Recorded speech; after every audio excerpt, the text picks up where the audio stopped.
1, 2, 3, 4. Testing, testing, testing.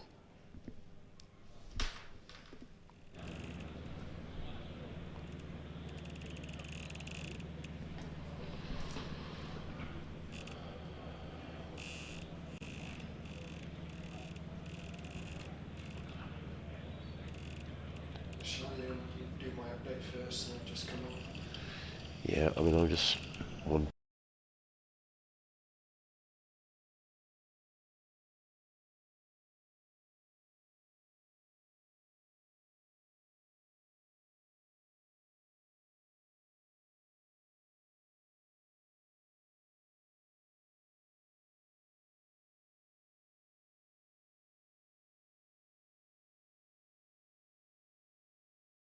Between Sussex and Leicestershire. Before we do anything else, including welcoming our guest from BBC Leicester, can we just confirm we're going out around the ground? And there we are, we've got the hats waving from the top of the Spenkama, so fabulous, that's good news. Welcome to Hove, a bit of blue sky around, the forecast is good for today, so hopefully an uninterrupted day's cricket, and my first job is to welcome Richard Ray from BBC Radio Leicester. Richard, good to see you again, always good to see you down here at Hove. It's always lovely to be here. I love that system, the waving of the hats at the start of play. Given the amount of time we spend trying to connect things sort of mechanically, it's good to see something that old-fashioned that works. I know, and we weren't working earlier on, but we are now, which is good news. And if you're watching the live stream, you will see enhanced photos today. We've got or pictures, I should say. There is a cameraman just based above us. So if you're watching on the stream, Jack and Isaac, good luck to you today for all your hard work as well. And let's hope we have a good day's cricket down here at Hove. Without further ado, the news from the middle is that Sussex, for the first time this season, have won the toss. Ollie Robinson gave a little cheer when he won the toss, and Sussex have decided to bowl first on a pitch that's got a tinge of green. We understand there's 14 mils of grass on the pitch, so as always with Hove, a bit of help here perhaps early on for the bowlers, but the pitches just seem to get better as the day goes on, the days go on, and it'll probably spin a little bit later on, so we should be in for a really good 4 days cricket. In terms of the Sussex team news, Tom Haynes misses out. He was hit on the head by Matthew Fisher at the Oval on Sunday it was. Really nasty blow, and Tom misses out today, so it means that Tom Clark will open. Daniel Ibrahim comes into the side and will bat at 3. Tom Price misses out again with the ankle injury he sustained up at Leeds a couple of weeks ago. So they're the two changes, or the change as far as Sussex are concerned, as the Sussex players are out on the edge of the balcony going through their warm-up routine. What's the Leicestershire team news? Yeah, two changes for the Foxes as well from their last team. Josh Davey picked up an injury against Nottinghamshire, so he misses out. And Tom Helm, who's been signed on a 2-match loan from Middlesex, 32-year-old medium fast bowler, seam bowler, comes into the side in place of Josh Davey. And they have made a change to the batting lineup as well. Batting's been okay this season, but Lewis Hill probably hasn't been in his best form, and they have brought back Sol Budinger. I say brought back, it's actually Sol's first game of the season. He was great last season and was a bit unlucky to miss out at the start of this season, so he's been in good form in club cricket and for the Twos, and he comes back in for Lewis Hill. So Helm and Budinger for Davey and Hill. Jake Weatherald, who's been very good for Leicestershire, is he here for the first 6 games? He is, so this and Essex, and then that's it for Jake. He heads back to Australia. Well, the two umpires are making their way out to the middle. Michael Goff, the taller of the two, Saj Sundaran, who is the other umpire, making his way out to the middle. And here come the Sussex players, led out by Ollie Robinson, who is currently top of the Sussex batting averages, having made the second 100 of his career last week. Up at the Oval, a game that Sussex lost eventually by 8 wickets. So good applause and a decent sized crowd building here at Hove this morning. The weather forecast looks like it's set fair, the possibility of an isolated shower, but in general I think the forecast throughout the match is actually pretty decent. It didn't look that way a couple of days ago with a lot of rain forecast for Sunday, but that all seems to have changed. Maybe it'll change again, who knows. But certainly the here and now, Hove looking an absolute picture. And no surprise, it is going to be Ollie Robinson who is going to open the bowling from the Cromwell Road end. Rishi Patel, Jake Weatherald are the opening partnership for Leicestershire. Just to reiterate, for Sussex, no Tom Haynes, so we wish Tom well if he's watching on the stream or he's listening to the BBC website. Hope you feel better soon. Tom, that was a nasty blow he took against Matthew Fisher. The first ball of the Sussex second innings up at the Oval last week, a really nasty blow. So Tom misses out. An opportunity knocks for Daniel Ibrahim, who comes into the side. Charlie Tear retains his place. We assume with Ollie Price still not fit after that ankle injury. And here comes Robinson. 3 slips go down. He's in over the wicket and bowls. And Patel is forward and plays firmly to mid-off, fielded by Darren Hughes. There is no run. So James Coles at first slip, Tom Clark at second, Jack Leaning at third. Looks like Finn Hudson-Prentice at point. So Robinson just changes his field slightly. Looks like Charlie Tear in there at cover. Robinson back to his mark. And he's on his way again. Sun has disappeared, he's in on bowls, and Patel is forward nicely. Gets the first runs of the innings, nicely played through the offside, and picks up a couple of runs, does Rishi Patel. The fielding done there by Daniel Ibrahim, who's fielding at cover. His first championship appearance of the season. Daniel Hughes is fielding at mid-off, Henry Crocombe at mid-on.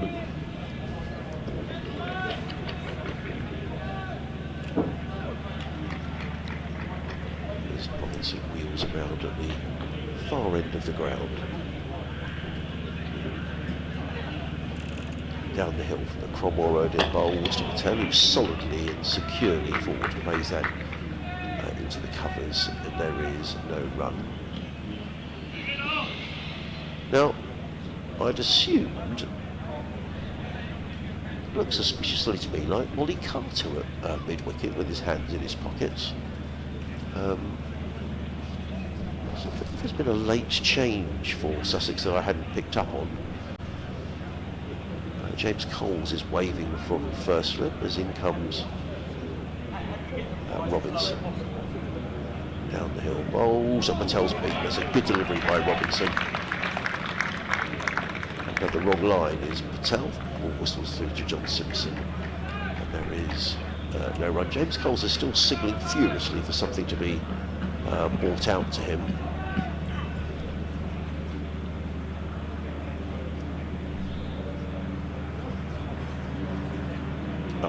Right, so Charlie Tear is in here at backward point. Finn Hudson-Prentice down at fine leg.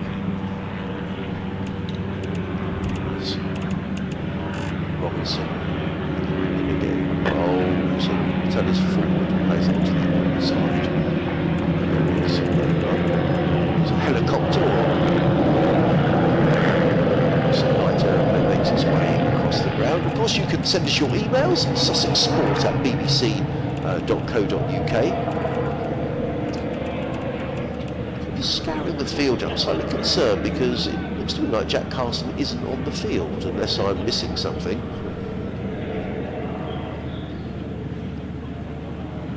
Robinson in again.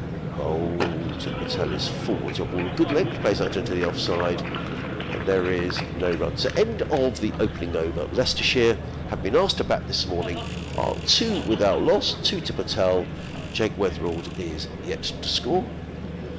It's going to be Finn Hudson-Prentice who's going to open the bowling from this, the C end of the ground. He's been in excellent form with the ball, Finn Hudson-Prentice, this season, taken 10 wickets so far. Ollie Robinson has taken 11. The leading wicket taker, indeed, leading wicket taker in the first division of the county championship is Henry Crocombe, who is in the side. Richard Ray is back with us. He's going to guide you through the next hour. We're just going to slide out a slightly squeaking microphone as well, Richard. Thank you, Adrian. The sun has gone behind a cloud temporarily. There's still lots of blue sky around. Finn Hudson-Prentice from the sea end then. In front of a really good crowd actually, in front of the pavilion and in the stands alongside. He's running in and bowling to Jake Weatherald, who's turning the ball very fine down to fine leg off the hip. That's going to go all the way for 4. In fact, he didn't turn it, it came off the thigh pad. Perhaps it did go very, very fine. And Leicestershire won't mind how the runs come. They'll take them whether off bat or pad. 6 without loss then. A couple to Patel in the first over from Ollie Robinson, who has impressed me greatly as captain. Obviously, certainly did at Grace Road, the first game of the season. A comprehensive victory for Sussex up in the East Midlands. That should give him confidence coming into this one. Hudson-Prentice is in, solidly leaning forward into the defensive press is the Australian opener, pushes the ball back up the pitch towards FHP. Adrian's back. Yeah, I just wanted to make sure I wasn't going mad, because it's definitely Ollie Carter who's fielding at mid-wicket. Well, I thought I recognised the mullet. And yeah, and Jack Carson is not out there. Now, Jack is down to play, so whether there's been, I don't know, maybe an injury in the warm-up or something, we have to get some sort of confirmation, but certainly I don't think Jack Carson is out on the field at the moment. Temporarily inconvenienced, perhaps. In goes Hudson-Prentice. Some bowls, that's a leave, and he is appealing for the leg before. It did look as though it did quite a lot, in fairness, and even if he left it, it's still got to be obviously hitting the stumps. He looks, it did a little bit too much actually, bounced a bit, swung back in, dangerous leave, but it looked as though it was going to miss the leg stump to me. From behind the batter, it looks pretty close, but from front on, it looks as though it did quite a lot. Bounced and swung back in and was probably going to miss leg stump. We had umpire Shunmagan last week and he took an awful lot of convincing, as all good umpires should. In goes Hudson-Prentice. Leaning forward this time is Weatherald, pushing out into the covers. There's no run. He's been a good signing for you, hasn't he, Jake Weatherald? He's been very, very solid at the top of the order. He's scored 366 runs. He's top of the averages 73.2, 1 century, 2 50s. He was very disappointed to miss out. Got a very good ball against Surrey at the Oval when looked set for another century. So I'm sure he would love to go out. This is his penultimate game for the Foxes on a high note. He waits, crouching as Hudson-Prentice is in, bowls to him, fullish. He heard the call of no as he pushed it forward into the covers. Extra cover quickly onto the ball. No run. Yes, he batted very well in that in the first match of the season, and he'd only just arrived from Australia at that stage, up at Grace Road. 83 before being bowled by Ollie Robinson in the first innings. Comfortably the highest score in that first innings for Leicestershire. I can't turn over the next page because you spilt coffee all over my notebook. I don't know if you remember. Oh, I did. Yeah, I'm sorry about it. Yeah. In goes Hudson-Prentice, bowls outside off stump. Well, you didn't do it, and it's left by Weatherall. You left the door open, and everything blew everywhere. It was really windy. This looks like Jack. Here it comes. Temporarily inconvenienced then. Yeah, good stuff. So Jack is on the field. So I was slightly worried that there was no Jack Carson, which will be a worry for Sussex because he's in terrific form with the bat. 298 runs so far this season. Ollie Price 308 and Ollie Robinson 286. The Sussex batting averages are headed by the bowlers at the minute. He made 31 in the second innings, Richard. Weatherald, yep. Before he was caught by Simpson off of Crocombe.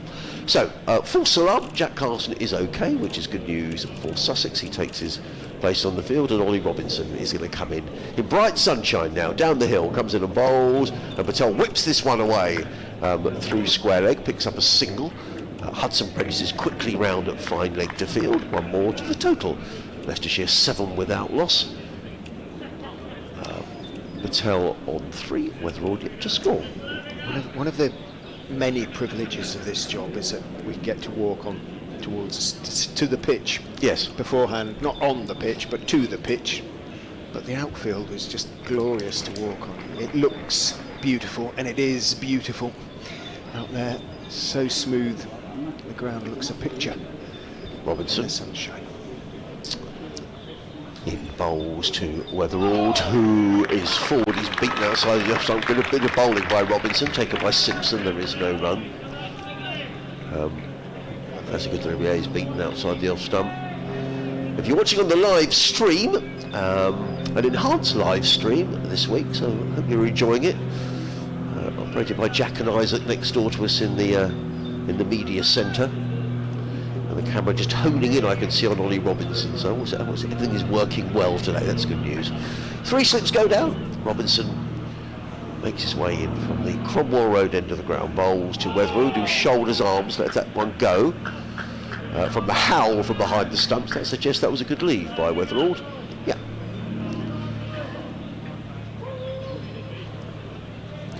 Hands on heads in the slip cordon. I'm pretty sure that scaffolding was up on those flats behind Ollie Robinson at the Cromwell Road end of the ground when we were here last year, so been here a while, hasn't it? Yeah, it looks really ugly, doesn't it? Doesn't it? It just sort of spoils the ground a little bit. Yeah. In as much as you ever can. Here comes Robinson. Bowls, Weatherald is forward and just defends down the onside of the track, and there is no run. Henry Crocombe clapping in support furiously at mid-off. Yeah, I mean, it almost looks as if there's no one living there, doesn't it? Because if you had a balcony there, you'd be some miffed, wouldn't you, that the scaffolding is up. But there doesn't seem to be any work. I don't know whether they don't have any work going on there during match days. Could be a bit off-putting. Yeah, if there's people banging, I suppose. Yeah, or orange or fluorescent jackets or what have you. Tony Gregg bought a flat in that. Did he? Oh, no better According than to his book. Here comes Robinson. Over the wicket, bowls. Weatherald's hit on the pad. I think he was playing slightly across the line there. Jake Weatherald looking to tap that one on the leg side. We might get a replay of this. Pitched outside, yeah, going down. I think it did, yeah. It's a loud appeal from Ollie Robinson, turned down by umpire Goff. And the two batters just have a little natter, Rishi Patel and Jake Weatherald. The introduction of replays on the stream has made our job so much easier. Oh yeah, totally. I cannot tell you. Yeah, we didn't have the benefit slow of one. motion replays. We didn't have the benefit of one at the Oval last week. Oh. As in comes Robinson, bowls, and Weatherald with a play and a miss outside the off stump, looking to force that one away through backward point. Good accurate over from Ollie Robinson. 2 overs, no wicket, 4-3. Leicestershire 7 without loss. Patel on 7. Weatherald yet to score. He did rather launch himself with that one, Jake Weatherald. After that game against Sussex up Grace Road, he said he was going to try and cut out some of his cuts and pulls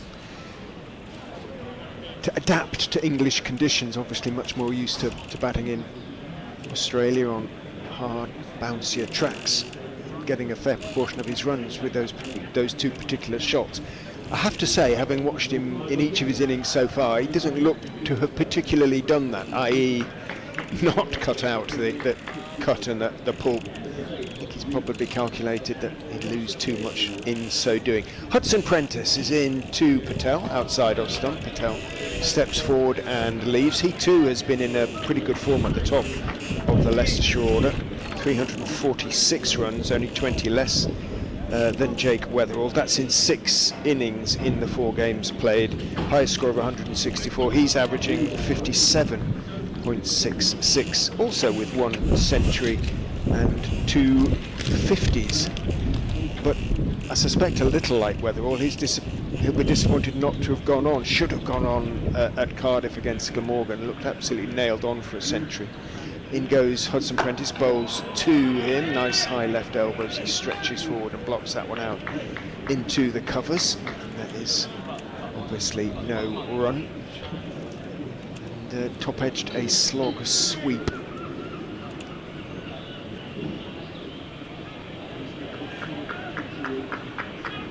The part-time, in inverted commas, bowling of Kieran Carlson, so he was disappointed about that. But he has been in pretty good form so far. 3 to him, Weatherald yet to score, 7 without loss as Hudson Prentice is in and bowls. That comes back and bounces and hits Rishi Patel on. Might see what glove comes off, the right glove. Really did jump on him a little bit then. Forearm, right forearm, just above the glove. Patel has taken off his right glove and he's giving the wrist, or just above the wrist, a rub and a shake. I'm just seeing if Lloyd, the Leicestershire physio, is going to come running out. He is, preceded by Alex Green, who is the acting 12th man, with perhaps a drink or what have you. It's going to be a nasty bruise for Rishi Patel. It's an unprotected part of the forearm. A little bit of nip, a little bit of bounce for Hudson Prentice, who's having a chat to Jake Weatherald as the two of them walk back down. Oh, what a sight has come into the commentary box. What a sight. And I don't mean Adrian, although he's a wonderful sight in himself. Not. Go on. Yeah, well, this is our first cake of the day. First The cake day? of the week. I'm impressed. So this is from Margaret, who is so lovely. She's a volunteer at the Sussex Cricket Museum, and she's put a note on here. It is a lemon drizzle cake that we've been bought. Oh, better and better. So, and actually, generally what I do is to put the cake in the media centre so everyone can enjoy some. And Margaret said, well, I thought I'd just make it for you. Well, because I'm stupid. No, you're too nice. Yeah, so we've got our first cake, which has come in. So, and actually, it's quite a lot of people in the press box, actually. Yeah, too many. There are too many. Just leave it here for now. So, Margaret, thank you so much, and it's lovely to see you. There is also a quiz that the Sussex Cricket Museum put together for every match, which will feature matches between Sussex and Leicestershire. That quiz is online, and also we'll read some of the questions throughout the 4 days. Now, we've got some sawdust being brought out. You made to either end. I missed that as the cake was being delivered. Yeah, Rishi Patel was hit on the forearm by a rising delivery from Jake Hudson Prentice. So that is why the delay. But it rose on him quite sharply, and it was a nasty rap. I think the groundsman is just taking advantage of the momentary delay. There's a little bit of juice around it. It is a very green outfield, isn't there? The grass is beautifully green and well watered. Well, he looks okay, does Rishi Patel. Is the good news. He's going to continue, isn't he? So.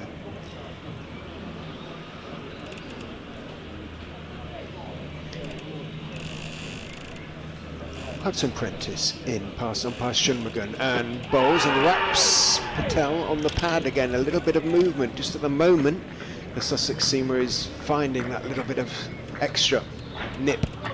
Nice pronounced seam on the ball still at the moment, and that one came back a touch as well. A little bit too far as Hudson Prentice was concerned, in that it was going on down the leg side, but looking a little bit uncomfortable at the moment, Rishi Patel, understandably so.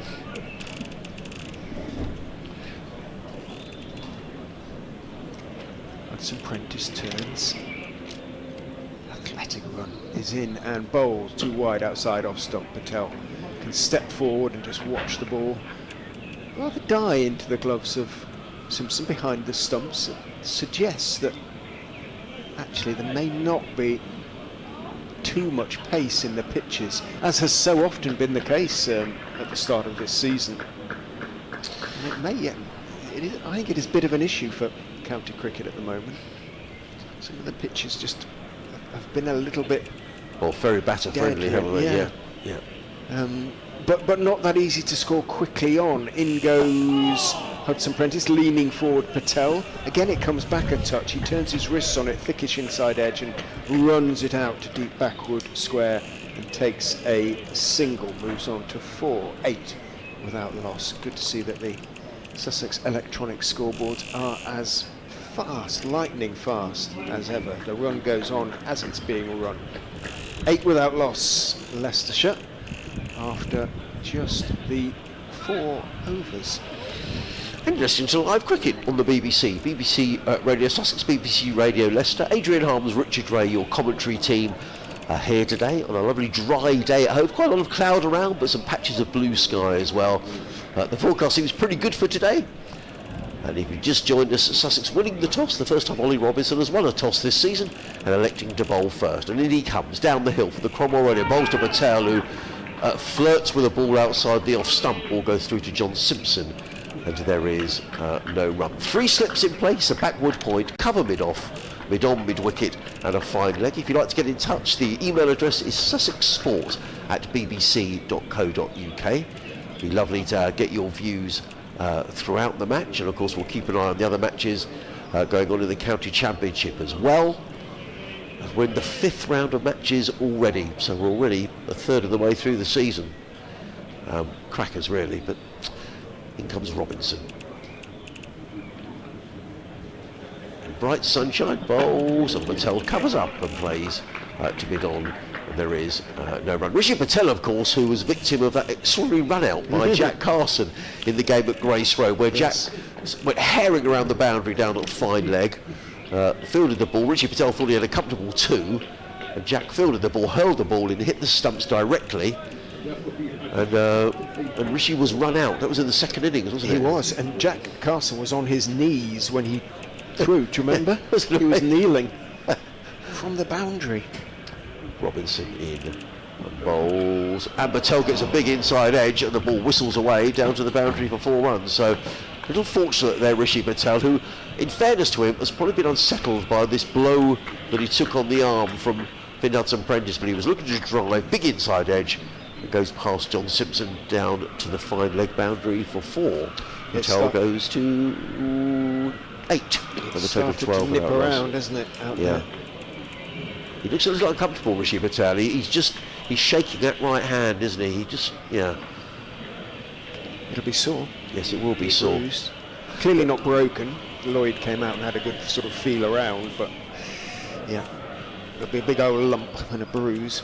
I can hear a drill or something around the ground, which is a little bit irritating, as in comes Robinson again. He'll be buoyed by that in and bowls, and Patel is right behind this, plays into the offside, and there is no run. The best bit about that run out from Jack Carson actually came after the close of play. So I was down by the waiting to do the interviews, and I was going to speak to Jack, and with that Rishi Patel came out, and they had a bit of a joke together, and Rishi said to Jack, "Oh, don't do that again, Jack," and they had a laugh, and I just thought it was just a really human moment. I mean, Rishi Patel clearly disappointed to get out, but he had the good grace to congratulate Jack, and it was just good to see.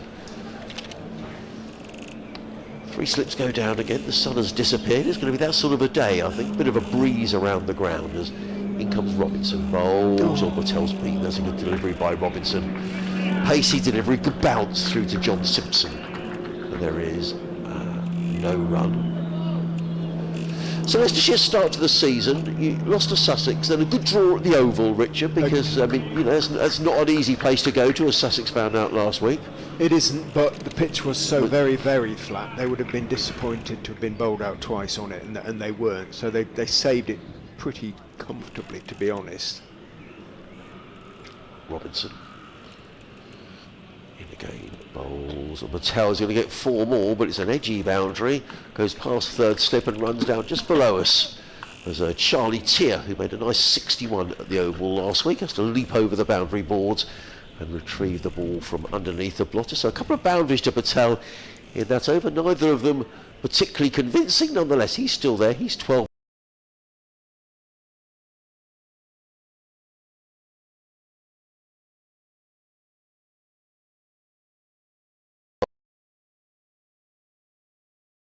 First innings, as they did at the Oval, overtook those scores in their own first. There wasn't time, or the pitches weren't of the nature that they could really put the opposition back under pressure in the second innings.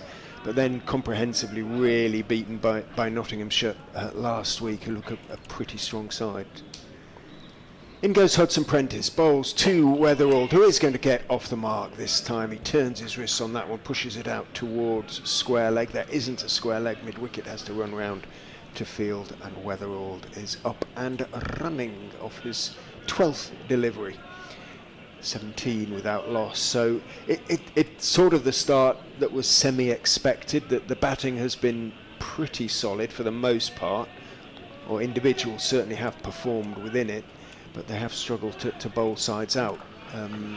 Bowled Sussex out, I guess, twice in the first game. That's the only time it has happened so far, though. In goes Hudson Prentice bowls, played down into the ground, not that far short of third slip by Patel, but he did manage to keep it down. But obviously it was still a comprehensive defeat, 220 odd runs, wasn't it, in that first game? So there's a few concerns, I think. Josh Davey not being fit for much of nearly all the season really, and then coming in for the last game, and then poor Josh getting injured straight away. They have looked like they've been missing a strike bowler, hence Tom Helm's temporary signing. In goes Hudson Prentice, leg side delivery, nicely turned into square leg by Rishi Patel, should pick up a couple, and does. Long leg has to come running round, and picks up and throws. Patel takes 2, he moves on to 13 from 21, 18 without loss. I think with Leicestershire, Richard, there's a real feeling around the county championship. It's a bit like sides going up from the Championship to the Premier League, that you want those sides to survive and stay up, and it's going to be, it's always difficult, isn't it? It looks that way. In goes Hudson Prentice, bowls again, slightly leg side, dropped off the thigh pad, possibly. What's the signal from umpire Shinmagun? It is indeed a leg by out towards short leg. Looked up inquiringly, saw Weatherald running towards him, and the leg by indeed was comfortably completed. It does feel a little bit as though the First Division is sort of divided in two. Yeah. As the Premier League, football's Premier League is, yeah. It's a little bit them and us to a certain extent, but well, Sussex have had a brilliant start, yes, really, to the season. Hudson Prentice is in, leaning forward, is the compact Weatherald, dropping it down the pitch on the onside. What's umpire Shinmagun seen? He's waving at someone, isn't he? Yes. Does he want something else brought out? There's somebody up on those on that scaffolding now. I can't imagine that's an issue. There is someone on the scaffolding, you're right. I don't know if that's a There's resident a or a workman. A couple of people now. Watching the cricket perhaps now. I think they're here to work, hopefully.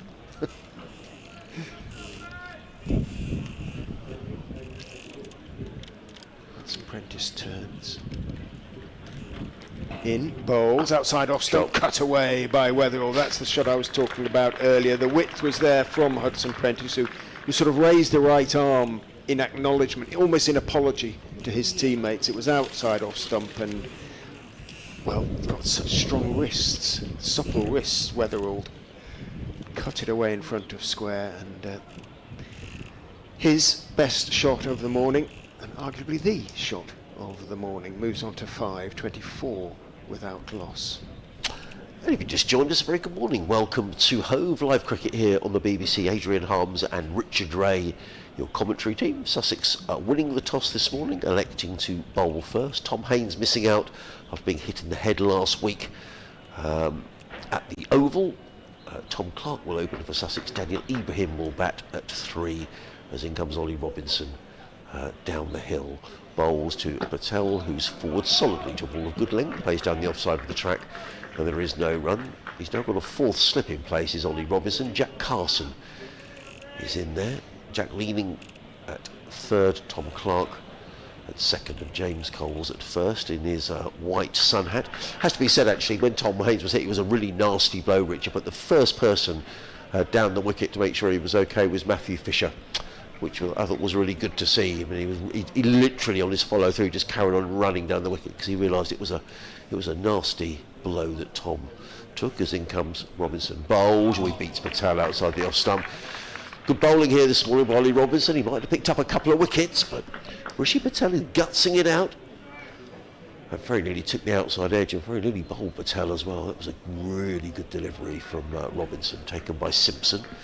There is no run. Bounced a bit, didn't straighten as much as I thought it did. He essentially played down the wrong line, but the extra bounce, well, Robinson can do that. He's had a great start to the season, one way or another. I think. Yes, he has, and it's good to see. He's averaging something like 71 in the county championship with the bat. As in comes Robinson over the wicket, bowls, and Patel's up on his toes. Doesn't quite time that, but he's going to get runs out to the cover boundary, out towards the clock tower scoreboard, fielded there by Charlie Tier, who keeps his place in the side, having made 60 odd at the Oval last week in the second innings, and Patel goes to 16, Leicestershire to 26 without loss. Took a fifer, didn't he, against Leicester up at Grace Road? Yes, he's been in good form. And Sussex needed the runs last week. At one stage at the Oval last week, they were 92 for 7 before eventually making 358 with Carson and Robinson. Great recovery. Yeah, it was. Robinson in bowls, left outside the off stump by Patel. There is no run. And we were told reliably that it was the first time in the history of the county championship that numbers 9 and 10 have made hundreds in the same innings. Wow. So we had various people doing research. Someone raised it. Must have been a record partnership then, presumably for Sussex against Surrey. It was against Surrey, and it was just 5 runs short of the all-time 9th wicket record for Sussex. Ollie Robinson holds the 10th wicket record already with the sadly no longer with us Matt Hobden. So they've just 5 runs short of the 9th. In comes Robinson bowls, and good leave by Patel despite the howls from behind the stumps taken by Simpson, and there is no run. So yeah, we got various people looking through, I don't know, all the cricket archive and everything else, and it seems to be that there was one other occasion in a first-class match, which I think they said it was Jonathan Batty and Martin Bicknell for Surrey, which is looking at... Just apparently getting a little bit of interference on the sports app, Stephen tells us. I'm not sure if we can do much. We can try. That's annoying. In comes Robinson and bowls. Always a chance, and it's put down. Well, it had been a brilliant catch by Jack Carson. I wonder if that came off the glove, of Rishi Patel. It flew to Jack Carson, who'd just been put in there at 4th slip, and the chance went down. He'll be furious with himself, Jack, because he's a competitor. That did go quickly. He couldn't hang on, and Patel gets a life on 16 with the score on 26 without loss. Would have been a great catch. I mean, how quiet it got. Flew where it did. Patel looking to turn the leg side delivery into the leg side. Might just have straightened on him a touch. Almost took a leading edge and flew at a rate of knots around about waist height to Carson's left. He got 2 hands to it. Actually, I thought he had it. Yes. And he seemed to have it for a second, and then it jarred out of his hands as he came down. It would have been a great catch, but the sort of catch you kind of feel at 4th slip you should take because of the height, but it would have still been a magnificent effort. He very, very nearly clung on. What will be disappointing will be that he'd literally just gone into that position as well for that over. Yeah. Hudson Prentice in from the CN, bowls, goes past the outside edge of Weatherall's bat and mid-off, started to run in to celebrate there, bless him, but it didn't take the edge, but nicely bowled. Hudson Prentice, in fact beautifully bowled. Hudson Prentice seeing the replay and beat Weatherall all ends up. There is still plenty there this morning for the Seamers. Leicestershire relieved to have got through the first half hour without the loss of a wicket, but Sussex will know that on the pitch, the way it's playing, one could quickly be 2 or 3. In goes Hudson Prentice and bowls squares up Weatherall a little bit. Walks forward, the defensive press, far from convincingly. Manages to keep it out, not much more than that. Yes, apologies about that, Stephen. We will do our best to look into it. It's on the sports app, a regular tapping sound, an occasional fade. Oh dear. All we can say is it isn't us. No. Well, it seems to be fine on the stream, which It could be the Wi-Fi, or in goes Hudson Prentice, bowled, little bit short, cut away, and he's going to pick up runs behind backward, point down to the 3rd man boundary, gets there absolutely just had enough strength to trickle over the ropes down there. Nice attempt at diving stop across from backward point, couldn't get there, 4th slip, chased it back, in fact it didn't even cross the rope, it came to a rest against it. But again, Weatherall's impressively flexible and strong wrists, a feature of that shot. Yeah. Almost a flick as much as a cut. And now backward point goes a little bit deeper and wider. I'd still not be inclined to feed the shot though, just in case, because usually does connect pretty well. Wouldn't bowl for it necessarily. Hudson Prentice is in and bowls, and he's driven. Oh, great diving stop, or half stop at extra cover across to his left, and that saved 3 runs, no question about that. Who's that? Who was that? That was Daniel Ibrahim. It was Ibrahim. Yeah. And yeah, saved 3 runs. Yes, because that came right out the meat of the back from Jake Weatherald.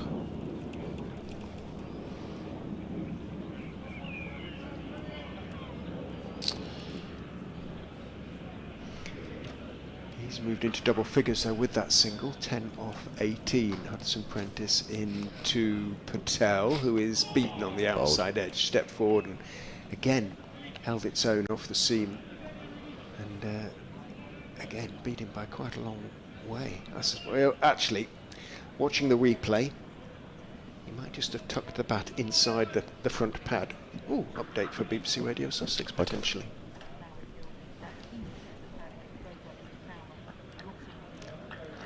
A little bit of Brighton traffic news. They've got where they come.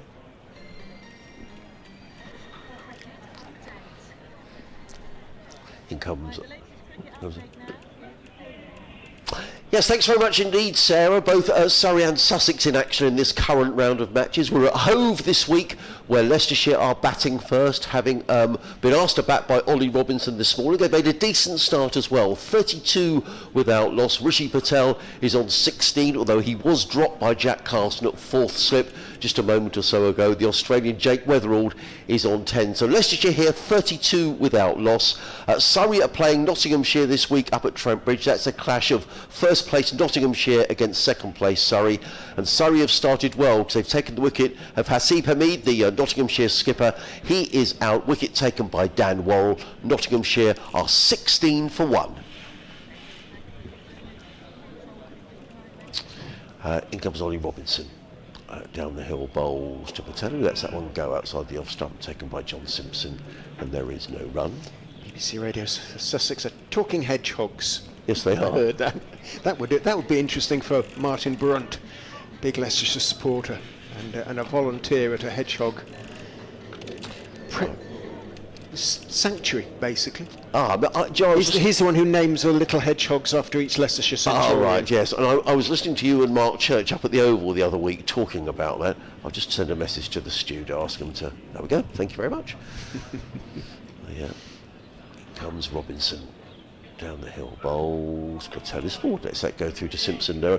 I think if Leicestershire can get through this sort of opening 10 overs or so, Richard, they'll be very pleased. I've had a little bit of luck, but I think when you're asked to bat first on a pitch doing a little bit, that you're entitled to a bit of luck, but Sussex have put a chance down.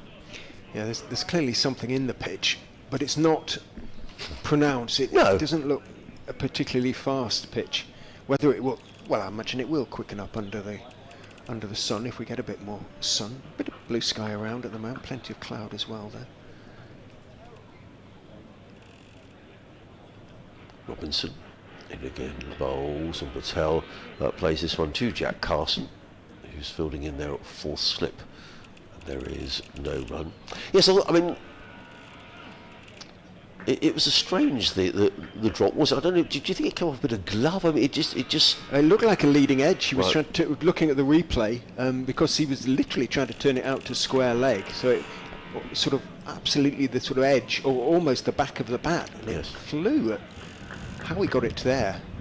Sometimes the physics of these things is extraordinary. The angles. Robinson. In again and bowls, and Patel drives sweetly, but well stopped by Robinson with his left hand on the follow through. And there is no. What we'll do, if there is a bit of clicking on the BBC app, then we'll perhaps dial in at an appropriate moment. But it's difficult to do sort of during commentary. So if you're happy to bear with us, Stephen, we'll do our best. I can hear the odd creak in the background, but I don't think that's... Well, I think the odd creak is our effects microphone, which is might be swaying in the wind, so we'll do something about that in a moment. Could be our old bones. More than likely. Robinson. It's a leg slip in place now, down the hill, bowls to Patel. He's beaten outside it. You can't believe it, Ollie Rothesay. He's probably gone past the outside edge of Rishi Patel's bat half a dozen times this morning. He has now, yep. absolutely. That was a... Yeah, just doing enough. Charlie Tier has gone in at leg slip, so there are now 4 slips in place. Coles, Clark, Leaning and Carson. Charlie Tier in at leg slip. This is a typical Robinson spell. 1 more ball to go of his 5th over. He's in down the hill and bowls, and Patel plays this into the slip called the combination of Carson and Leaning doing the honours. Good stuff from Ollie Robinson. 5 overs, 1 maiden, no wicket for 13. But Sussex without a breakthrough, 32 without loss. Patel is on 16, Weatherall is on 10. I'm going to see if I can stop the creaky microphone. Sussex supporters shouldn't be too downhearted. Leicestershire, these 2 openers have got them off to some excellent starts this season, but they haven't always managed to build on those starts. Certainly against Nottinghamshire that was the case last time out. 2 very good starts given them by Bell and Weatherall in both innings.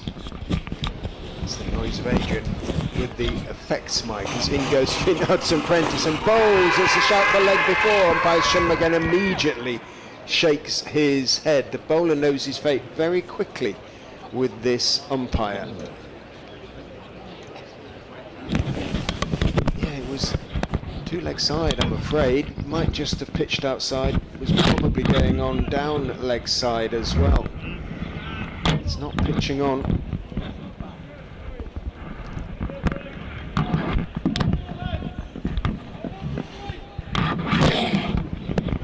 Turn that just down while Adrian's doing his running repairs.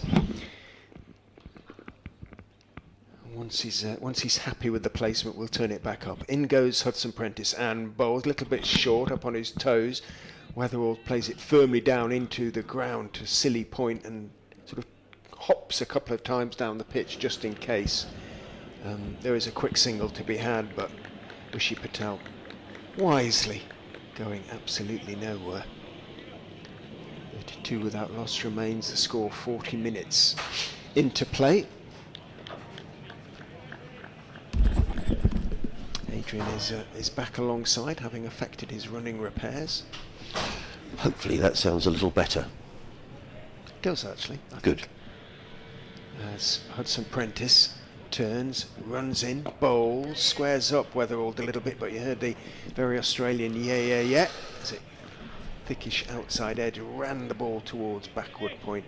Ibrahim chased after it, and Weatherall picks up 1, moves on to 11. I was thinking whether Weatherall's he's had a start, I think, in every single innings. This is his 7th, and I'll go back through his scores during Adrian's next over. But he has been pretty consistent, as you would hope from an Australian Test opener. Yes. In goes Hudson-Prentice and bowls, and Patel is forward, inside part of the bat, runs it out in front of square, out towards mid-wicket. Ibrahim is the fielder. Because he came into the Ashes, was it the... Yes, because Khawaja was injured in the first match, wasn't he? And then Weatherall came in and did a pretty good job, really. I mean, well, very good job, because... you know, with that Australian side.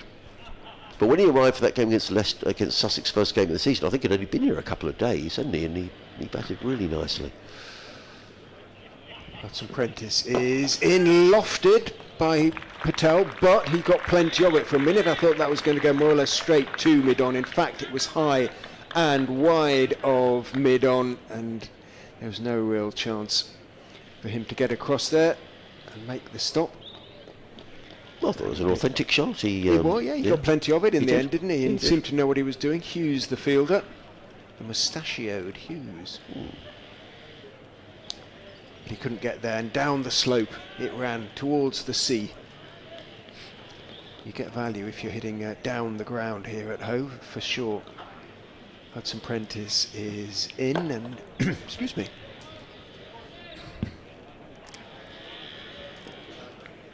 Patel solidly forward on off stump. End of the over, 37 without loss. And listening to live cricket on the BBC, Adrian Harms, Richard Gray, live here at a now sunny Hove, with Sussex winning the toss, electing to bowl first. And although Robinson and Hudson Prentice have bowled well, Sussex have dropped a chance, with Rishi Patel dropped when he was on 16 by Jack Carston at fourth slip. Ollie Robinson on another day might have picked up 2 or 3 wickets. He's got a good line and length from the Cromwell Road end, but so far Leicestershire are holding firm, 37 without loss. Elsewhere in this round of matches in the County Championship, Hampshire in trouble again. They're playing at Essex this week, 31 for 2. 2 wickets there for Sam Cook, who just volume of wickets must be very close to another England cap. In comes Robinson, bowls to Weatherall, lets that go outside the off stump. There is no run. Yeah, just to confirm that impression that it had, he has gone into double figures in every game for Leicestershire. 83 and 31 against Sussex, 96 against Surrey, 104 not out against Glamorgan, and 14 and 38 relative failures against Nottinghamshire, and now 11 not out. James Rue is out for Somerset. Somerset 52 for 1, playing Glamorgan in Cardiff this week. James Rue out for 4. Many people touting him for a place in the England setup, as in comes Robinson and bowls. Weatherall is forward, plays him off. Need to get a bit of a move on here, but it's a very good bit of running actually by Jake Weatherall. He set off as soon as he played the ball, and Henry Crocombe racing in from mid-off couldn't do anything about it, and it's a single to Weatherall. He goes to 12 and Leicestershire to 38 without loss. Game at the top of the table, Nottinghamshire against Surrey at Trent Bridge, and early honours to Surrey and early honours to Dan Worrell back in the Surrey side, I think for the first time this season.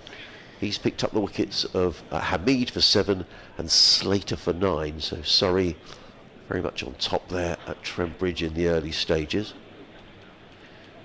Comes Robinson, bowls to Patel, who's forward, plays that into the offside. Jack Carston comes round from 4th slip to field, but not before Patel has gone through to his 21st run, and the total goes to 39 without loss. Warwickshire in trouble at Edgbaston against Yorkshire, 39 for 3. A couple of wickets there for Jack White. Who won the toss here? Yorkshire won the toss and decided to field. So, generally speaking, it seems that in this round of matches, both sides have won the toss and decided to field. That's certainly the case here at Hove, as Ollie Robinson is in. Down the hill, bowls to Weatherall, who's solidly forward, plays to mid-wicket. He was looking for the single, but it wasn't there. Well fielded there by Charlie Tier. There is no run. I did anticipate seeing Crocombe open the bowling, to be honest, but so is this the usual thing? It is. Up the hill, Hudson Prentice. Yeah, it is, yeah. Yeah. Prefers to come down the hill, I would imagine. Yeah. Crocombe. So in this round of matches, everybody's playing, aren't there? All 18 counties are in action this week. In this 5th round of matches. In the 2nd division, Derbyshire 44 without loss against Northants, Gloucestershire 35 for 1 against Kent, Lancashire 31 for 1 against Middlesex, and Worcestershire 39 for 2 against Durham. As it comes Robinson down the hill, bowls, Weatherall plays that one to a wideish mid-on. Daniel Hughes trots into field, but not before Weatherall goes through for another single. He goes to 13. Leicestershire 40 without loss. As I say, not without alarm, but these two have really had to guts it out, not least Rishi Patel, who was struck by Finn Hudson Prentice early on in the 3rd over, 4th over of the day. But he seems to be okay. He's 21 not out, as Robinson with 4 slips in place. Comes in from the Cromwell Road end with the flats behind him in and bowls. Oh, and he struck Patel. That looked like it could have been somewhere quite nasty. The ball bounces out into the offside. There is no run. So, end of the over. Leicestershire are 40 without loss. Patel 21. Weatherall on 13. Yeah, did too much in that respect, so it actually struck him on the thigh pad. But again, good movement for Robinson. Quite sharp as well, quite sharp movement. But yeah, 50 minutes in, they're both still there And I was saying, Adrian, when you were doing your business with the effects mic, that they've quite often had a good start this season from these two, but they haven't always been able to build on it. So Sussex shouldn't be too downhearted not to have picked up an immediate breakthrough. First change of bowling then. Well, quite an interesting change as well, because it's Tom Clark who's coming into the attack. Sussex with a variety of seam options, Clark being one, Ibrahim another, obviously Henry Crocombe. So quite interesting, Tom Clark in his first change. Right arm, in he goes from the CN, bowl short in the air, it's going to somehow drop short. He went for the pull, Jake Weatherall, top edged it, but it didn't go so very high, maybe 8-10 feet into the air. Simpson came sprinting in, Clark went sprinting up the wicket, mid-wicket came running in, and it dropped to the earth before any of them could get there. Carson running in from mid-wicket. Maybe a bit higher than that actually. Unlucky. Clark was the first man there, but a little bit of fortune for Weatherall. Can he make the most of it? Didn't get up quite as much as, well, maybe a bit more than he thought, I should say. And that's Fuller from Clark, and Weatherall is forward. Little turn of the wrist, pushing it out towards mid-wicket, where Carson obviously is the fielder. Sorry, Adrian, go on. No, I was going to say, but just a quick shout out for the Sussex Cricket Museum, which is open today, and indeed it's open every day of the match. So if you're listening through the headsets and you're, or if you come down from Leicestershire and you're listening through the headset and you fancy going having a wander, the museum is open as normal today. Clark is in, bowled short, and this time Weatherall's got all of it, pulls it out to mid-wicket for 4. No top edge on that occasion. A little bit wider outside off stump. Didn't tuck him up quite so much, and as such got a better sort of swing at it, Jake Weatherall, and he got all of it. He moves on to 17 of 28 balls, Leicestershire 44 now without loss. And I may say that that Sussex Cricket Museum is absolutely one of the best on the circuit. In goes Clark and bowls outside off stump, had to reach for that one. Weatherall stepped away, still tried to cut it away, and he missed it, and Clark's right hand started to go up in the air. I'll certainly be going. Some more drilling. Yes, it sounds like it's a sort of hose, or I don't know. Yeah, I don't know. Somewhere around the ground there's some work going on. It's inevitable, isn't it, that there'll always be something. Flags are completely limp on the either side of the scoreboard. In goes Clark, just drifting onto leg stump this time, and Fuller. So not a pull, just a turn of the wrist from Weatherall out towards deep square, and 1 is taken. Clark a little bit inconsistent in his opening over, yet to find a good length really. It's either short or a little bit too full. I would agree. I can see Henry Crocombe is warming up, so it looks to me like Crocombe is probably going to replace Robinson for the next over from the Cromwell Road end. Crocombe, fond memories of the game up at Grace Road earlier this season. In goes Clark, bowls a little bit short again, and he's raising his eyes to the heavens. It was just played down in defence by Rishi Patel, but Tom Clark at the end of that over just turned and looked up at the goals overhead, and very much with the air of a man who was dissatisfied with his opening over, but he can put that one away now. He's getting into his stride and strive for greater consistency next time out. Yeah, Robinson's done as well. 6 overs, none for 16. And it will indeed be Henry Crocombe. You're right with Henry. Richard, 5 for 33. He took in the first innings up at Grace Road. Then he followed that up with 4 for 36. So a 9-wicket haul. It was his best first-class return for Henry Crocombe. 17 wickets in the championship. He's a joint leading wicket taker alongside Ben Green, I think. Ben Green taken 7. I think Ben Green. I don't think. Well, he took a 7 for last week, but I don't think he got 17. He might be right. Apologies to Ben if you are. He has got 17. I apologise. Right. In comes Crocombe down the hill, bowls to Weatherall. Well, the first ball is slammed through the covers for 4 runs. That's a super shot by Weatherall. Slightly overpitched by Henry Crocombe, and Weatherall absolutely belted that one away through the covers for 4 runs. Lovely shot by the Australian. He goes to 22, and Leicestershire to 49 without loss.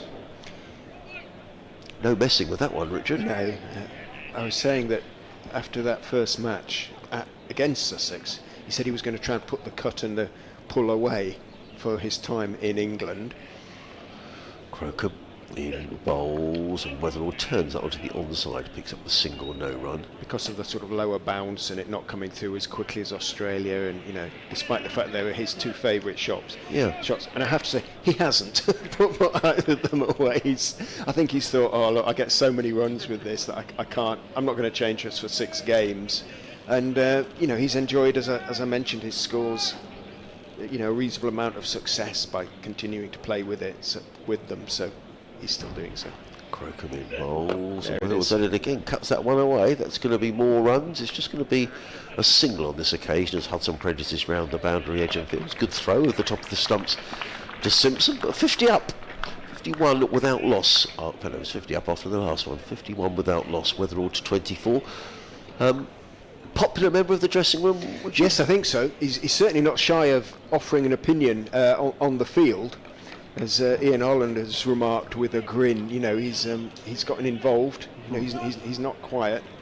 But yes, I think it's a fairly harmonious dressing room. Crocombe bowls to Patel. I suspect that's come off the thigh pad. We'll wait for the umpire's signal. Yes, indeed. The ball races away to the boundary for 4-leg bye. So Leicestershire racing along here. 55 without loss. Erring down the leg side was Henry. The ball flicks the thigh pad and guns down to the boundary for 4. But it's what you want from your overseas. You bring an overseas in, bat or bowl. If you're a batter, you want him to make runs, and it's just what he's done. And at the top of the order, so important as well. It certainly is, was important in the 2 draws at Surrey and at Glamorgan. Crocombe in bowls to Patel. Gorgeous looking shot driven to mid-off, fielded there by Hughes, and there is no run. One assumes that an Australian Test opener doesn't come cheap. No. No. But I think he's been, whatever they paid for him, pretty good value for money. Well, this is what, give them a pretty solid start. I mean, the cost of overseas is, it's the whole package. It's bringing over, it's the flights, it's the accommodation, it's everything that goes with it. In comes Crocombe bowls, and Patel works this one back to the square on the leg side. They pick up 1. They think briefly about 2, but decide against it. End of the over. 55 without loss are Leicestershire. Rishi Patel on 22, Jake Weatherall on 23. Live cricket here on the BBC. Adrian Harms and Richard Ray, with Leicestershire going on very nicely. 1 alarm where Rishi Patel was dropped at 4th slip by Jack Carson off the bowling of Ollie Robinson when he was on 16 and the score was on 26. Because they don't fly economy, these boys, certainly not from Australia, so they're not £1,000 flights, that's for sure. Tom Clark to continue from the C end then, bowling to Rishi Patel. In he comes, bowls, squares up Patel, who walks into a push. He was looking, I think, to on drive as much as anything. Might just have come back into him a little bit. Could have popped that one back in the air. He managed to pop it back down the pitch along the ground.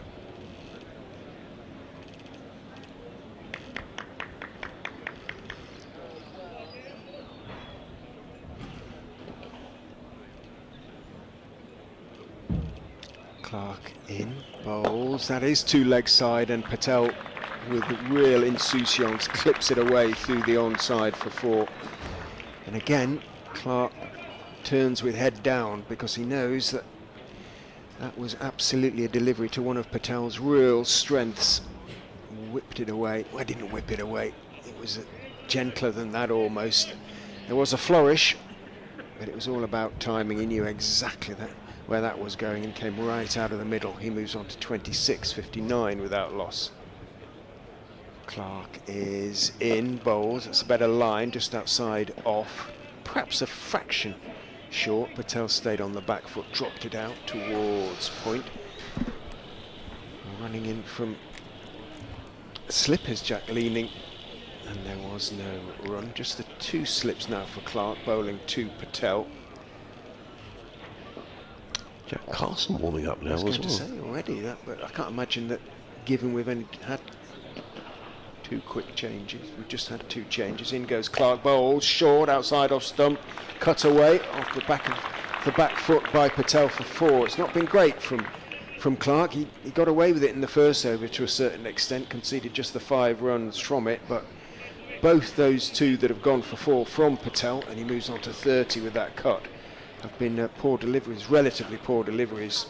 One onto his legs, his strength, over pitched, and one short and wide outside off stump, and just looks a bit down as he walks back to his, tosses the ball from hand to hand, grips it in his right hand, leans forward, runs in past umpires Shanmugam and bowls. Straighter, Patel can stay on the back foot and look to work it into the onside, doesn't really time it. Mid-wicket runs in to make the stop. Patel remains 30, Leicestershire 63 without loss. Only in the 14th over, so they'll... But yes, again, as I've been talking about the good start they've given the side, they've also scored their runs quickly. Yes, they have. Weatherald and Patel in all their opening stands so far. They've gone at least 4s. In goes Clark and bowls, that's better. Length and line, but although it is played firmly back down the pitch to him, Tom Clark side foots the ball away, it being at the end of his over. Again, dissatisfied with his own efforts. 2 overs, none for 13. John Simpson has a quick word with the young all-rounder as he takes his sweater. Well, there's responsibility on the backup seamers. The problem that Sussex have this season, as we all know, around their ability to sign players, and with other fast bowlers injured, Dom Goodman out, Sean Hunt out of the side as well, Ollie Robinson has little choice but to bowl his quicks in shorter spurts, and he needs the backup seamers to bowl accurately. Henry Crocombe from the Cromwell Road end, in the bowls to Weatherald, who's forward and just plays up off the hip to backward square leg, fielded there by the energetic Charlie Tier. 1 more to Weatherald, he goes to 24, and Leicestershire to 64 without loss. Email from John Malone. Hello John, lovely to hear you down in Bexhill. He says the stream is working, so that's all good news. If you want to get in touch, sussexsport@bbc.co.uk. Thank you again to Margaret, who's brought us in a lovely lemon drizzle cake, which will no doubt get devoured over the next couple of days. In comes Crocombe bowls, and Patel is forward, plays that through point of the single taken, fielded by Ibrahim. Making his first appearance in the Championship this season, Dan Ibrahim. He comes into the side and will bat at number 3. The reason for the change being that Tom Haynes misses out, having been injured up at the Oval last week with a nasty delivery from Matthew Fisher. That means that Tom Clark will be promoted to opening the innings. Crocombe in and bowls, and Weatherald up on his toes and picking up singles here fairly comfortably are Leicestershire. Weatherald goes to 25 and Leicestershire to 66 without loss.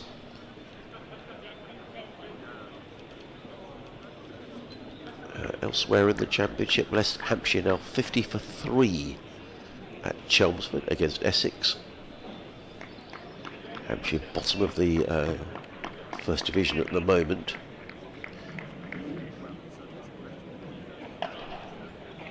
Crocombe, just the 2 slips in place now.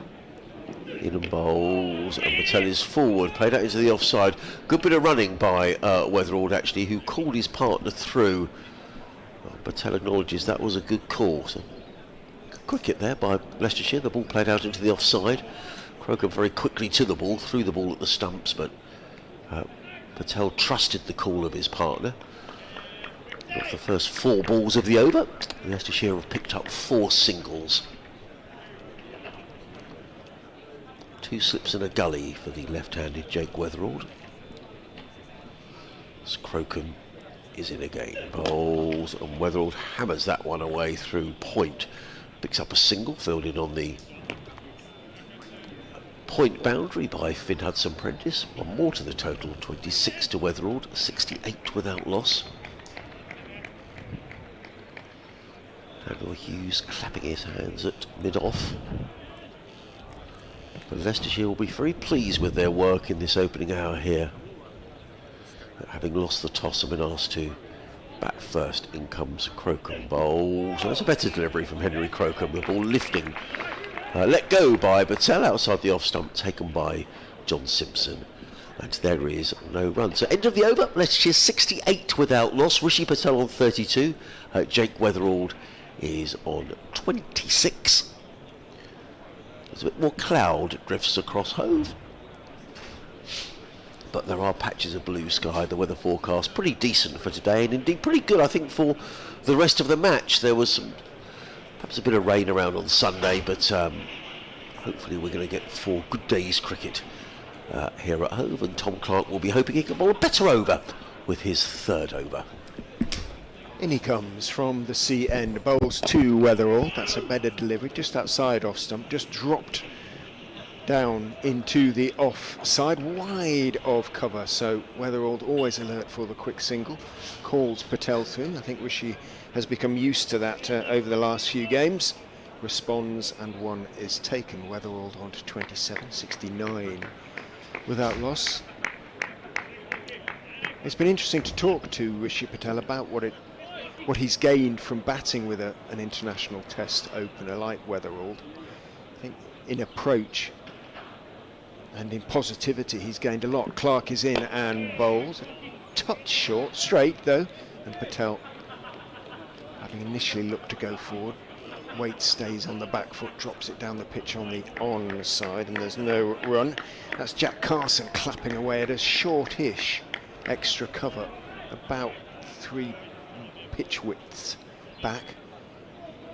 Patel, as we've seen, doesn't mind hitting the ball in the air, clipping one not that far wide of Daniel Hughes at mid-on. In goes Clark, bowls off stump line this time. Patel again looks to come forward, then rocks back and drops it out into the offside. In defence, walks away. Goes through his little routine of fastening or unfastening and then refastening the Velcro strips on. They are on the wrists of his gloves. Doesn't seem to be rubbing his right arm anymore, so hopefully whatever was given him by the physio has worked. In goes Clark, bowls and comes back a bit inside edge and pad, and ball drops at his feet, takes a step or 2 forward just in case, but no chance of a single. But this is better from Clark now. Looks to have found his line and length. Asking questions now, making the batsman play in defence.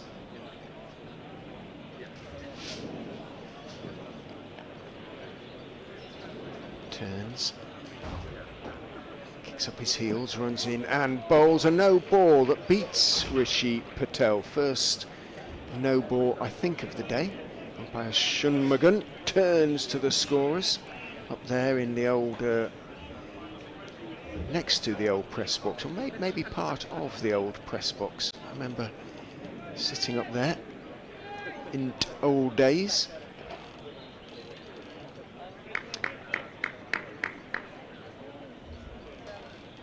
Nice place to watch cricket from. In goes Clark and bowls, this time outside off stump. Patel rather stylishly leaves, just steps forward and lifts the bat up in a rather graceful parabola. Allows it to go through to Simpson. 70 up with those with that no ball, 71 to be precise. And the experiment, if that's what it was, with the short extra is over now. Carson runs into 3rd slip instead. Clark is in, and immediately, with 3rd slip having gone in, Clark strays on to leg stump. Patel whips it down to long leg, but Ibrahim is quickly on to it, sufficiently so to prevent a second. Well, it was a better over from Tom Clark. Still went for a couple in it, but more consistent, and he made the batsman play most deliveries. Only the no ball really was the black mark. 72 without loss, Leicestershire after 16. Patel 33. Weatherall 27, and the flags have stirred into life a little bit. They have. I've been impressed with the way these two have run between the wickets. Yeah, it's something that Weatherall does really well. Yes, he does. I've noticed that. Yeah, it's very positive. Crocombe in bowls to Patel, who wants a rising ball go by outside the off stump, taken by Simpson, no run. I mean, in the previous over, he called Patel through for a sharp single, but there was always a single there. But he always seems alert to the possibility of just keeping the scoreboard ticking over. There's Jake Weatherald. Crocombe already back to his mark. And he's running in. Down the hill, bowls, and Patel plays firmly into the offside, fielded in the covers by Ibrahim, and there is no run. We're in the 17th over of the morning. If you're just joining us on the live stream or on the BBC, it's Adrian Harms and Richard Ray on commentary duties. Leicestershire off to a good start, having lost the toss on a pitch that looks a little green and a little bit of grass on the pitch, but these two have batted very well. An alarm when Patel was dropped, slipped by Carson, and the score was on 26. Crocombe in bowls, and Patel drives firmly. Didn't quite go where he intended, but he's going to get a couple of runs out towards deep backward point. Charlie Tier in hot pursuit overhauls the ball and gets in a good throw to John Simpson, but not before Patel has come back for his 35th run. And Leicestershire to 74 without loss. A decent crowd in on this opening day. I was saying to Richard at the start of play that with the Albion at home tomorrow, there certainly won't be as big a crowd tomorrow, I wouldn't have thought. But Friday seems to be a very popular day for people watching. There was a big crowd at the Oval last week on the Friday. In comes Crocombe bowls, and Patel is forward, plays down the track, there is no run. You're right, Leicestershire had their biggest crowd, I think, for some little time on Friday against Nottinghamshire. Yeah. Really big crowd. A few people down from Notts, do you think, as well? Oh, absolutely, yes, Yeah. Absolutely. Obviously, it's the first time that the sides had met in the county championship for a few years, 4 years. So there was a slight element of unfamiliarity in that respect. Crocombe in bowls. That's good delivery. Did he play at that, or did he pull his back inside the line? It's immaterial, really, because it wasn't out, but it was a good delivery by... I think he did just pull the bat inside the line at the last minute. A good delivery by Henry Crocombe, who's probing away outside the off stump. Yeah, I mean, Mark Church was saying that for the Essex game, I think Surrey had the week before, there was something like 15,000 people across the 4 days. That's impressive. Is it firmly into the covers, fielded by Ibrahim, and there is no runs. Henry Crocombe's over, 3 overs, no maidens, 0 for 13. Leicestershire 74 without loss, 17 overs gone so far today. And actually, I think the figure last week up at the I think there was 5,500 there on Friday there last week, and they saw a really good day's cricket with Sussex at one stage 92 for 7, and then Robinson and Carson getting hundreds. So it was a very watchable day. And a good crowd here today. Currently Leicestershire will be happier than Sussex. 74 without loss. Who's that bringing out some refreshments for the two batters? Looks like a solid figure of Josh Hull, very tall. Left arm. Be disappointed to be left out, but he's bowled quite a lot of overs, and I think they're quite keen to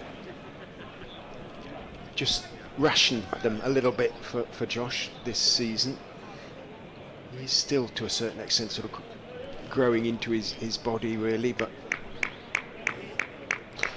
Helm? Yeah, and interesting, actually, in this round of matches that Dan Worrell is playing for Surrey, so those counties that can and have got the resources to are suddenly sort of juggling resources in the fast bowling department. It's a pretty heavy workload in these opening weeks of the season. Yeah. Clark is in and bowls. Weatherald is watchful as he turns that one into the onside. There's no run. Talking about Jake Weatherald's consistency in terms of his scoring, other than that game, the first game of that season, we've talked about the run out. Rishi Patel, when he made just 4 and 9 in that game, 164 against Surrey, 79 against Glamorgan, 37 and 53 against Nottinghamshire, and another start here. He's watching as Clark is in, bowls to Weatherald again. That's a good line and length, and Weatherald respectful, defends it back down the pitch to the all-rounder. But he will have been very disappointed, I think, not to have gone on and got another 100 at Glamorgan to back up that big 100 against Surrey at the Oval, which made a pretty good impression. Because as ever with Surrey, there were quite a lot of the national press were there. Yeah. So it was an opportunity. Clark is in and bowls, and again it's straight off stump line. Weatherald leans forward, not a big stride, plays it back down the pitch. No, I agree. I think it's certainly the place if you want to make an impression. And just because the amount of press who do turn up, I noticed that last week. Yeah.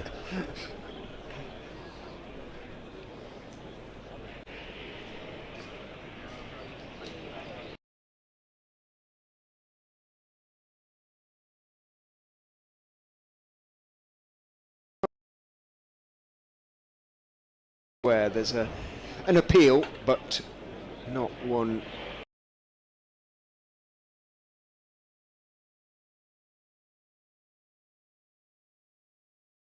Hopefully that's a temporary thing. You haven't all lost pictures. Yorkshire have taken another wicket at Edgbaston.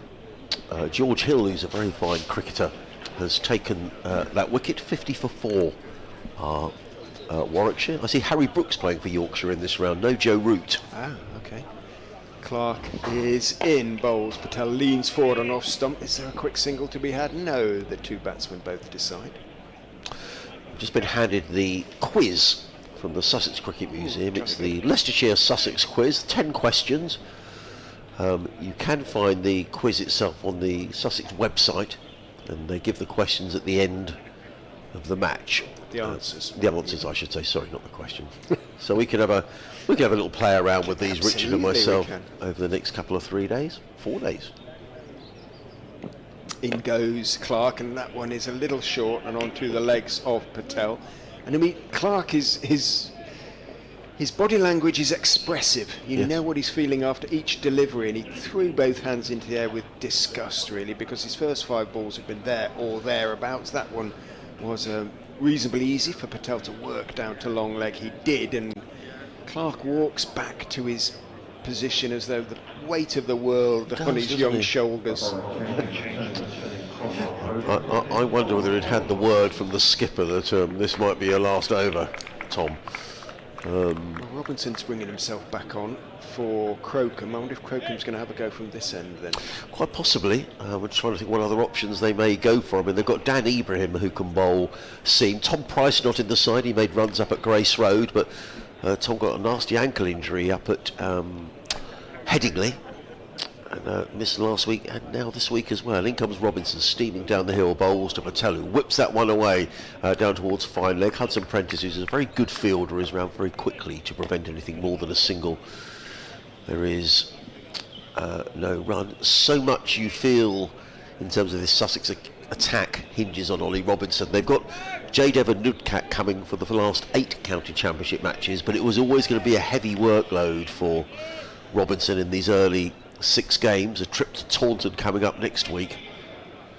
And the tempo of the game does seem to change when he comes on to bowl. There's an expectation maybe that wickets are a possibility. He's in now, bowls to Weatherald, who's forward, plays to mid-wicket. There is no run. There's a few questions we might be able to answer. Right. Including the first. Right, you read the first. Let's fade the first one out then. Please do, yeah. Colin Ackerman and VN Mulder added 477 runs for the 4th wicket for Leicestershire in the championship match here at Hove in 2022. How many higher unbroken partnerships have there been in the competition? Right. I think I know the answer to that one. Well, we can give our answers, what we think the answer is. Richard's pretty convinced that the answer is none. Oh. We can say that. Oh, can we? Yeah.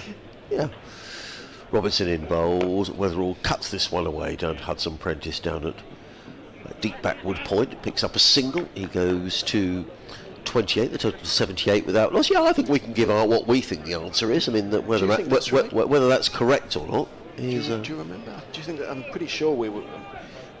I mean, we were looking up so many records. Yeah, I guess perhaps the important thing might be how many higher unbroken partnerships. That's the key, perhaps. So Richard and I reckon it's a 0. So we're going to Well, I do, but are you happy with that? Yeah, Robinson in bowls, let go by Patel through to Simpson, no run.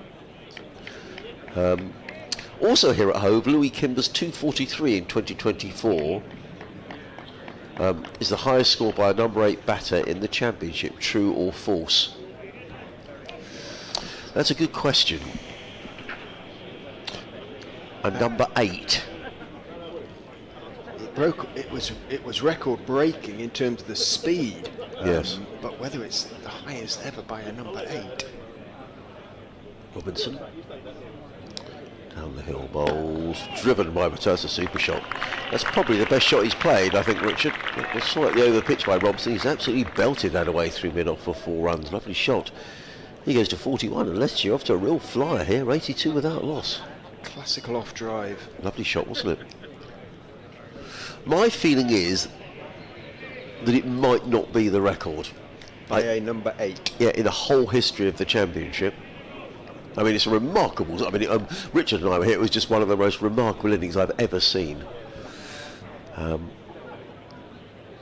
Robinson. In again. Bowls. Patel defends into the offside. There is no run. And although I want Sussex to win every game, I have to say there was a little bit of me that wanted Leicestershire to win that game, because had Kimber stayed in, I think it would have gone down in history as one of the great innings. It was a terrific innings anyway. End of the over, 82 without loss. Patel 41, Weatherald on 28. Ollie Robinson has now bowled 7 overs, 1 made 0 for 22. I'd be a little surprised if Tom Clark does stay on, and in fact Robinson is going to revert to his opening seamers, and Hudson Prentice coming back into the attack. Interesting. So I'm going to say that that's false. He impressed me with his captaincy up at Grace Road, Upton Steel Grace Road. Ollie Robinson. He's decisive and he's not afraid to make quick changes, and that's what he's done here. And as such, it isn't always what the batsman might expect to happen, and that's a good thing. Hudson Prentice, a long chat to Daniel Hughes at mid-off. Ready to go now from the C end. In he goes and bowls edged, but along the ground wide of third. Slip out towards fine-ish third man. Ibrahim has to run around from sort of wide third man, almost deep backward point. By the time he gets in and gets his third away, Weatherall has picked up a second. He moves on to 30, 84 without loss.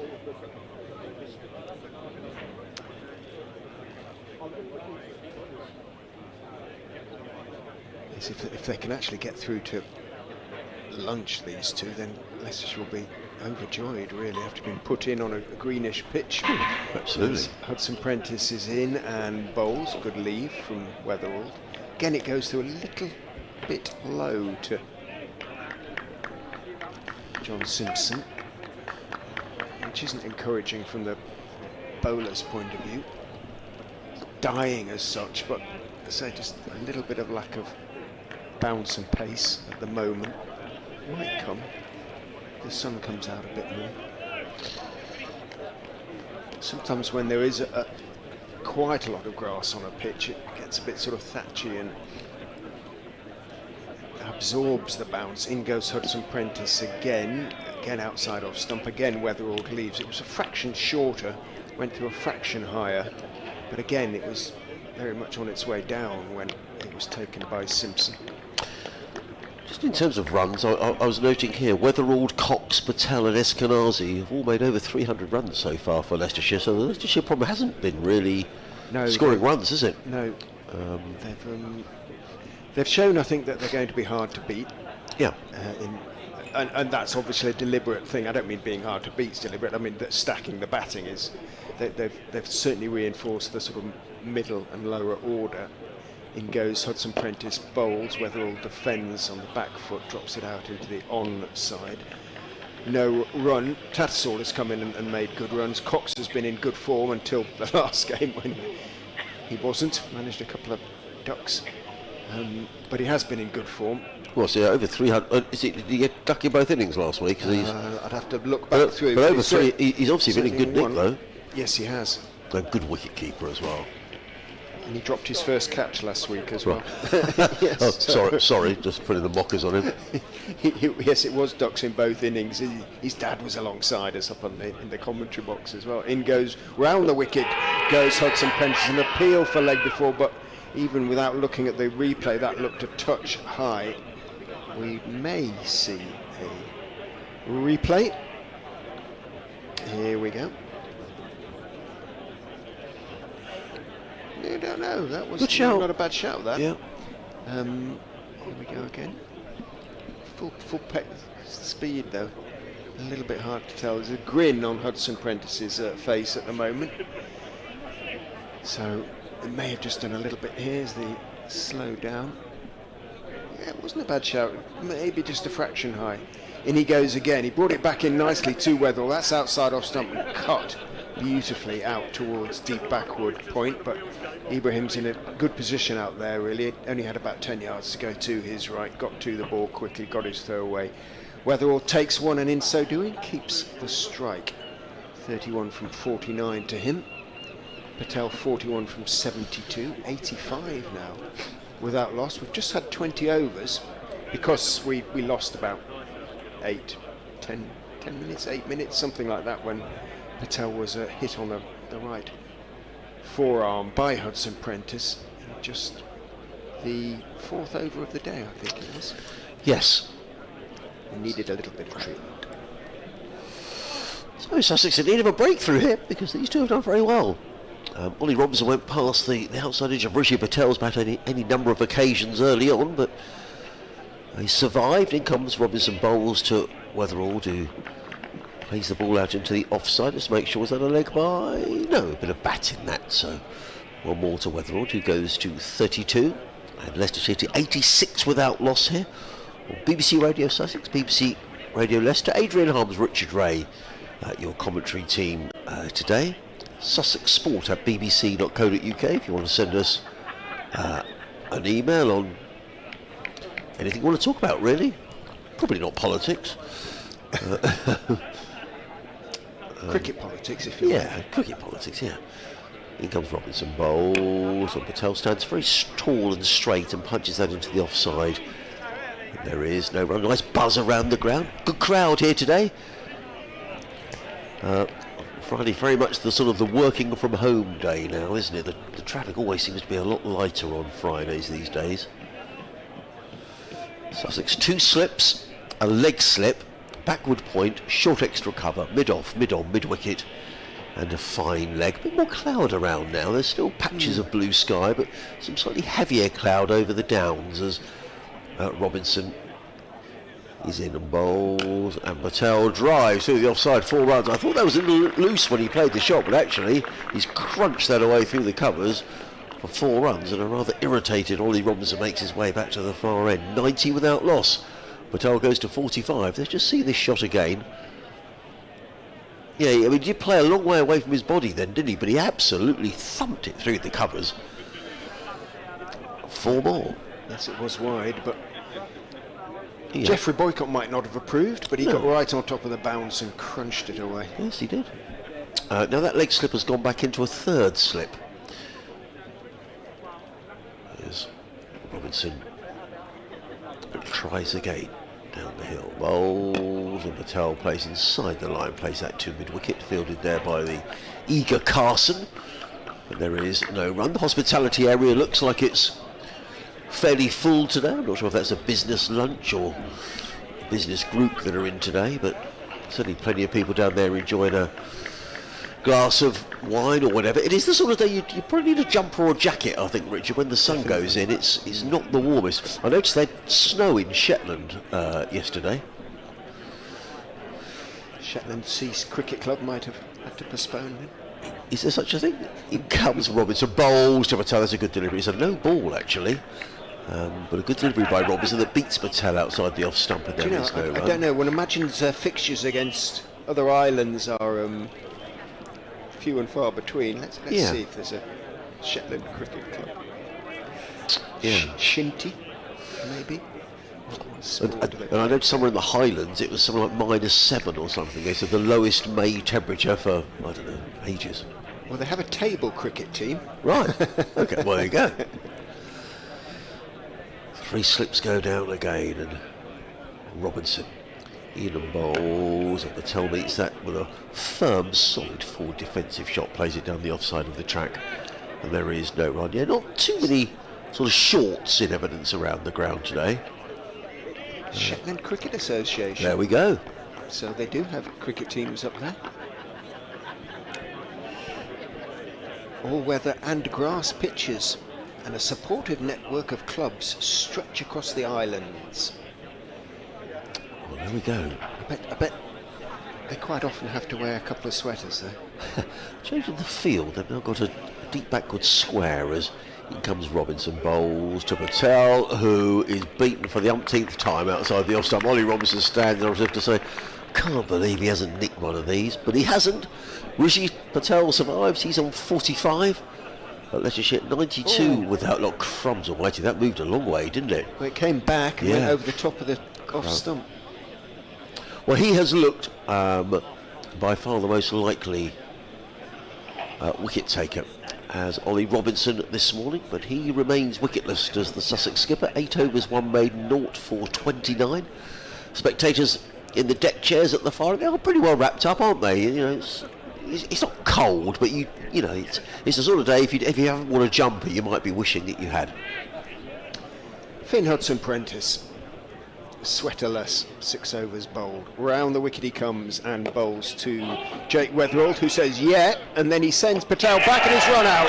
Well, Jake Weatherald sold Rishi Patel down the river there. I heard the call of yeah, he's going to apologise. He's walking across to apologise to Rishi Patel. He dropped it out into the offside. Yes, he said, and then Patel obviously responded, took 8 or 10 steps down the wicket, turned. He was absolutely out of his ground. The throw came in from the covers. I think it was Jack leaning. I think it was leaning. Let's have a look. See, he made the call, and leaning hit the stumps, and Patel couldn't get back. Hit the single stump. The leg stump knocked it out of the ground, and Leicestershire's good start has come to an end. Rishi Patel holding the bat by the blade as he walks off. He was looking in pretty good nick, but he had to go. 45 he made from 78 deliveries, and Leaning was indeed the man responsible. Well, good bit of fielding by Jack Leaning. He was coming in from backward point. But as you say, Sussex, with the exception of Ollie Robinson, hadn't really looked like taking a wicket this morning. And perhaps that's a bit of good fortune that Sussex needed. So well done to Jack Leaning, but desperately unfortunate for Rishi Patel. He was dropped when he was on 16. But I think you're quite right, Richard. Jake Weatherald realised that was his error, and Patel, we actually said how well these two had run between the sticks as well. You know, they were always looking to turn the ones into twos. Positively, yes. Yeah, on this occasion. So, Rishi believed what he was told, didn't he? There, yep, said Weatherald.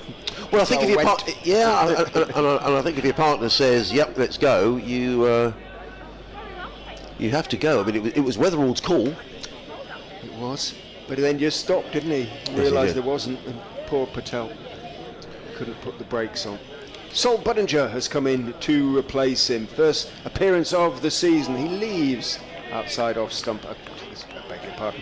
But it's still Weatherald, of course, at that far end. So Weatherald leaves outside off stump. Budinger, normally an opener, of course, had a very good season last season. Was really unlucky, and a pretty good pre-season as well. So he sort of suffered at the signing of Weatherald, really. Yes. Another left-handed opener signed a little bit at the last minute, Jake Weatherald, once it was found out that Peter Hanscom wasn't going to come for the season for family reasons, essentially.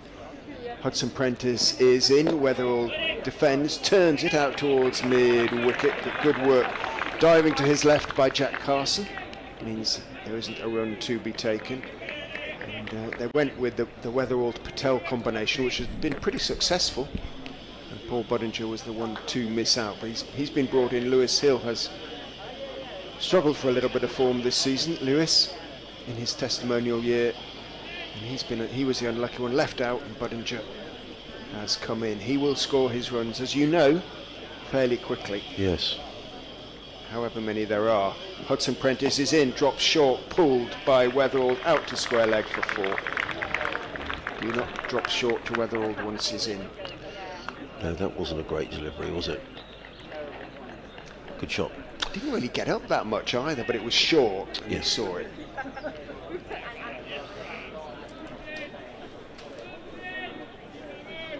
I can't hear anything at all through my headphone. I can hear BBC Radio Sussex. Oh, here we go. Oh, here we go. I've got it now. Thank you, Richard. Do you mind if I take over? Not at all. Comes Hudson Prentice. In and bowls. Weatherall lets that go outside the off stump, and there is a no run.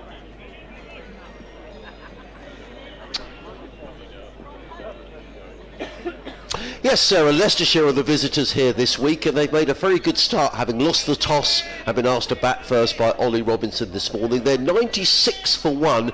The wicket has gone down in this over, actually. Rishi Patel run out brilliantly by Jack Leaning for 45, but Jake Weatherall, who opened for the Australians in the Ashes, is playing very nicely indeed. He's 36 not out. Meanwhile, up at Trent Bridge, it's a clash of first v second, Nottinghamshire against Surrey, and Nottinghamshire have recovered. At one stage they were 19 for 2, they're now 71 for 2, both wickets there for the returning bowler Dan Worrell.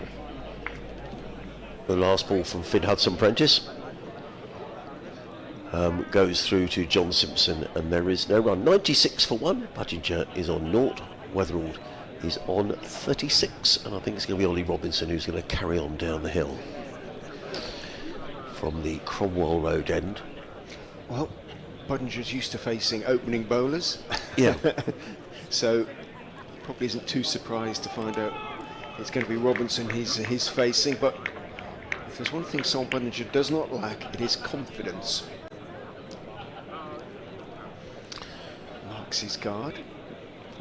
Got it straight away from umpire Goff. Looks around him, does a couple of squats, sees 4 slips. Do you want to keep going from that end?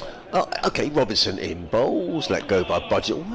That went through a decent carry, didn't it, to John Simpson? Yeah. James Coles was sort of taking evasive action at first slip.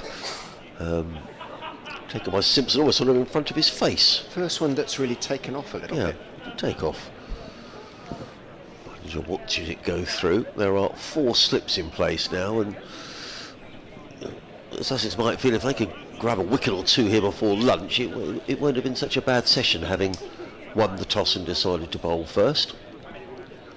In comes Robinson again, bowling to Budinger, who is forward defensively, pushes out into the offside and picks up a single fielded by Henry Croker, who moves smartly to his right and mid off to field, so Budinger is on his way. The total to 97 for 1. Leicestershire will still feel it's been a good morning. I mean, they'll be disappointed that the wicket came in the way that it did, because Patella played some nice shots, having been roughed up a little bit earlier on, hit on the arm, and Robinson going past the outside edge on several occasions. But Weatherall is still there. Robinson is in. Bowls. Weatherall lets that go. He was always sort of walking into that shot, wasn't he? Then just decided to let the ball go through to Simpson, and there is no run. Yeah, Patel will be disappointed.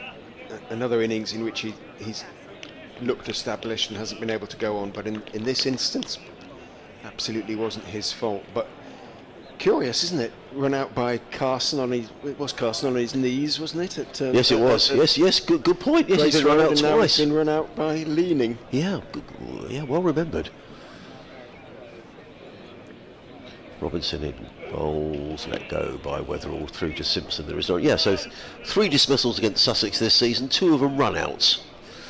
Both direct hits as well. I think to himself. Well, actually, the one at Grace Road, I mean, that was sort of like 1 in a million from Jack Carson, really. I mean, I remember when Patel came back for the second run, I was watching Finn Hudson Prentice, who was bowling, and Finn had sort of thought, oh well, I think everyone thought, oh well, that's 2 runs. It was just an incredible piece of fielding by Carson that accounted for Rishi Patel. Robinson in bowls to Weatherald, who drives through the covers. Nice looking shot. Is that going to go for 4 runs? Yes, it is. Nicely played by Jake Weatherald. It goes to 40. And the 100 up for Leicestershire. 101 for 1. And I'm sure despite that mishap with the run out, Leicestershire would have settled for this. So run rate is 4.5, something like that. But that's what the openers have scored. Certainly these two will score at that sort of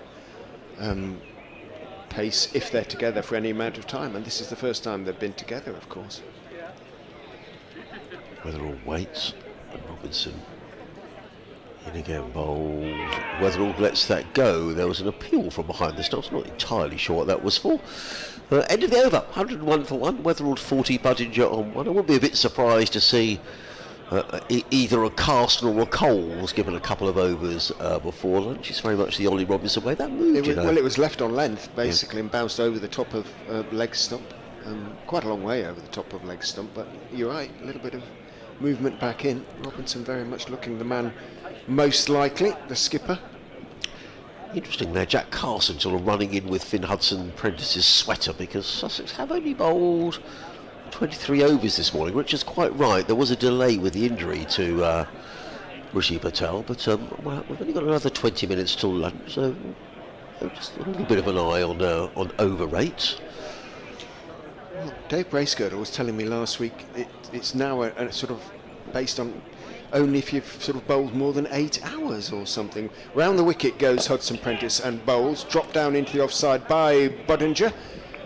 Cover goes running in, Dan Ibrahim, and dives forward, tries to pick it up and doesn't quite manage it, but he does manage to lose quite a lot of his trousers and indeed his undergarments. Yes. And, hoist them up rapidly as he gets up, which is wise.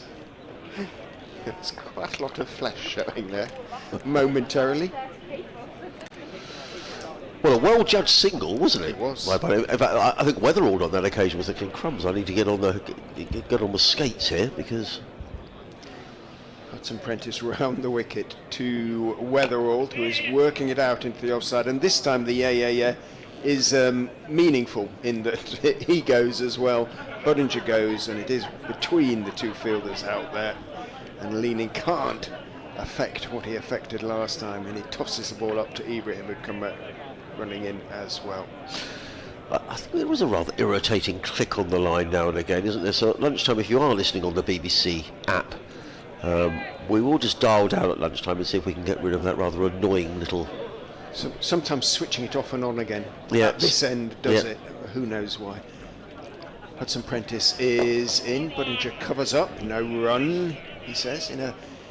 He's still got, despite the amount of time he's subsequently spent in England, Sol was brought up in Australia, and inevitably, although the accent sometimes does sort of waver slightly between the two countries, there is still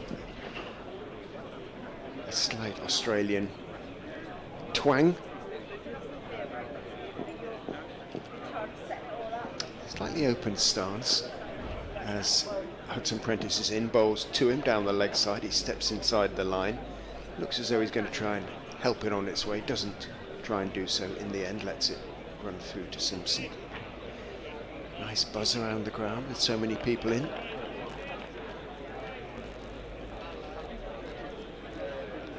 $103 for 1. This should have been positive. Too positive in the case of Weatherald on one occasion. Hudson-Prentice is in, bowls, and had an awful lot of time there on the back foot, Sol Budinger, just to wait for the ball, turn his wrists on it and work it to square leg and take a single, but he seemed to be in position and almost waiting for it. Say that the only delivery that has done anything in terms of lift really was that one in the previous over from Ollie Robinson, which, as Adrian said, was taken by Simpson around about head high with his gauntlets facing upwards. But that was very much the exception to the rule.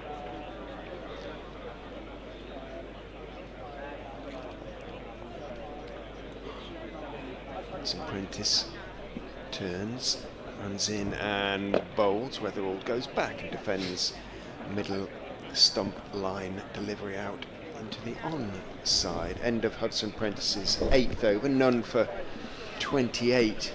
His figures, gets a sort of consoling pat on the back from John Simpson rather than congratulatory, and my guess is there might be a change just to see if perhaps Crocombe has a bowl from this end, or maybe an over or two of spin. Hudson Prentice has run down to the sawdust, and he's going to put it on the crease because he's been bowling around the wicket.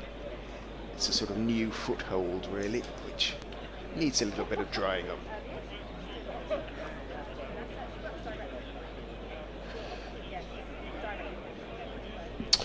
Well, it's going to be Ollie Robinson who's going to carry on from the Cromwell Road end of the ground to bowl to the left-handed Sol Budinger, who is 3 not out, 104 for 1 are Leicestershire on this opening morning, as in comes Robinson. Bowls, and Budinger, well, he didn't know where that had gone.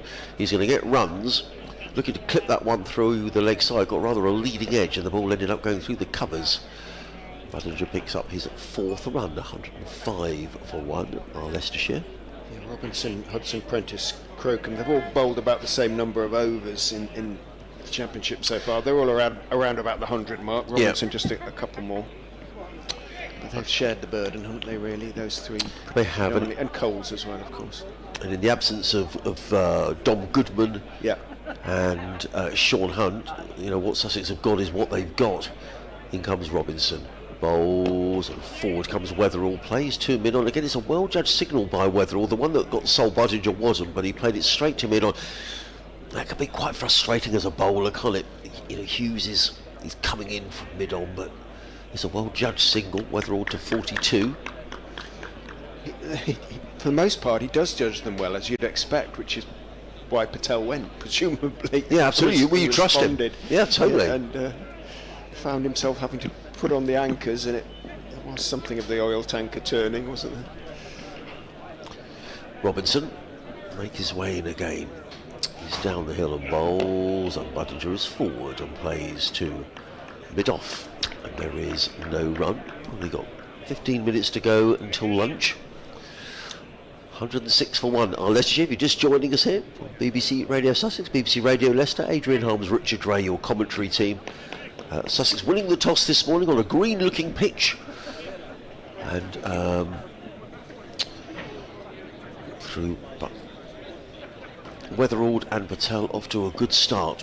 Rishi Patel, the man out for 45, run out by Jack Leaning, as in comes Robinson round the wicket. Bowls and defended by Budinger, plays out into the offside, and there is no run. Budinger remains on 4, Weatherall on 42. Still the 3 slips in place. Backward point, cover mid-off, mid-on, mid-wicket, and a fine leg. The corporate hospitality is filling up. I see a waiter down there going around taking some drinks orders. Robinson, meanwhile, is back to his mark at the far. He's gone past the outside edge on a number of occasions, Ollie Robinson, this morning, and on another day he might have picked up 2 or 3 wickets, but he's beaten Budinger. The ball goes through to John Simpson, and there is no run. That was a good bit of bowling. It was. Coming round the wicket and moving it away from a left-hander isn't easy for the right-arm seamer, and Robinson is one of the few who can do it on a reasonably regular basis. He just got that ball to straighten off the seam. There's a little bit of in swing through the air from the arm, and then just straightens off the seam. Beautiful bowling. Final ball of his 10th over from Robinson, bowls to Budinger, who plays this to backward point. There is no run. Good accurate stuff from Ollie Robinson, just the 2 runs coming off the over, but no wickets in the wickets column. He has bowled 10 overs.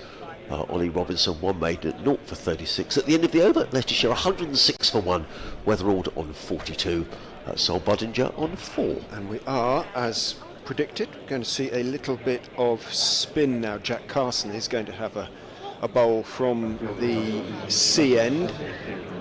All sorts of fielders donning pads, shin pads, so all sorts, just a couple. Simpson gets a helmet, of course. He's going to be standing up naturally.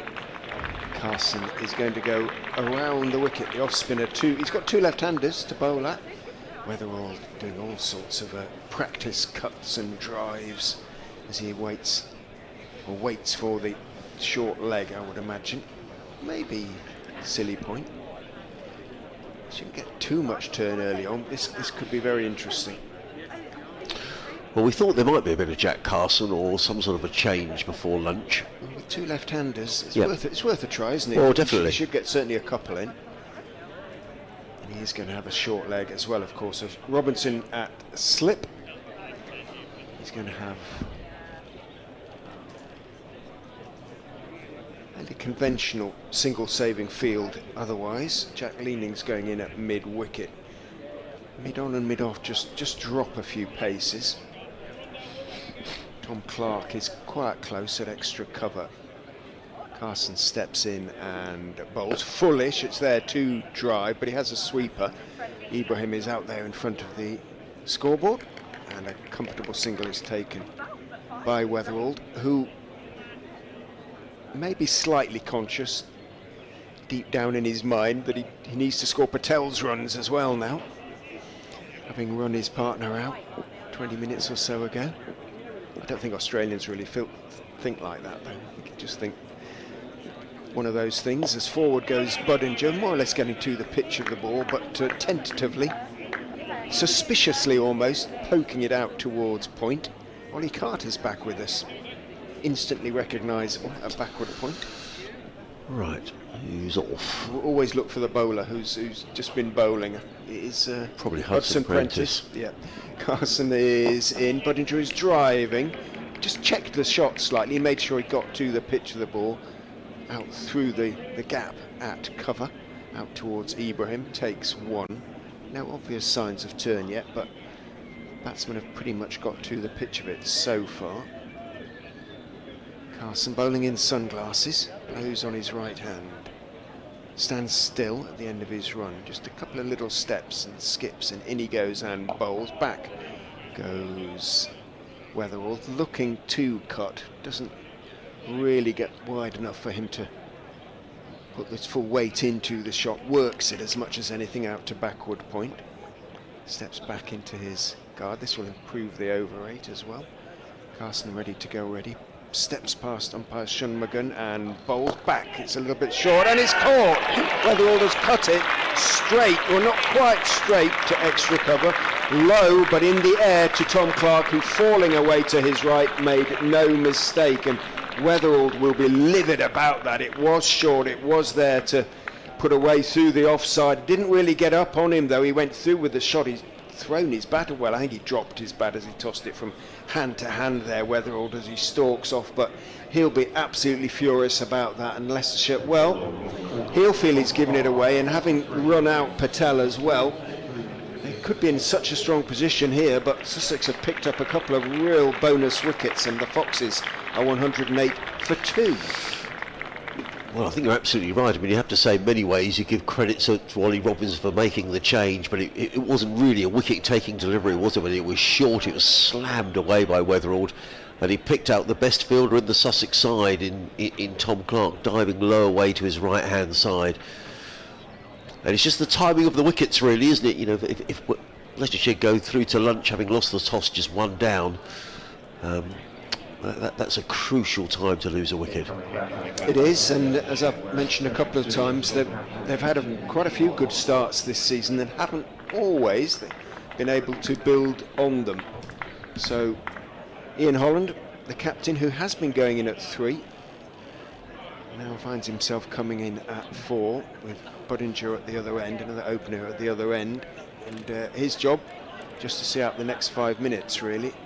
And Sussex will enjoy their lunch rather more than they might have done sort of 20 minutes ago, when Leicestershire were 92 without loss, now 108 for 2.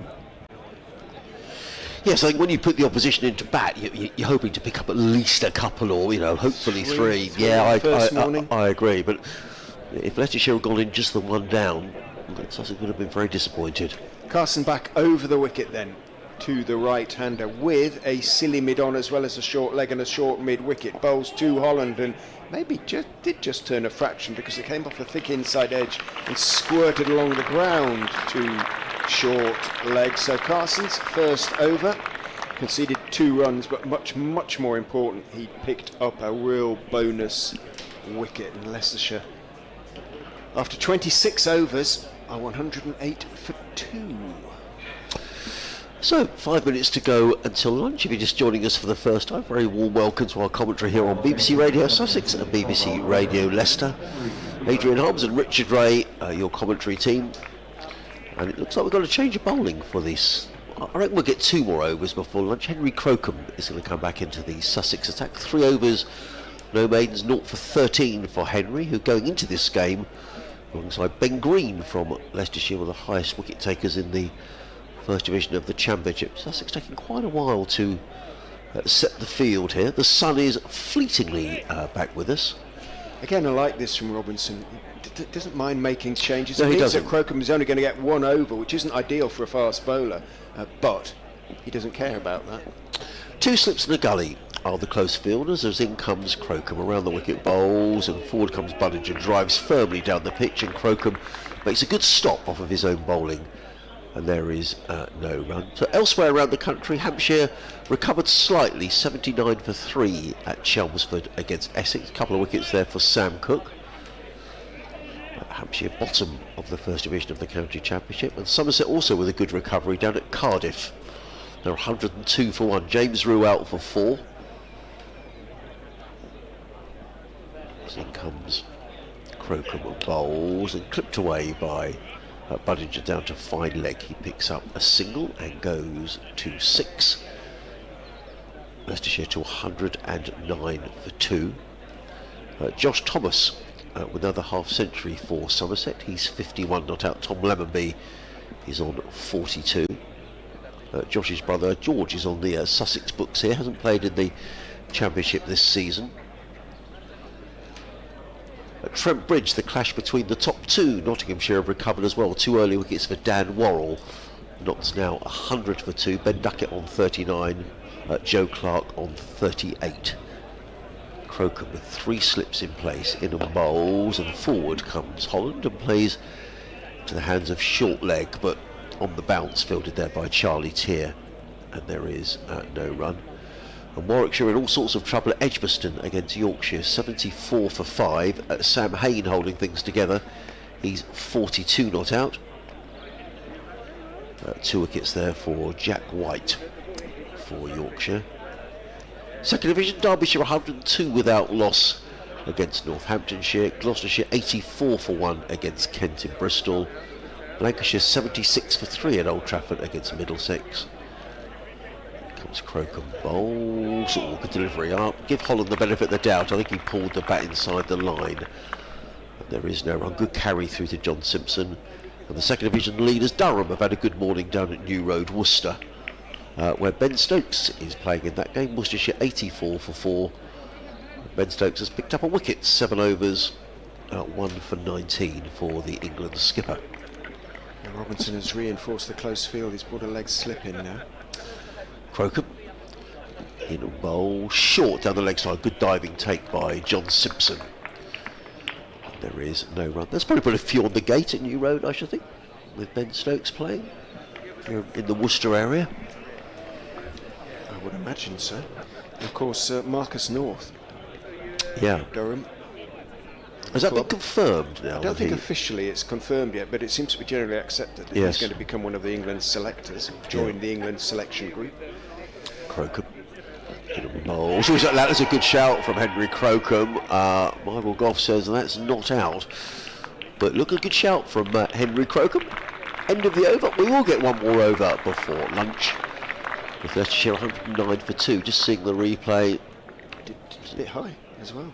But, almost amidships. Yeah. Holland is not a tall man, and he tends to crouch a little bit at the crease, so that isn't necessarily was it slightly a guide, but it probably just did a bit too much, too much movement, a bit too much bounce for these 2 very good umpires, actually, from what I've seen. I know Michael Goff obviously is very experienced, but Surrey Shunmagan has also impressed me in recent games. He's a hard man to convince. So Jack Carson will bowl the final over before lunch, and he's going to start by bowling to Sol Budinger, the left-hander, with a slip and a short leg. Round the wicket he goes and bowls, tosses it up pleasantly. It's a little full, but Budinger, conscious of the proximity of the interval, just pushes it gently out towards backward point. Finn Hudson-Prentice back with us. Fields, and there is no run. Carson, who deliberately holds the ball. In he goes and bowls a little shorter this time. Budinger can go back and chop it out into the gap in the covers and hop across the pitch so he doesn't mark it, and run up to the side and take one, which is kind of what Weatherald looked to be doing, and typically tried to almost hit it too hard and ended up shoveling it. It was still a good catch out there by Tom Clark, but he'll have been livid at hitting it in the air in the first place. Carson, right hand bat, new bat as well, Ian Holland, so he's got a leg slip, short leg and a silly-ish mid-on as he steps in and bowls. Holland playing across his front pad rather, just turns his wrist on it, pushes it out towards short leg, or wide off short leg, doesn't bother taking one. Changes in the field now. Personnel rather than position, although mid-wicket has gone quite a lot shorter as well. Carson is in, Holland is forward, getting to the pitch of that one, pushing it to the silly-ish mid-on, who's about 4/5 of the way back up the pitch there. Jack leaning it is, man responsible for the first run out with his left foot almost, but obviously not quite, on the cut strip, leaning on his hands as Carson is in, tosses it up, turned to short leg, along the ground all the way by Ian Holland. Carson hoists up his sleeves as he walks back to his mark, takes the ball a few seconds to get there. It will certainly be lunch at the end of this over. It's the final ball. Carson steps in and bowls. Holland is forward, drops the ball out into the offside, and that is the end of an absorbing morning's championship cricket. Well, it certainly has been, as the players leave the field. So Leicestershire here 110 for 2. Sol Budinger is on 2. Ian Holland, the skipper, is yet to score. The 2 wickets to go down. That of Rishi Patel, who was run out by Jack Leading. Brilliant piece of fielding, a poor call by Jake Weatherald, and Rishi Patel was rather left stranded. He was out for 45.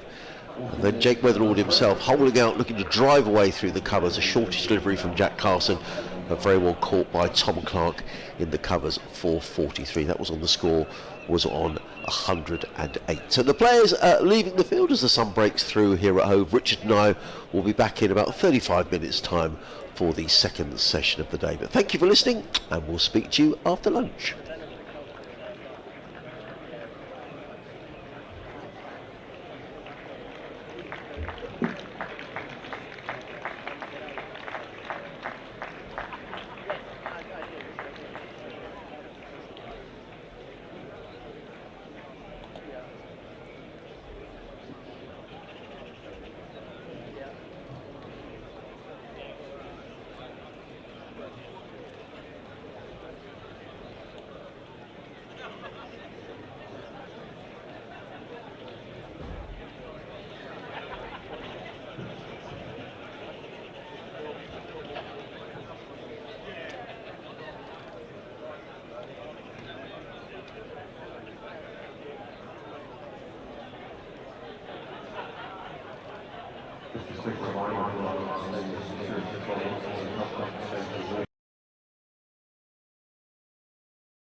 Hello.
Hello? Hello, hello?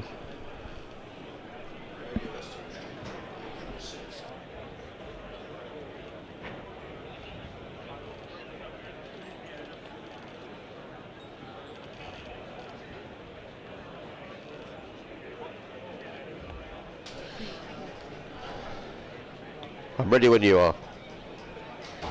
Thank you.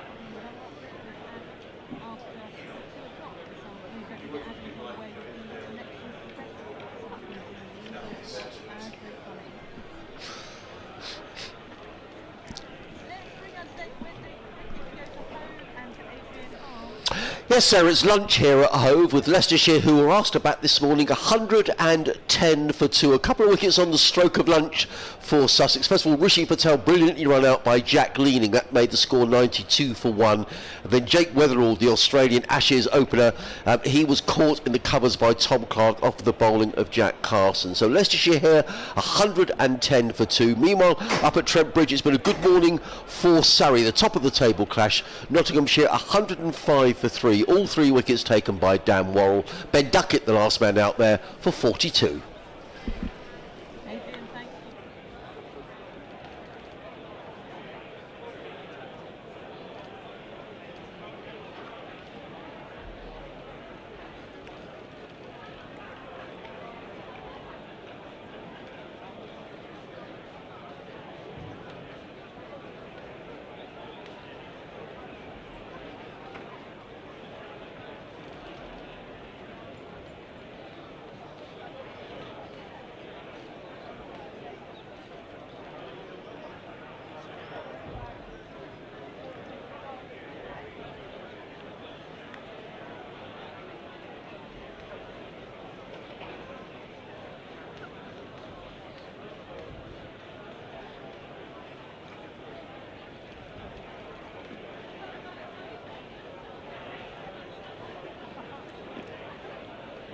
Just a couple of reminders. Everyone's spoken late and the Liverpool Road. Restricted schedule been hospitality areas. Reminder to stay safe protection. You also see for long periods of regularly a quick stretch between those regions circulation.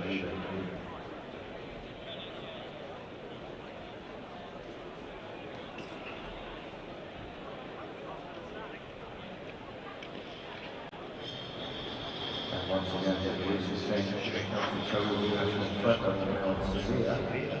Guests are reminded to please keep their belongings with them and not leave them unattended at any time. Please welcome back onto our field, match umpires Michael Goff and Suri Chandra.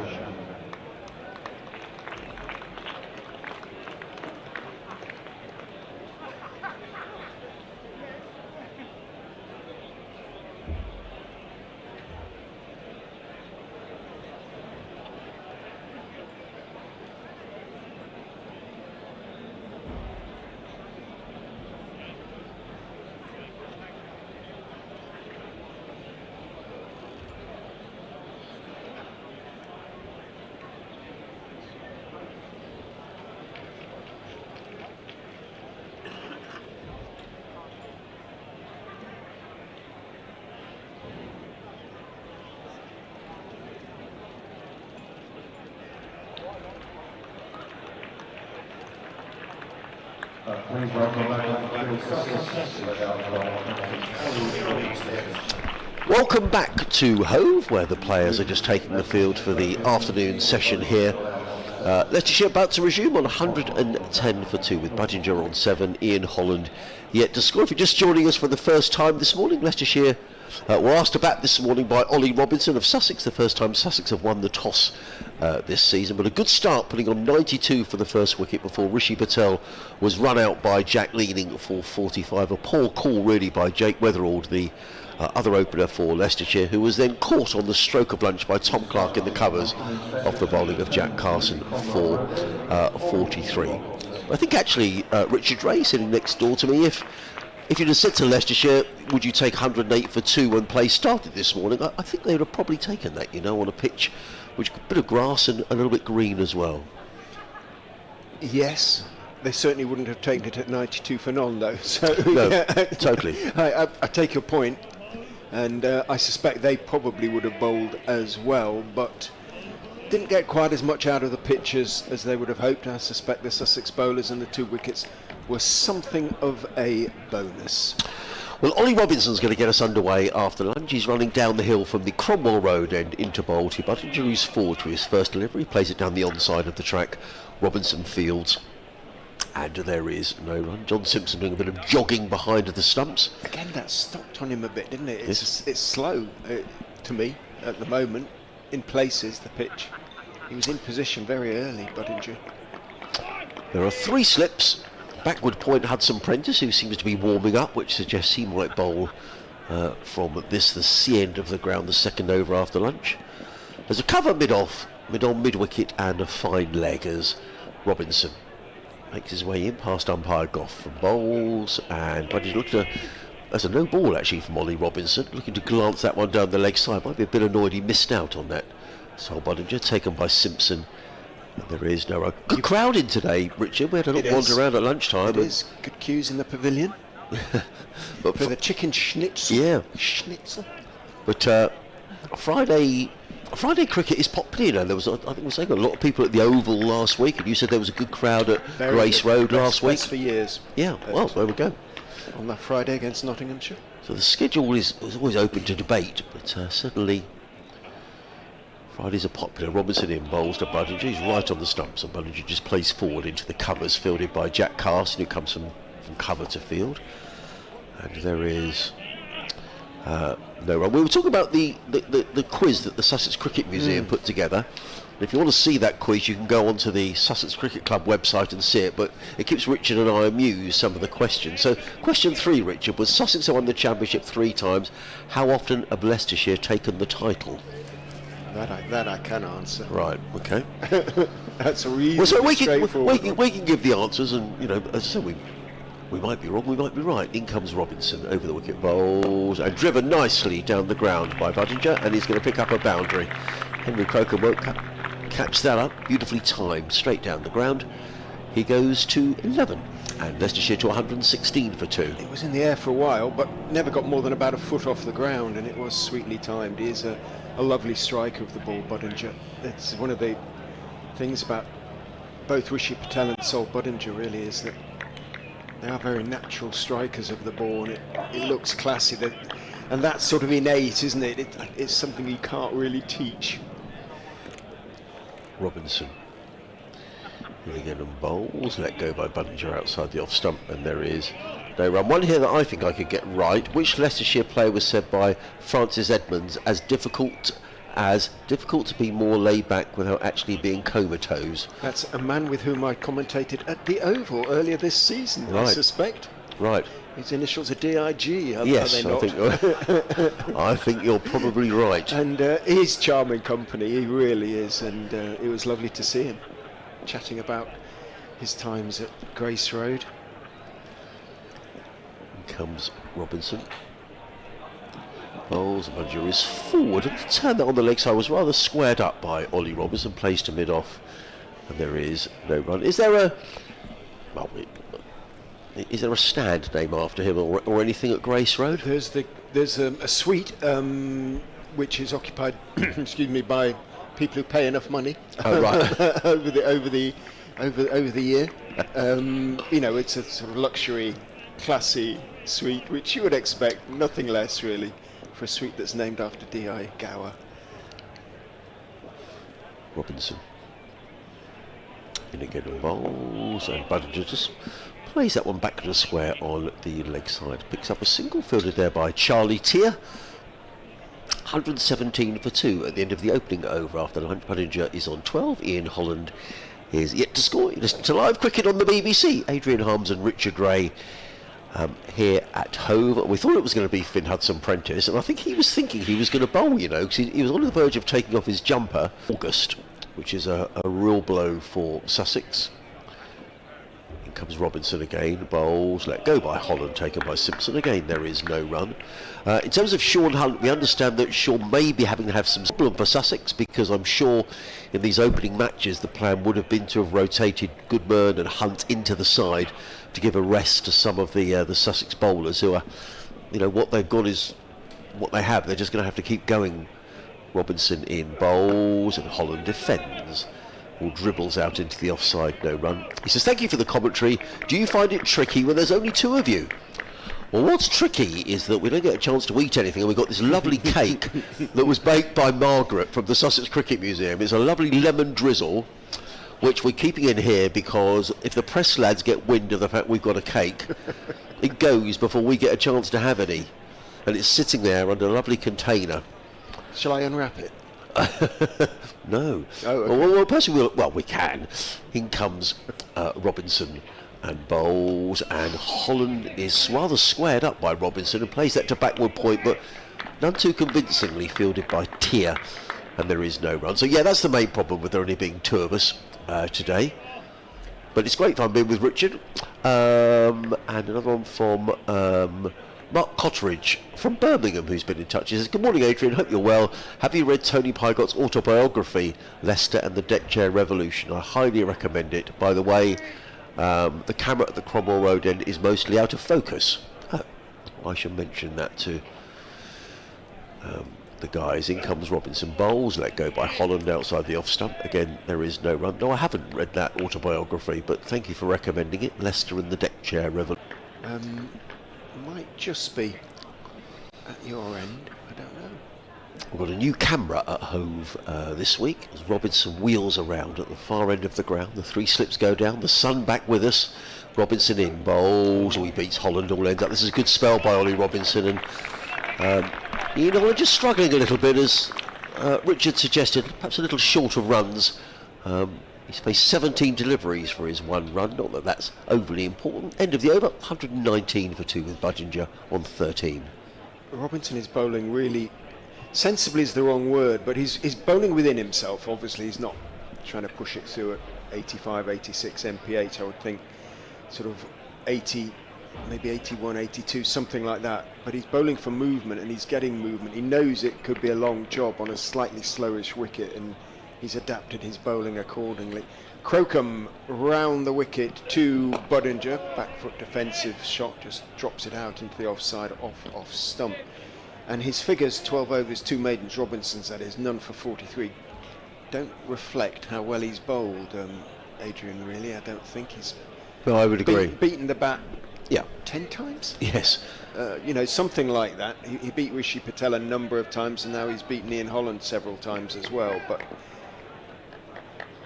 philosophy is his middle name, or philosophical is his middle name. In goes Crocombe, bowls, Budinger back, a little uncertainly, little bit of movement. This is good post lunch from these two. It's there or thereabouts. There's movement, and what they're doing is regaining control of the scoreboard to a certain extent. The openers, as they've done through much of the season, got away from them, got Leicestershire off to a sort of 4.5 run per over start as Crocombe is in and bowls down the leg side. Budinger gestures at the ball as he steps inside it, and it's taken by Simpson. Doesn't get anything on it, obviously. But you don't really want your batsmen to be going at more than sort of maximum 3 per over. Ideally sort of 2s, really, just to get them under pressure, make them feel under pressure. And there is still a little bit of nibble in the pitch. Crocombe turns, but it isn't fast, is in and bowls, and Budinger goes back, works the delivery off the back foot, defends it out to backward point.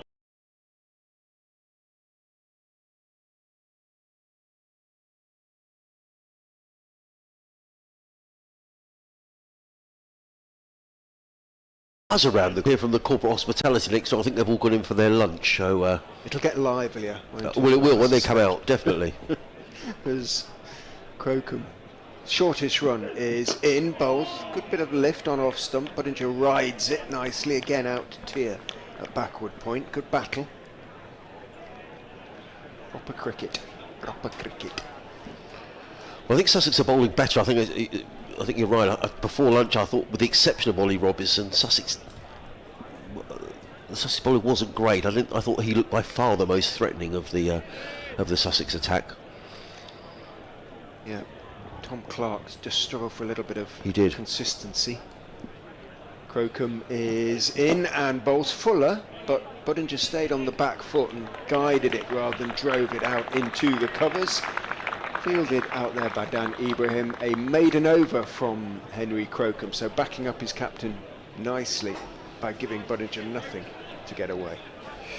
Elsewhere in the county championship, Hampshire now 108 for 4 at Chelmsford. Ben Brown, former Sussex captain, is 10 not out. At Cardiff, Somerset have recovered 121 for 1 against Glamorgan. James Rew out early on for just 4. Notts 118 for 3 at Trent Bridge against Surrey. Warwickshire 85 for 5 against Yorkshire at Edgbaston, as Ollie Robinson is at the top of his mark. And he's going to come down the hill with 3 slips in place. Coles, Clark and Leaning waiting as in comes Robinson bowls, and Holland gets back, gloves, everything high out of the way. The ball goes through to the keeper and there is no run. Has the clicking stopped? I haven't heard it. Oh no, I heard a click then. I thought it had stopped. Paranoid about them now. Yes. There's a backward point, cover mid-off, mid-on, mid-wicket, fine leg. Lovely sunny afternoon now. There is quite a bit of blue sky around Hove. There's Robinson wheels around at the far end of the ground. And he's in. Well, Holland is forward again and plays this just with a degree of uncertainty. I thought Ian Holland to backward point. He kept it out, but he just looks a little bit crease bound at the moment. He does. It's the way he plays. He does tend to stay in the crease and play, you know, from the crease where he can. Yeah. But when Robinson is seeing that, he's sort of pitching it up a little bit, getting movement, and he's very nearly got through onto the pads of Holland a couple of times. He's sort of eyeing things suspiciously, is Ian Holland, as the PA announcer in the marquee next to us gets underway. Robinson in bowls, Holland lets that one go through, taken by Simpson. And again, there is no run.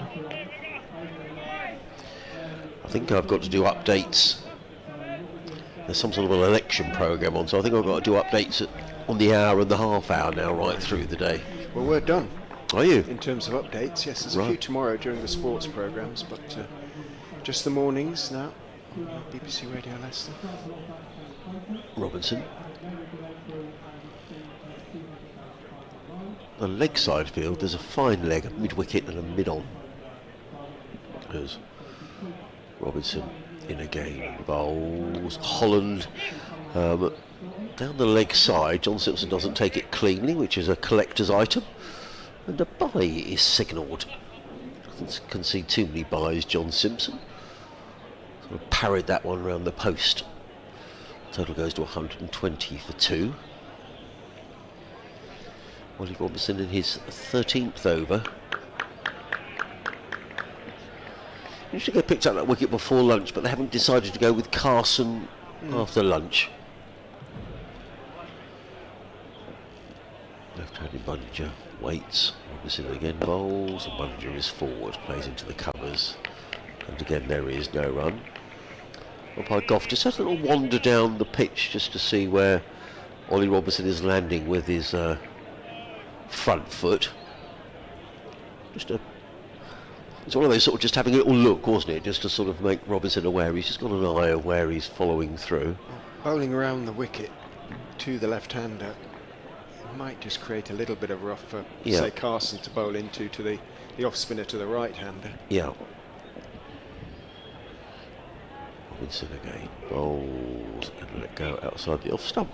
There is No runs. So end of the over, 120 for 2. Buttinger 13. Holland is on 1. In fairness, having watched that delivery carefully, it looked like Robinson was very close to the edge of the pitch. A long way away from potential danger area. Perhaps he'd seen Michael Gough eyeing him suspiciously. But it's been a different approach almost from Sussex post-lunch to pre-lunch, when they were sort of bowling for wickets. Of course they're still bowling for wickets, but in a different sort of way. They're looking to contain and frustrate, and over the wicket goes Crocombe and bowls outside off stump, and there was width, there was bounce, and Holland, who keeps stressing is not in particularly good form, was tempted to try and perhaps steer it, flick it over the slips. It's hard to quite tell what he was looking to do with that delivery. If he'd got enough on it, it would have flown down to third man for 4. He didn't get anything on it, but again, it's not convincing. 22 deliveries now, Ian Holland, for his single. Leicestershire's captain, but he's still there. Crocombe is in, bowls to him, he leaves outside off stump. And it's one of those sort of leaves where you lift your bat high and then you swing round and watch the ball into the gloves of the keeper. Wanders down, prods at the pitch.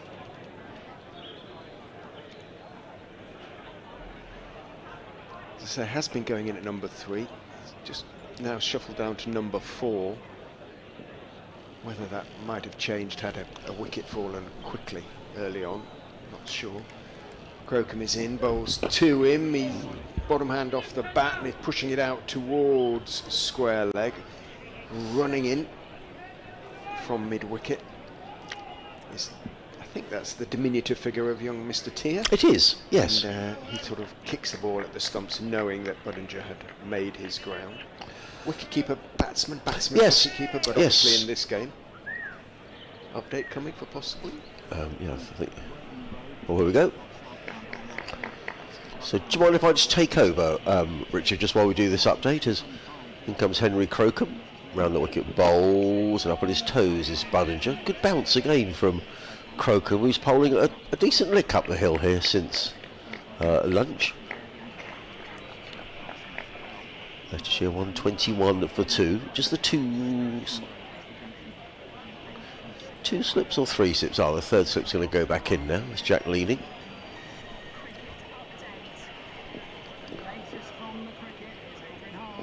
Yes, Leicestershire batting here at Hove, Adam. They're 121 for 2. Sussex winning the toss this morning, asking Leicester to bat first. Apart from Ollie Robinson, the attack hasn't really fired this morning, but they picked up those 2 wickets. Leicestershire, I say, 121 for 2. Meanwhile, at Trent Bridge, it's been a decent day for Surrey so far. Top of the table clash, Notts 124 for 3. All 3 wickets there to Dan Worrell.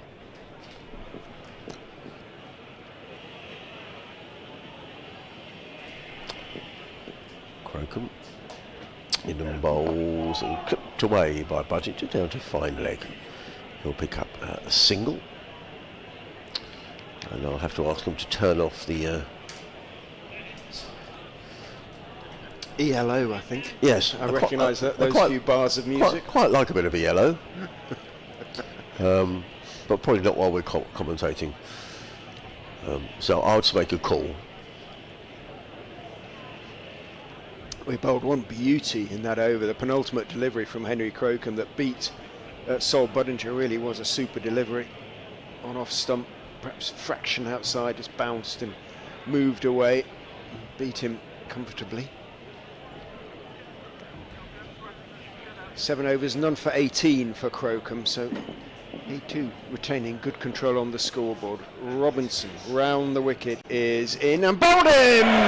Buttinger's off stump is out of the ground, and Robinson has reward at long last for his excellent work, certainly this morning, absolutely this afternoon, and it was a fullish delivery. Buttinger was a little bit rooted in the crease, just moved away, extracted the off stump, and Sussex have recovered nicely, because from 92 without loss, Leicestershire are now 122 for 3. Bowled Ollie Robinson. Budinger had been tied down since lunch. 14. What was he only on? He was 7 at lunch. 14 when he got that delivery, and on the back foot, couldn't deal with that extra little bit of movement. Yeah, I think that's fair, isn't it? He's bowled very well, Ollie Robinson, without any luck. And I was saying in the update there to the listeners, I think he's by a distance really the most threatening of the Sussex attack. So good fight back, as you say. 3 wickets have gone down for 30 runs after that opening stand of 92. And Sussex have bowled a lot better since lunch. Certainly Crocombe up the hill and Robinson bowling down the hill. John Tattersall, the Yorkshireman, North Yorkshireman. Yes. Knaresborough Cricket Club comes to the crease. This is his 3rd appearance of the season for the Foxes. Didn't play in the first couple of games, but in his 3 innings he's made 112, 27 and 61. So he is actually quite high up in the averages. He's averaging 66 exactly, and he's scored 200 runs in those 3 innings. But he's under a bit of pressure here. Leicestershire, who started so well, once again struggling a little bit to go on. Over the wicket goes Robinson, bowls to Tattersall, who tucks him nicely down to fine leg for 4. And well, that one did come back in on Tattersall, but it was slightly misdirected by Robinson, and it was a little bit short. Tattersall went back, and he's not a big figure of a man. Everything's quite close together with Tattersall, and he just managed to nibble it around the corner and get off the mark with a boundary. Is that the first boundary post lunch? I think it might be. I think it is. 4 slips for Robinson. Sussex on the attack again now. Robinson with that big white sweatband on his left wrist comes in and bowls outside off stump, moves a bit further away. Tattersall steps forward, lets that one go through to John Simpson. Wicket keeper as well, Johnny Tattersall. Yes, I guess not keeping for Leicestershire, because Ben Cox is a terrific keeper. But I think it's a good signing though for Leicestershire. I think there are a few eyebrows raised, but as Alfonso Thomas said, look, you don't get to captain Yorkshire without being a decent player. And he's been a bit in and out of the picture with Yorkshire, and Leicester offered him a 3-year deal. People wondered where he'd fit into the side. Robinson is in, bowls to him, he leaves outside off stump, but clearly Thomas and the coaching staff identified him as a very solid middle order batsman along the lines of, for example, Stevie Eskenazi, who they brought in last season from Middlesex, and both have proved their worth. Both have played a lot of first division cricket, and you know, they've both made good runs this season against first division attacks. So the moment is more than justified his signing. Waits with bat raised as Robinson is in, bowls to him. He leaves for the 3rd time outside off stump, 3rd consecutive time that is. And 2-6 for 3. Quickly the picture changes sometimes in Championship cricket. 92 without loss, and Patel and Weatherall looked to have no troubles at all. They were scoring at 4.5, sometimes 5 and over. 30 runs later, 3 wickets are down, and almost Leicestershire looking as though they're not entirely sure where the next run is coming from.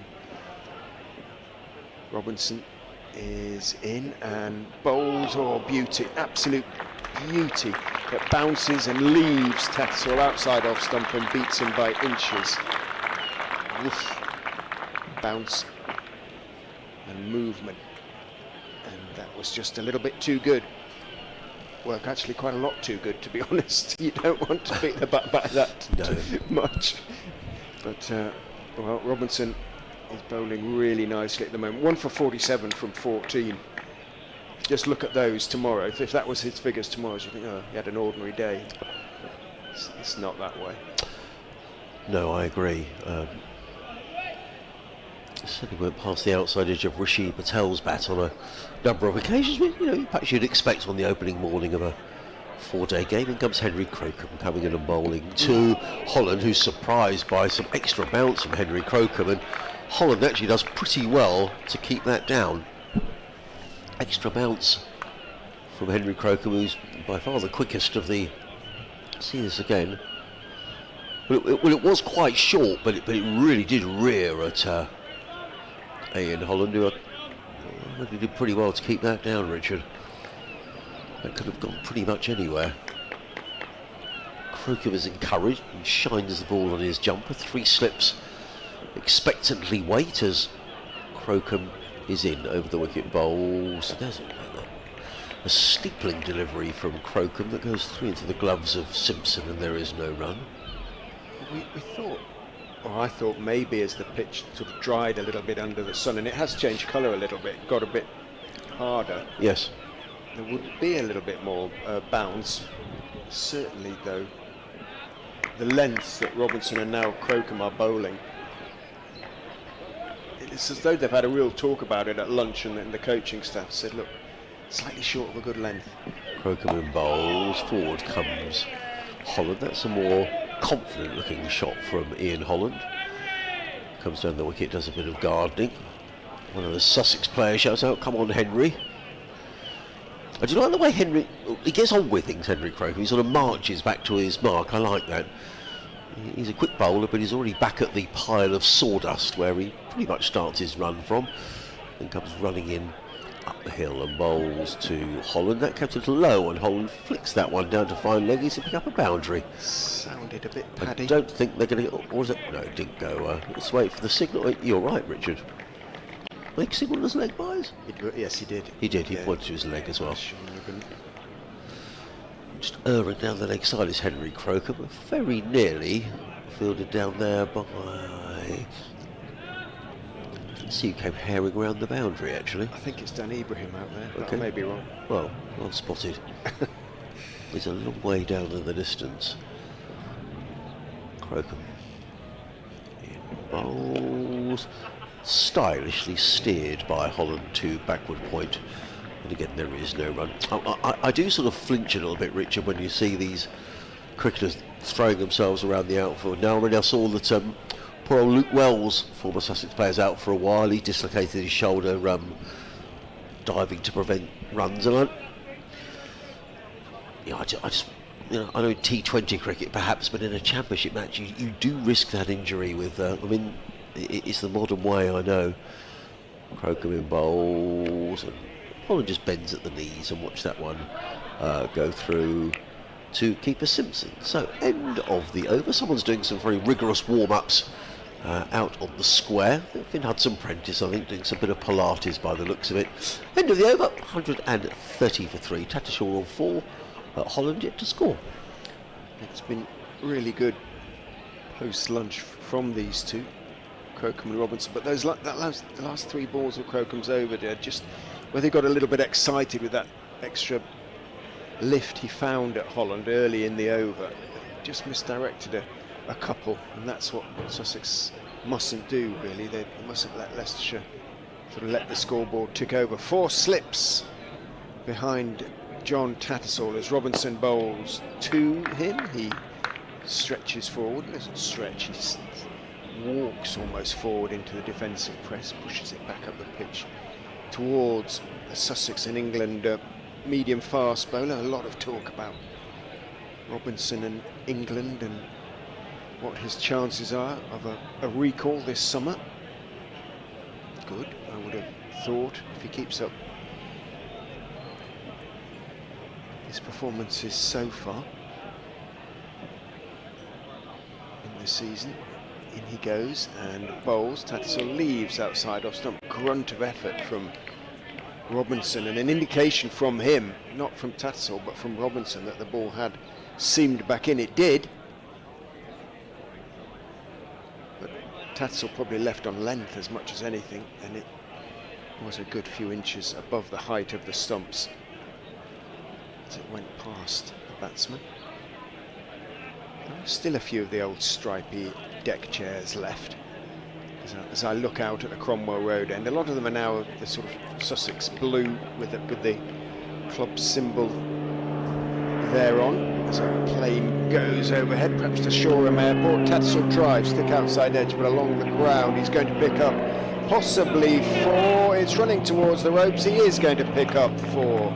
As well, Charlie Tier did just what worries Adrian, and dived. He was never quite going to get there, but he put in the dive anyway and rolled over the rope down there in front of the corporate hospitality. And as you say, it was on his shoulder and he could easily have done himself damage. Thankfully he hasn't, but he could have collided with the fence as well, Richard. I mean, it's very difficult when you're chasing the ball down the hill here.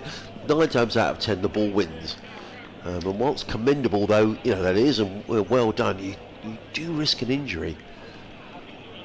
But this is an attacking field. Tier's got 5 slips. Yeah. Wow.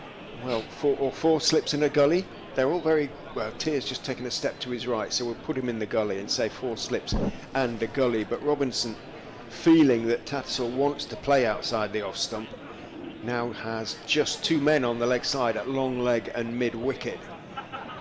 As he comes in and bowls, and Tattersall leaves outside off stump. Again, though, he's a thinking captain. He's not, this is my field, I'm sticking to it at the start of each over. Hudson Prentice continues to warm up, so it may be that Crocombe is done for now. He's had 2 spells, well, 1 spell post-lunch, of course, Henry Crocombe, and a very good spell it's been. He hasn't picked up a wicket yet. He's bowled just the 8 overs then today so far. Robinson's into his 15th now. The skipper taking responsibility. Down the slope he comes and bowls. Tattersall is beaten by a delivery that straightens on him, and it was a good delivery, and the 4 slips and the gully jumped into the air in excitement.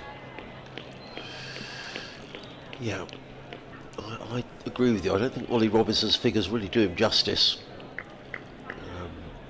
15, well, best part of 15 overs now, 1 for 51, because he has caused problems. He's the one bowler who's just consistently looked like taking wickets today.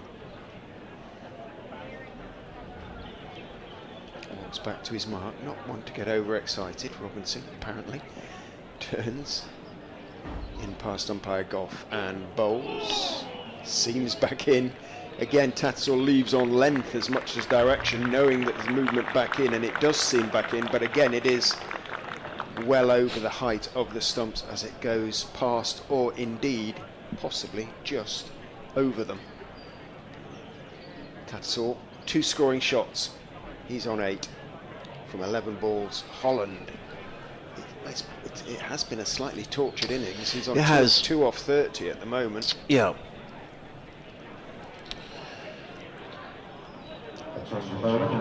Well, we saw in the game at the Oval last week, which has been very flat this year, that once the ball got beyond sort of 35, 40 overs, it did become a lot easier to bat. So whether that'll be the situation here, we'll have to wait and see. 37 overs have been bowled. It's possible, and these 30 deliveries he's absorbed are useful deliveries from Leicestershire's point of view. Absolutely, yeah. The fact is he's still there.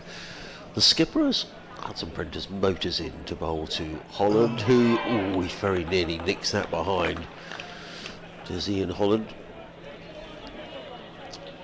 Well, the skipper's having to draw on all his experience here, isn't he?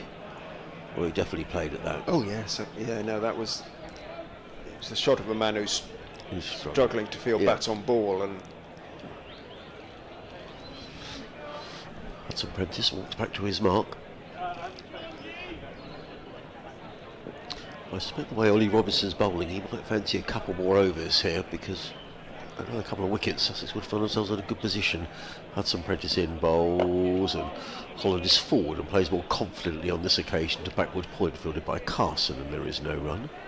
You feel at the pace he's bowling, Robinson, he could bowl a couple more overs. Yes, certainly. Yeah. As I say, he's not remotely bowling as quickly as he can, but he's bowling at a pace that he's worked out the pitch to a certain extent. Yes. It's not Tom Cartwright, it's not sort of really medium, just on the spot all the time, but it's quicker than that. But Hudson Prentice again. And bowls, and Holland drives. That came out the middle of the bat into the covers, fielded by Crocombe, no run. I notice Warwickshire 103 for 7 at Edgbaston against Yorkshire. Jack White picking up 3 wickets for Yorkshire. Had a good win down at Somerset last week. Harry Brook in their lineup. Joe Root not playing this week. I guess that's an England thing, isn't it? You can only play 2 games, and it seems slightly ridiculous, but there you go. Hudson Prentice motors in again. Bowl short. Thought about pulling that, did Ian Holland. Then at the last minute pulled out, and the ball whistled through to the gloves of John Simpson, and there is no run. Noticeably slower than Crocombe's bouncer. Yes. Which is fair enough. Yep. Different sort of bowler, but still those 3 slips in place.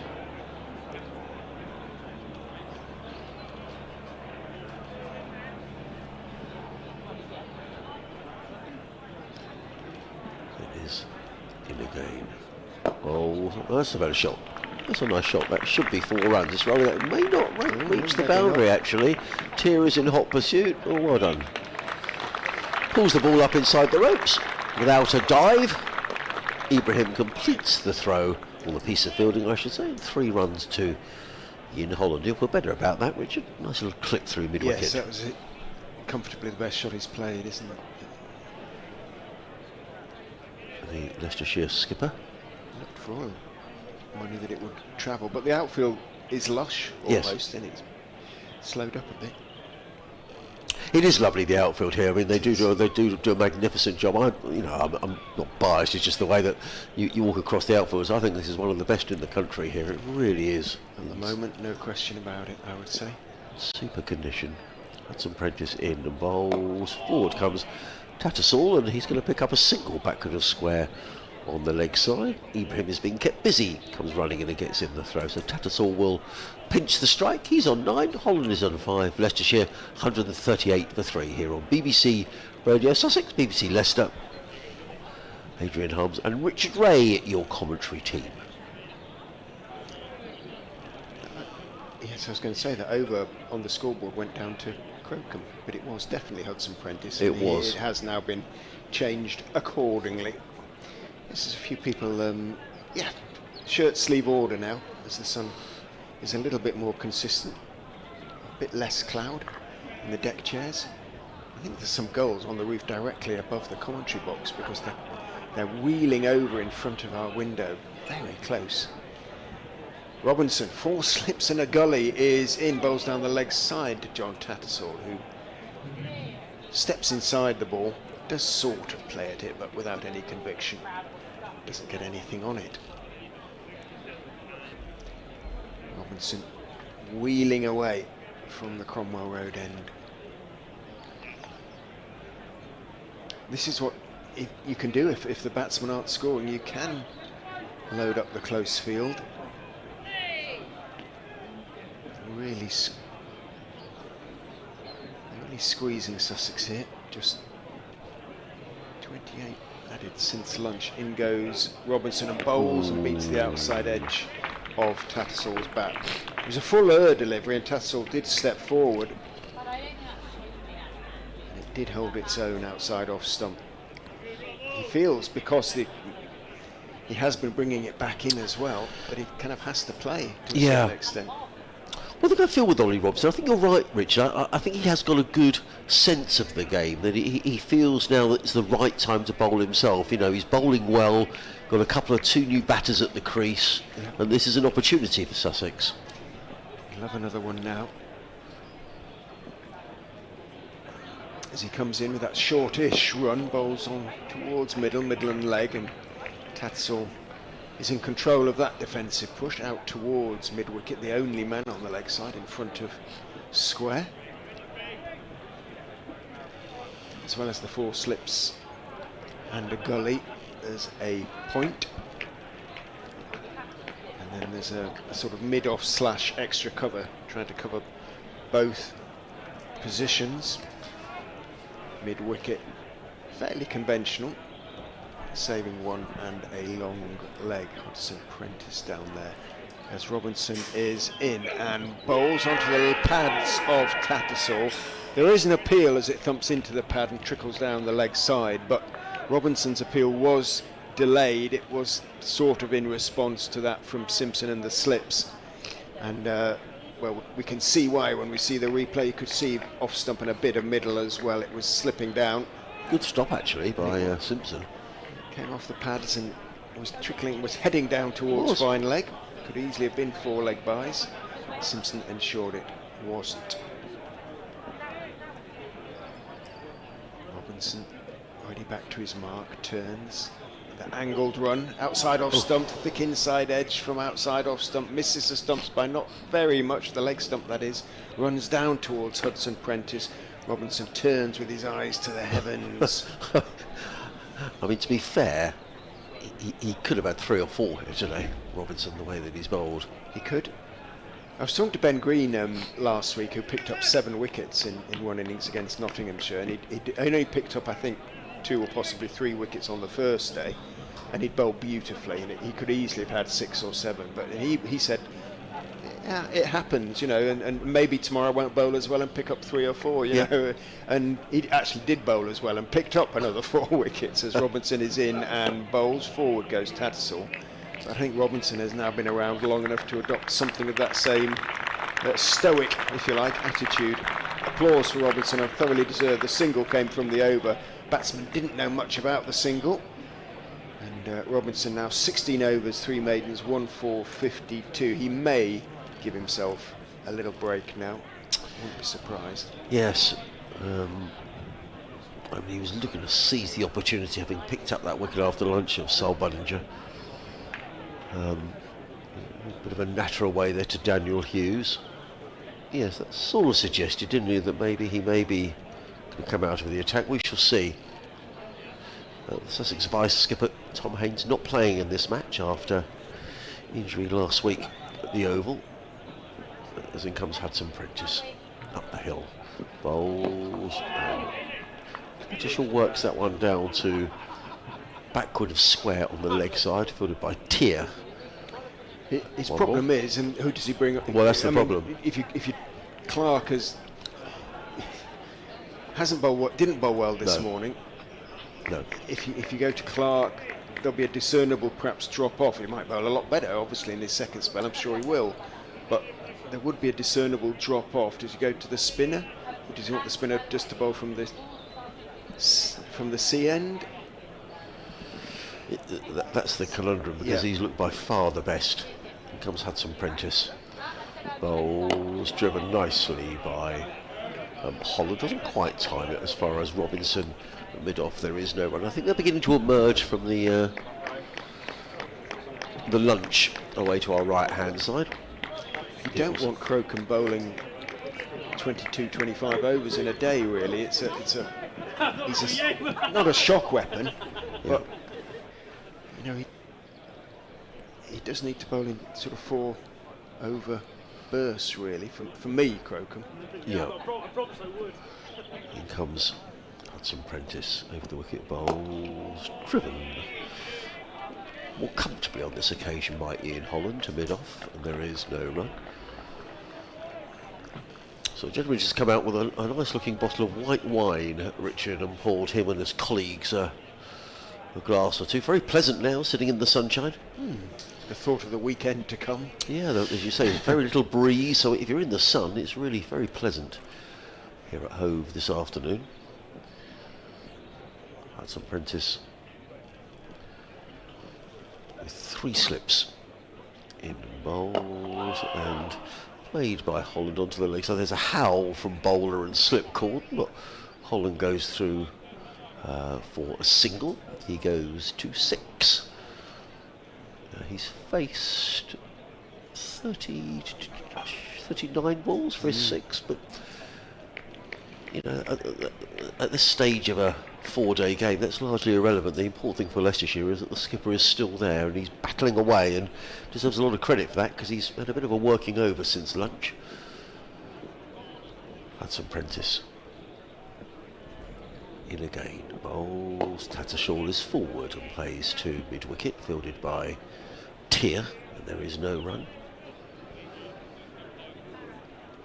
Johnny Tattersall when he was at Yorkshire. He was in the side, and then I think he lost his contract, didn't he? He went back to playing sort of league cricket and then got re-signed by Yorkshire. So he's obviously a very determined cricketer. Yeah, man of relatively few words. Right. Okay. I've found so far. Okay. It's very Yorkshire. Very Yorkshire. Hudson Prentice in bowls. Tattersall turns that down to fine leg. They've taken one, they'll think about two, but Ibrahim is in very quickly from fine leg and prevents the second run being taken. It is the end of the over, 142 for 3. Tattersall on 12. Holland is on 6. I've got an update to do at 1:30. Then I'm going to make you a cup. I'll make you a cup of tea because we didn't get a chance for a cup of tea at lunch. Tattersall and Holland just touch gloves in mid-pitch. They're not dissimilar in height. Neither of them the tallest of men. Holland probably slightly more solid in terms of build. Tattersall is a hugely determined man. We are getting a change. Right. Crocombe is going to come back from the Cromwell Road end of the ground, having bowled 4 overs from the C end at the start of the afternoon. Do you want to keep going if you have an update? No, you keep going, Richard, that's okay. Crocombe is in. Tattersall was, I think, trying to leave that. And might just have bounced on him a little bit more than he expected. And he ran it down into the slips without necessarily knowing exactly what he was doing there.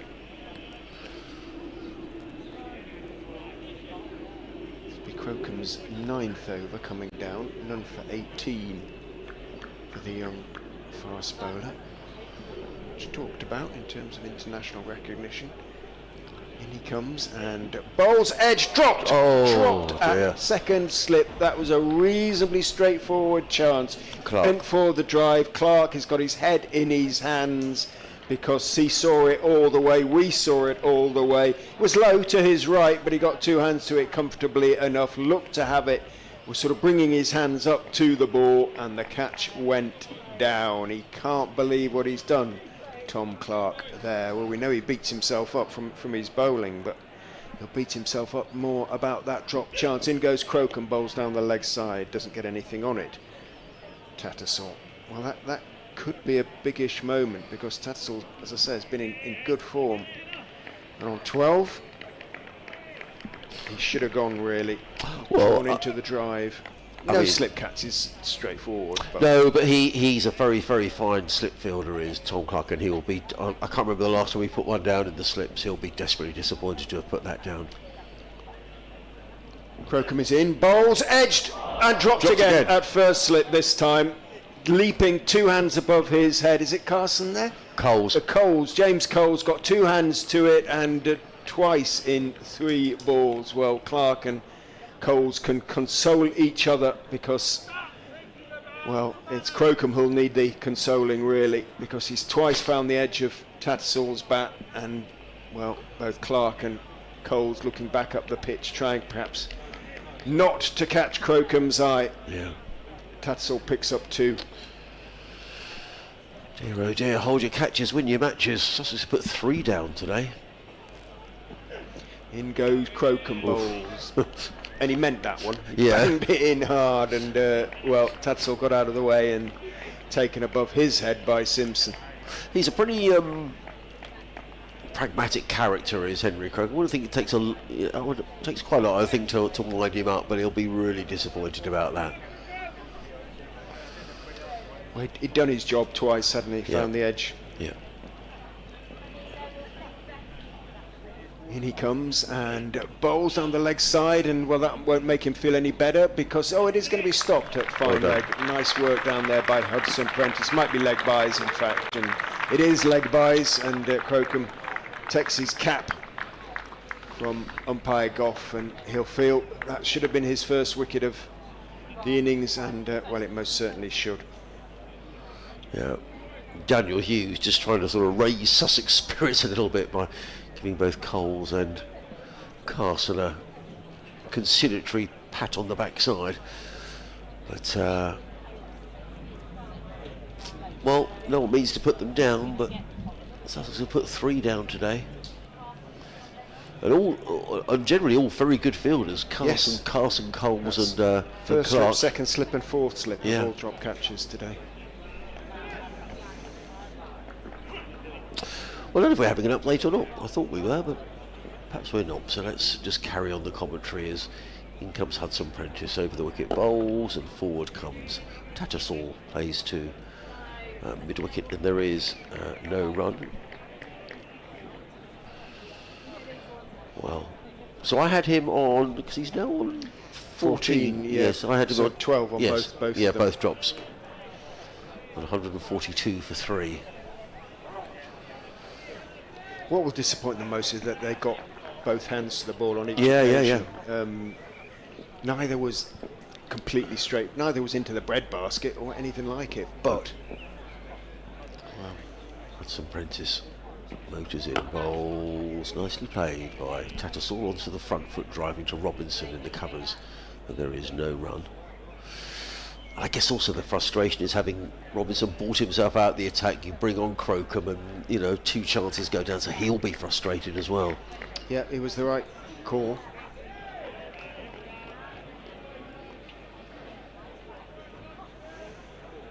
By Robinson. Yeah, Chances created. That's all he can do. Hudson Prentice again from the C end of the ground, running up the slope. He's in on bowls and edged. This time fielded by Leaning at the 3rd slip on the bounce. There is no run. Tattersall remains on 14.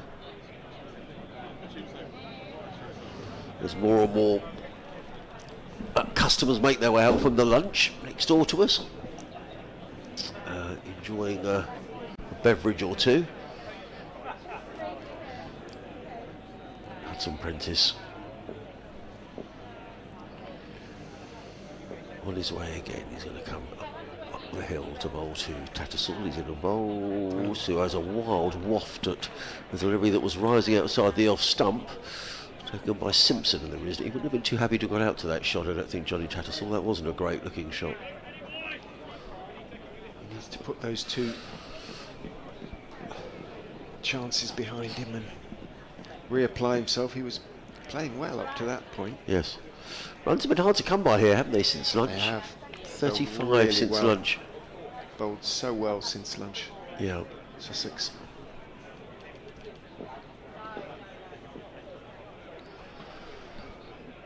Hudson Prentice in bowls. Tattersall, this is better defensively forward, plays down the track, and there is no run. Yeah, this is the 28 overs at lunch, so this is the 14th over since lunch. And Leicestershire have scored 35 runs, so just over 2 and over. However, importantly, Leicestershire have only lost the 1 wicket, despite how well Sussex have bowled. Imagine if just one of those chances had been taken, it sort of 35 for 2 off 14. Hudson Prentice in bowls. Tattersall is forward, defensively plays down the offside of the track, or into the covers. There is no run. End of the over, 145 for 3. Tattersall 14, Holland 6. I'm just going to make a phone call to the studio, Richard.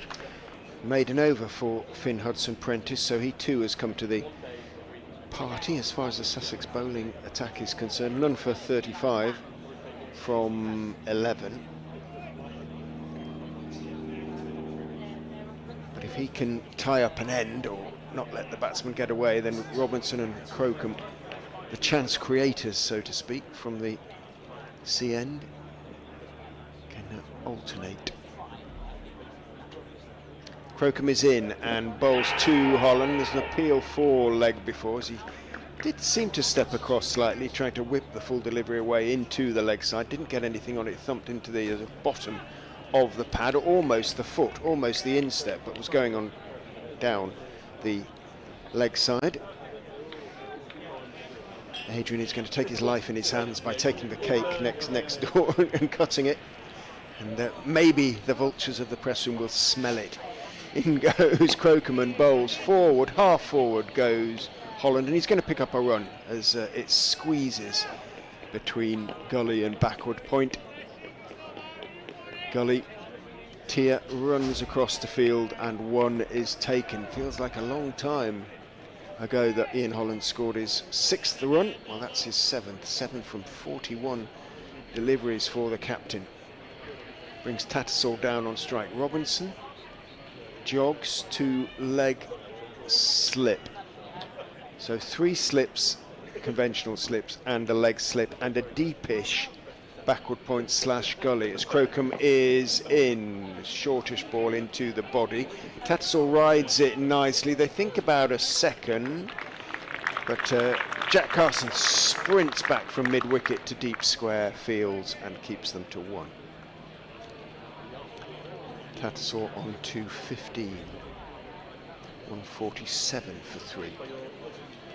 Having gone quickly to the 100, which came up off 22.5 overs. Leicestershire limped towards 150. That one comes back in a bit and is pushed a little uncertainly by Holland out towards mid-wicket. Again, Carson fields. We're now in the 43rd over. So 21 overs to get from 100 to 147. It's 2 and over since then, more or less. In goes Crocombe, good bouncer, but it goes down the leg side. It's sharp, but a little bit misdirected, and Holland can duck underneath it, taken by Simpson almost on the run down the leg side. Those are rather pleasing sort of darkish gloves favoured by Simpson with blood red outers, backs. Something, as I said, pleasingly old-fashioned about them. Crocombe is in and bowls outside off stump, feeling for it. Is Ian Holland fiddling at it, didn't get anything on it. Lucky not to get anything on it. Little flick at the ball. And convincing in the extreme. Gets away with it. He remains on 7, 44 deliveries faced. Leicestershire 147 now for 3.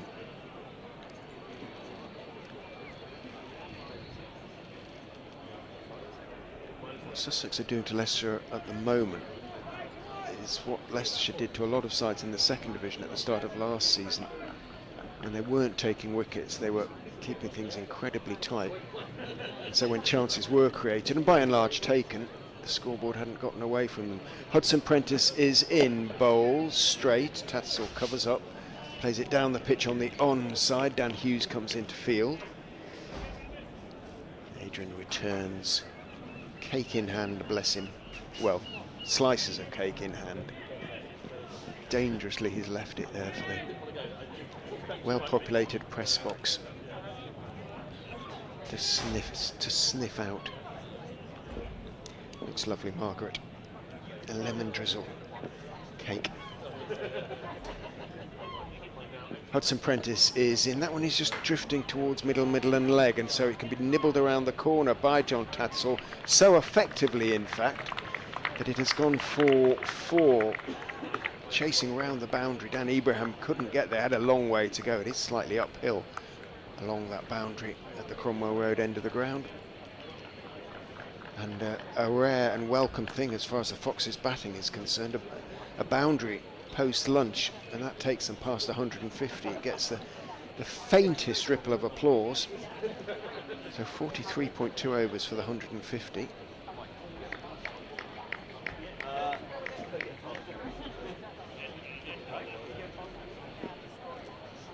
21 overs and 3 balls it's taken them. Hudson Prentice is in. Good delivery, line and length on off stump. Doesn't move, so Tattersall can go solidly forward and play it out to mid-off, and does. He remains 19. Holland 7. A little flock of pigeons has arrived.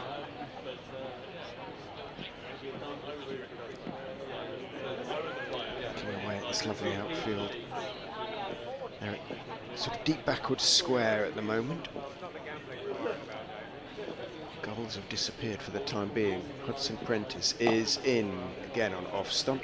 Again, Tattersall meets it with a solid forward defensive. Again, Ollie Robinson at mid-off picks up the ball and uses the sweat from his brow on that ball. Give it a little polish. What breeze there is now, and the flags are just about moving. Either side of the clock on top of the electronic scoreboard. It's from the east, hence the fact that it's a little bit colder than it might otherwise be, but it's barely a breeze now, and in the sun it's lovely. In goes Hudson Prentice, bowls again. It's a touch straighter, it's a sort of middle and offline, and so Tattersall plays it back down the pitch towards Sussex all-rounder, who picks it up and tosses it to Robinson anyway. Robinson has sent his square leg and his point back to deep backward point and deep square, so effectively really giving Tattersall one. They feel, Sussex, that they want to bowl at well, Tattersall at the moment, or does it just mean he's going to drop one short? Hudson Prentice is in, bowls, and it is short and it is hooked in the air down to Ibrahim, who drops it running in from long leg. He got there, got two hands underneath the ball, and it came out, and Sussex have dropped their third chance of the afternoon. Again, a fielder got two hands to it. It was Dan Ibrahim running in from long leg. The trap was set by Hudson Prentice. He hooked for it. He got well, he kind of stopped as he ran in, and for me he got two hands just under it, but the fact that he stopped as he ran in, it's sort of misjudgment and sort of a drop. And I think because of the misjudgment, it has to kind of go down as a drop. Had he kept running, he would have got there comfortably.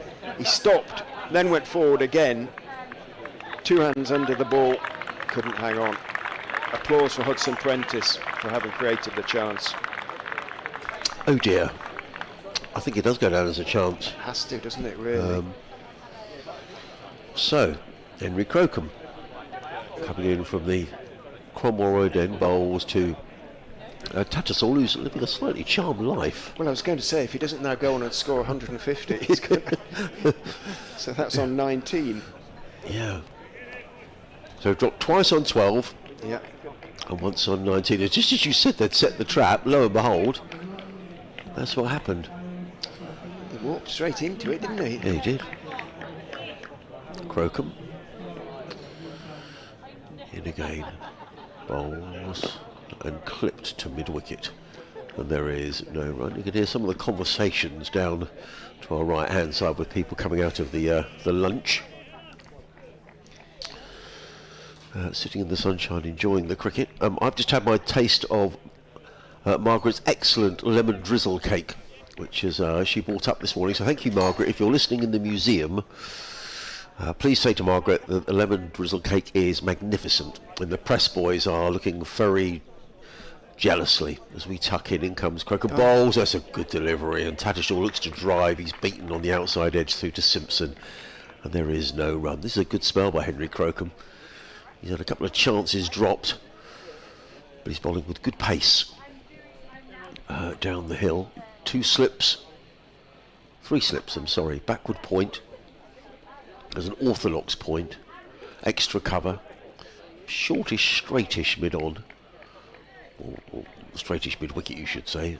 Square leg as Crocombe is in again, bounding in bowls to Tattersall, and this time they do take the catch. Hurrah, says Henry Crocombe. And Jack Leading throws the ball up in the air as if to say, yes, we've caught one. Having dropped 4 catches today, Jack Leading shows the way. He takes the catch at third slip, and well done to Henry Crocombe. He thoroughly deserved that. And Johnny Tattersall, who'd led a slightly charmed life, dropped 3 times. On this occasion, there was no escape, and Jack Leading took the catch. Leicestershire now 152 for 4.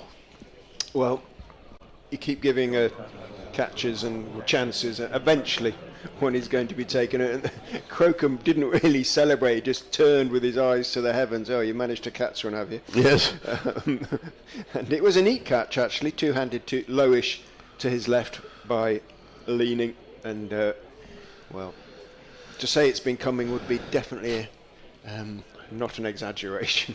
Well, Messieurs Clark, Coles and Ibrahim will be feeling slightly more relieved now that that's the case as the new man comes in. I would imagine, is this Steve Eskenazi? It should be. Yes. Yes, it is. Coming in at number 6. So 60 for 4, really. Yes. In terms of the wickets that have fallen. Just before it, that first 90 minutes belonged to Leicestershire. Since then, the Sussex attack really has been all over them. Yes, they've bowled a lot better. Yeah, you can see Jack Leading is just sort of saying to James Coles, "There, that's how you do it, James." But yeah, it's a pretty awful feeling, isn't it, if you're standing and having dropped someone, they go on and just start to smash the ball all around the ground. And so Clark and Coles can feel a lot better about themselves now. You can sort of sense the relief, actually. Anyway. The body language in the slips has definitely improved. It has, yes, because it was looking very downcast, it's true to say. So the new man in is Steve Eskenazi. Came from Middlesex last season, fine player, 100 last week in the defeat against Nottinghamshire. No mean feat to score 100 against that attack. Even without O'Neill and Tongue. Yeah, pretty formidable. Stone was outstanding. Yeah. In comes Crocombe over the wicket. Bowls. Oh, he beats Eskenazi outside the off stump, taken by Simpson. There is no run. Yes, you were saying you were very impressed by Ollie Stone last week. He was bowling at the speed of light, yeah. Well, it was late 80s and touching 90, according to Eskenazi. But he was swinging it, bringing it back occasionally, and he's got a sharp old bouncer. Yes. Otherwise, you could play him with a stickaroo ball. Yeah. Crocombe in bowls. Eskenazi is forward. Plays to mid-off, no run. So a wicket for Henry Crocombe. So well done, Henry. I think he's, in all fairness, he's deserved that. We might see a replay of that catch. They're showing it on the big screen, but not on the monitor in front of us. Eskenazi yet to score. Holland is on 7. He's faced 44 balls, Ian Holland, so he's really gutsing it out, is the Leicestershire skipper. And Henry Crocombe, 11 overs, 3 maidens, 1 for 22. Yeah, Crocombe has bowled beautifully since lunch from both ends of the ground. I mean, the 4 overs immediately after lunch from the sea end, and now is that 3 from the Cromwell Road end. Have been outstanding. Hudson Prentice is backing up Robinson and Crocombe nicely. In he goes and bowls to Holland. It's a shout for leg before, looked to be going down. The slips have still got their hands in the air. Ooh. Well, Hudson Prentice cannot believe that one's been turned down. Certainly it wasn't going over. It stayed a little bit low. Let us have a look. Well, it was going down. That's why. Did too much. And umpire Shunmagan is not a man to be persuaded by theatricality. He judges things on what he sees rather than strength of appeal. And replays suggested he was spot on to turn that one down.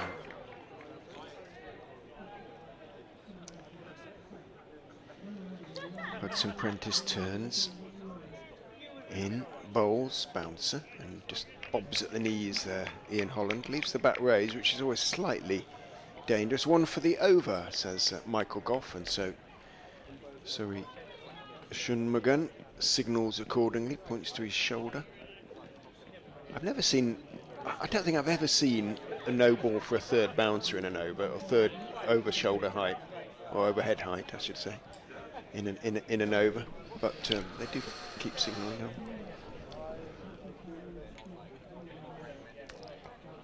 Hudson Prentice is in and bowls very straight and full, and slips have their hands on their heads because he was late on that one, Ian Holland, but did manage just to get down on it in time and push it back down the wicket to Finn Hudson Prentice. I notice it's raining in Worcester, which is a long way from Hove.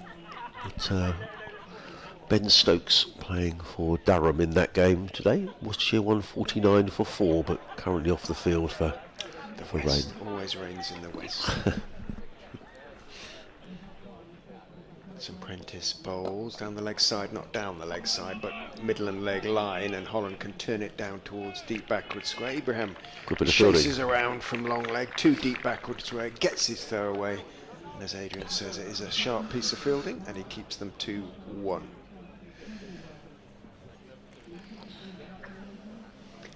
He was quickly round there, Danny, but it wasn't. He's definitely a fine leg, and just the advantage of that is it means that Hudson Prentice can now bowl at the new batter, Steve Eskenazi.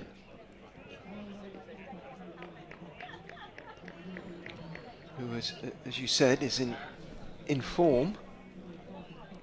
Although he did pick up a naught in the second innings against Nottinghamshire. He's facing now as Hudson Prentice is in, bowls to him. Is he going to get off the mark as he turns that one to the leg side? It'd be unwise to try. It's coming in from sort of squarish mid-wicket is Charlie Tier. So he doesn't try. Stephen Sean Eskenazi, born in South Africa, brought up in Australia and England. Another wicket-keeper batsman. I haven't seen him keep wicket for many years, but perfectly capable of so doing. In goes Hudson Prentice, bowls, going for the drive. Little bit wide, but he got plenty on it, but steered it straight out into the covers to Crocombe, who, having fielded the ball, continues to march towards the wicket because he's going to continue bowling. Eskenazi's scores in his last 6, if you include the last game of last season against Northamptonshire, 155 and 16, 1 and 54. He got a 54 in the second innings against Sussex at the first game of this season, 100 against Surrey, 50 against Glamorgan, 100 and 0 against Nottinghamshire. So all or nothing for Eskenazi, but quite often it's been all. Yeah. And actually, for someone who spent so much of his career at Middlesex, to go somewhere else is quite brave, and to go and score runs. Henry Crocombe is coming down the hill from the Cromwell Road and bowls to Ian Holland, who plays a wild shot outside of the off stump, taken by John Simpson, and there is no real foot movement there from Ian Holland. I guess it was one of those, Richard, that if he cuts that away through backward point for 4 runs, we say shot. But when you miss it, it kind of doesn't look great. Again, it looks like a man searching, doesn't it? Yes, he is. Yeah, but he's battling away for his side here. Is Ian Holland? He's still there. Very important for all the visitors. 153 for 4 as Crocombe in the bright sunshine in and bowls, and Holland lets that one go, taken by Simpson, and there is no run. He's bowling at a fair lick, here, Henry Crocombe. 3 slips, backward point, cover mid-off, mid-on, mid-wicket. And a fine leg. Just keeping an eye on events elsewhere. Ben Brown going along very nicely for Hampshire today. Always nice to see Ben doing well, former Sussex skipper. He's 43 not out, Hampshire 180 for 4, so recovering at Chelmsford, the side who are bottom of Division 1. Crocombe in bowls, and forward comes Holland and plays that to backward point. Charlie Tier needs to move to his right to field, and it allows Holland to go through for a single. He goes to 9, and Leicestershire to 154 for 4.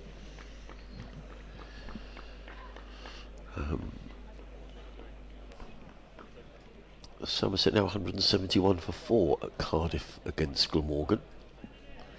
James Root making just 4 today. Tom Abel still there, fine player. He's 14 not out. Tom Lemonby made 45. And Josh Thomas 71. Crocombe in bowls, driven by Eskenazi to extra cover, fielded there by Daniel Hughes, who gets down on his knees to do so. Notts 173 for 3 against Surrey at Trent Bridge. Joe Clark 65 not out. He's in good form, is Joe Clark, formerly of Worcestershire.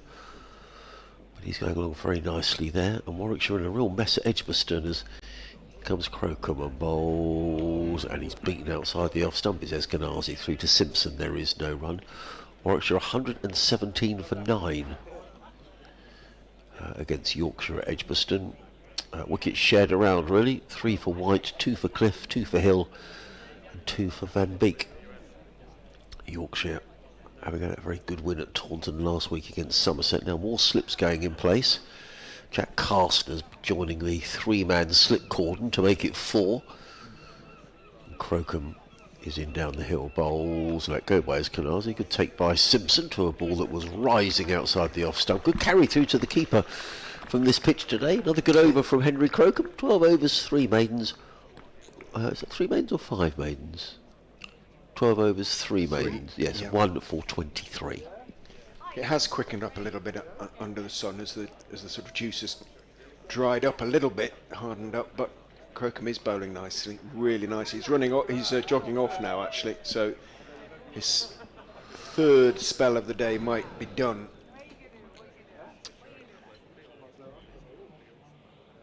Worked up a really lively pace and got movement and created 4 chances, one of which eventually. Yes.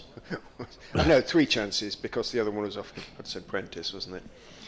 Who is bowling now from the C end to Ian Holland, and that stays a bit low. Holland deep on his crease, and all this again. The slips all started to go up, didn't they? There, and just came down on it in time and managed to squeeze it out to long leg for 1. I think Clark's starting to warm up.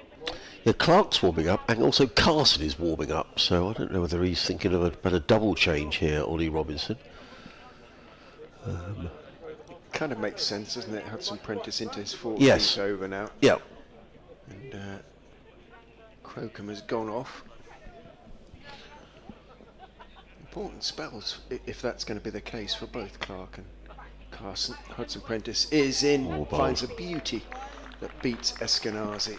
Bounces and straightens, and as he indicates with his right hand, real movement. He's been a little unlucky not to pick up a wicket today. That was beauty, wasn't it? Yeah. Oof. Not easy when the ball is coming in from the arm, hits the pitch and seams away. These guys are not slow bowlers. No, they're not. Hudson Prentice is probably 80. Yep. Ish. In he goes and bowls foolish and dug out by Eskenazi. Oh. Update coming. So I'll just take over from Richard as we got our radio update to do.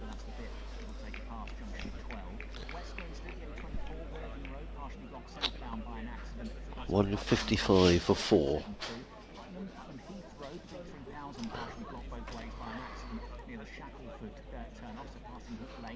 Hudson Prentice motors in, bowls, and Eskenazi is forward, plays to mid-wicket, and there is no run.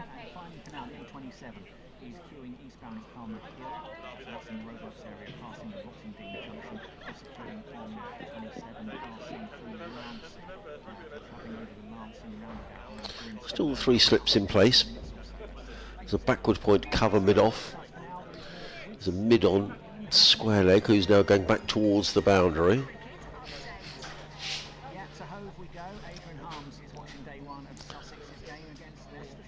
Yes, in glorious sunshine here, Adam, and things have looked up for Sussex after lunch. They've picked up a couple of wickets. Ollie Robinson bowling Sol Bollinger for 14, and then Henry Crocombe having Johnny Tattersall caught in the slips by Jack Leaning for 20. Prior to that, Tattersall had actually been dropped on 3 occasions by Sussex. So Leicestershire now 155 for 4 here at Hove. Meanwhile, up at Trent Bridge, Nottinghamshire have recovered. They're now 181 for 3 against Surrey. 3 wickets there for Dan Worrell. Joe Clark, 65 not out for Notts.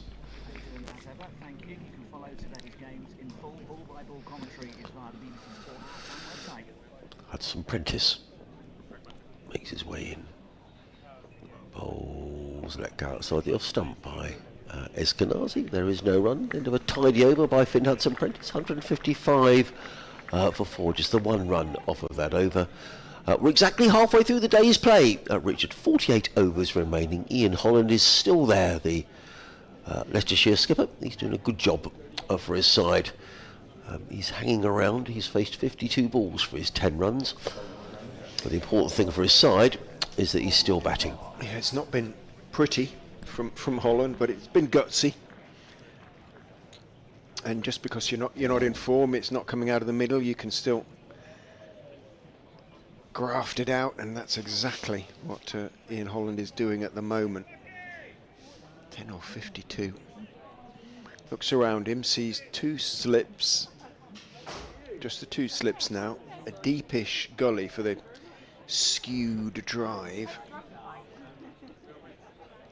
In goes Clark, bowls to him and beats him outside off stump. So Tom Clark, his first 4 overs, well, his only 4 overs this morning went for 18, and he never found a consistent line and length. But his job now is to not let Leicestershire, not let these two, Eskenazi and Holland, two very experienced players, start to get in and feel the ball out the middle of the bat, just to keep up the pressure that they're under at the moment. They've been put under by the likes of Crocombe. In goes Clark and bowls, and Holland turns it into the leg side. They both take a step forward, he and Eskenazi, then realise that Carter, of course, is on for Crocombe, who's gone off to, I don't know, change of shirt perhaps, or after his spell, and he's at mid-wicket at the moment. Made the stop. And there could have been a mix-up. There wasn't, between Eskenazi and Holland. Clark is in, coming forward, Holland. Again, it's not entirely convincing, but there is foot movement there now, and he pushes it out towards mid-on, where Robinson is the fielder. Carson continues to wheel his arms away, suggesting that he will replace Hudson Prentice at this sea end of the ground. Clark is in. Holland is shuffling forward. It seems back into him. There is movement there for Clark, and hits the pad, bounces out into the offside. Holland turns, not quite sure where the ball had gone. It's in Carson's hands now, running in from extra cover. There's one new thing here since I was here last, and that's I think a catering outlet. It looks like a ship. Well, it is a shipping container that's been painted bright yellow over there at deep extra cover. In goes Clark and stays in his crease. Holland turns it out towards mid wicket. I'm guessing something hot and spicy on T20 nights. See, these containers are used for all sorts of things now. They build houses out of them and heaven knows what, but they've built a little catering outlet. Well, they've made it into a little catering outlet here at the county ground. In goes Clark. It's fullish. It's going down the leg side. It's looking to whip it into the leg side. Holland doesn't get anything on it because, as I say, he's struggling for timing. There's an appeal, but Clark's again was delayed. He knew it was going down the leg side. Yes. But it was a decent over. In fact, it was a maiden, his first maiden. So that's what Robinson wants from him, to keep the pressure on. Totally, absolutely. I think it's the problem that Sussex had this morning, that when the change bowling comes on, if it's going for 4s and 5s and over, that's not what's required. The camera is just panning around, showing all the people sitting in the deck chairs at the far end of the ground. So there's a few more sort of shirt sleeves and shorts this afternoon. It was a little chillier this morning. Yes, that new yellow shipping container, I haven't seen that before. It says Singer on the top. I'm not sure if that's a beer or quite what it is, but it's certainly getting all ready, I'd imagine, for T20, which is only a couple of weeks away. As in comes Hudson Prentice, motoring in bowls to Eskenazi, who plays onto the onside, fielded by Hughes. Got to run round from mid-on. He's been annoyed with himself, I think, Daniel Hughes, that he didn't get to that more quickly. Anyway, Eskenazi picks up a single. His first run. So he's on his way after 13 deliveries. In fact, in terms of T20, the first T20 game is 3 weeks today, I think, here at Hove. It all comes around very quickly. And Leicestershire actually make a trip down here in the T20 under the way the competition has now been changed. Each side plays someone from outside of their area, so Sussex have got to go to Birmingham to play Warwickshire, and Leicestershire are coming down to Hove. Hudson Prentice. Won't be thinking too much about that. They'll be thinking about coming into bowl to the Leicestershire skipper. Holland is in and bowls, and Ian Holland is forward and plays a controlled forward defensive out into the offside, and there is no run. 2 slips, a backward point, cover mid-off. There's a mid-on, a straightish mid-wicket, a square leg, and a long leg way down at the far end of the ground, who's Daniel Ibrahim, who's being sort of kept company by a flock of probably about 20 pigeons that are grazing away on something down at the far end of the ground. Hudson Prentice in his 15th over, running away from us. Into bowl to Ian Holland, and Holland is forward solidly and plays to Hughes at mid-on. There is no run. So we were saying the runs have been quite difficult to come by for Leicestershire this side. They've added 46 in the 21 overs. Is that right? Yes. We went to lunch on 28 overs, so this is the 22nd over since lunch. It gives you a measure of Sussex have bowled a lot better in this spell. Just had a clink of glasses there. Someone down below us on the sitting on the benches watching the cricketers. Hudson Prentice in again, bowls and forward again. Comes Holland defensively out into the offside. There is no run. A very civilised way of doing business, if Yes. doing business is what they're doing. Yeah. I don't know if there's sort of some deals being done down there or whatever, but certainly people down there enjoying the afternoon. Well, he's certainly having a good look at the bowling here, Ian Holland, isn't he? 61 balls he's faced for his 10 runs. It's been a real struggle for the Leicestershire skipper, but you have to give credit where someone's prepared to guts it out like this, because it hasn't been easy since lunch. It hasn't been easy for him, certainly. Hudson Prentice in again, bowls short, and Holland just watches that one sail over his right shoulder and into the gloves of John Simpson, and there is no run. Has to be said that earlier on today, when Rishi Patel and Jake Weatherald were going on very nicely, there was a drop. Patel was dropped in the slips by Jack Carson when he had made 16, and the score was 26. But really, apart from that, they look, they batted very well, the Leicestershire openers. Really, only Ollie Robinson posed too many problems. But that run out sort of changed everything. Patel was run out by Jack Leaning, as in comes Hudson Prentice bowls, and forward comes Holland, plays onto the onside. There is no run. Just the one run off of the over from Finn Hudson Prentice, who's now bowled 15 overs, 2 maidens, no wicket for 43. At the end of the over, 154 for 4, 156 for 4, I'm sorry. 50 overs gone in the day, so we've got another 14 to go before tea. So we need to be a bit careful here on over rates. He's showing up -1 at the moment, but it might well be. We've had the seamers on pretty much all day. I mentioned this morning that Dave Bracegirdle, the Nottingham BBC Radio Nottingham commentator, told me this new rule this season that over rates were irrelevant unless you'd been bowling in an innings for 8 hours. He said this was a new. Really? He's not. Well, it was completely news to me. I hadn't heard anything about this at all. No. And I've been trying to find out since. Haven't heard anything. In goes Clark and bowls on the back foot. Eskenazi drops it out to point and immediately calls for the single that was there, running out from slips. Third slip, Jack Leaning gets there, and Eskenazi takes that one, moves on to 2. So an over rate becomes irrelevant Unless you only relevant when you've been bowling in an innings for 8 hours. So if you bowl somebody out in 6 hours, or i.e. by the end of a day, it doesn't, even if your over rate's sort of horrible. Really? Well, so Dave was insisting.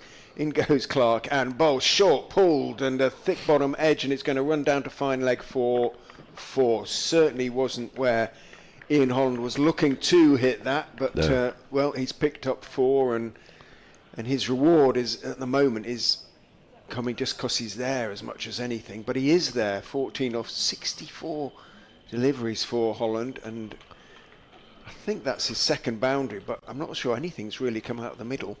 But he's still there. No, I agree. That was a big bottom edge, wasn't it? That raced away. That is at the. I'll have to check with the Sussex scorer about that and find out exactly what minutes. That's certainly news to me as well. I'm glad I wasn't the only one sort of No, sort of gaping like a fish No. when the girdler was telling me this. I thought slow over 8 is slow over 8. Exactly. In goes Clark and bowls, big drive and misses Ian Holland. It was outside off stump and he was reaching for it a little bit and, well, could so easily have edged that into the gloves of John Simpson. Didn't get anything on it. He continues to survive by hook or by crook and by good luck. James Coles wants something bought out to him at first slip. Clark is in, bowls and in control of that one, Holland, as he just got one on the legs and staying back, just nibbled it around the corner out towards Hudson Prentice, coming in from the wide long leg boundary and takes a single. On to 15. 162 for 4. It's been a tough old afternoon so far for the Foxes. Yes. They need, from their point of view, to get through to tea without the loss of another wicket. But at the moment, very much the session belonging to Sussex. Clark is in, bowls down the leg side. Eskenazi steps inside the line and watches the ball bounce through into the gloves of John Simpson. To come for the Foxes, well, Ben Cox, until, as I say, the last match has been in the form of his life, really. Still averaging almost 67, 334 runs. So you can imagine what his average was before the 2 ducks against Nottinghamshire. In goes Clark and bowls. That's a decent shout for leg before. He was well forward. Might have hit him outside the line as well. And these 2 umpires have been, from Sussex's point of view, frustratingly hard to convince. In fact, we haven't had a leg before decision, have we? No, we haven't. One in favour of the bowler, that is. No. End of the over. 162 for 4. Chris Hammond has been in touch. Hi, Chris. He says, "Hello, Adrian. I'm back in the frozen top deck for the second time this season." Well, it doesn't look too bad up there, Chris. I guess if you're sitting in the shade, it may not be great up in the pavilion. He says Singer beer is Thai beer, apparently. Just thanks for the commentary. Sussex are making it exciting supporting them again. A bit like supporting England football. I'm sure I agree about that.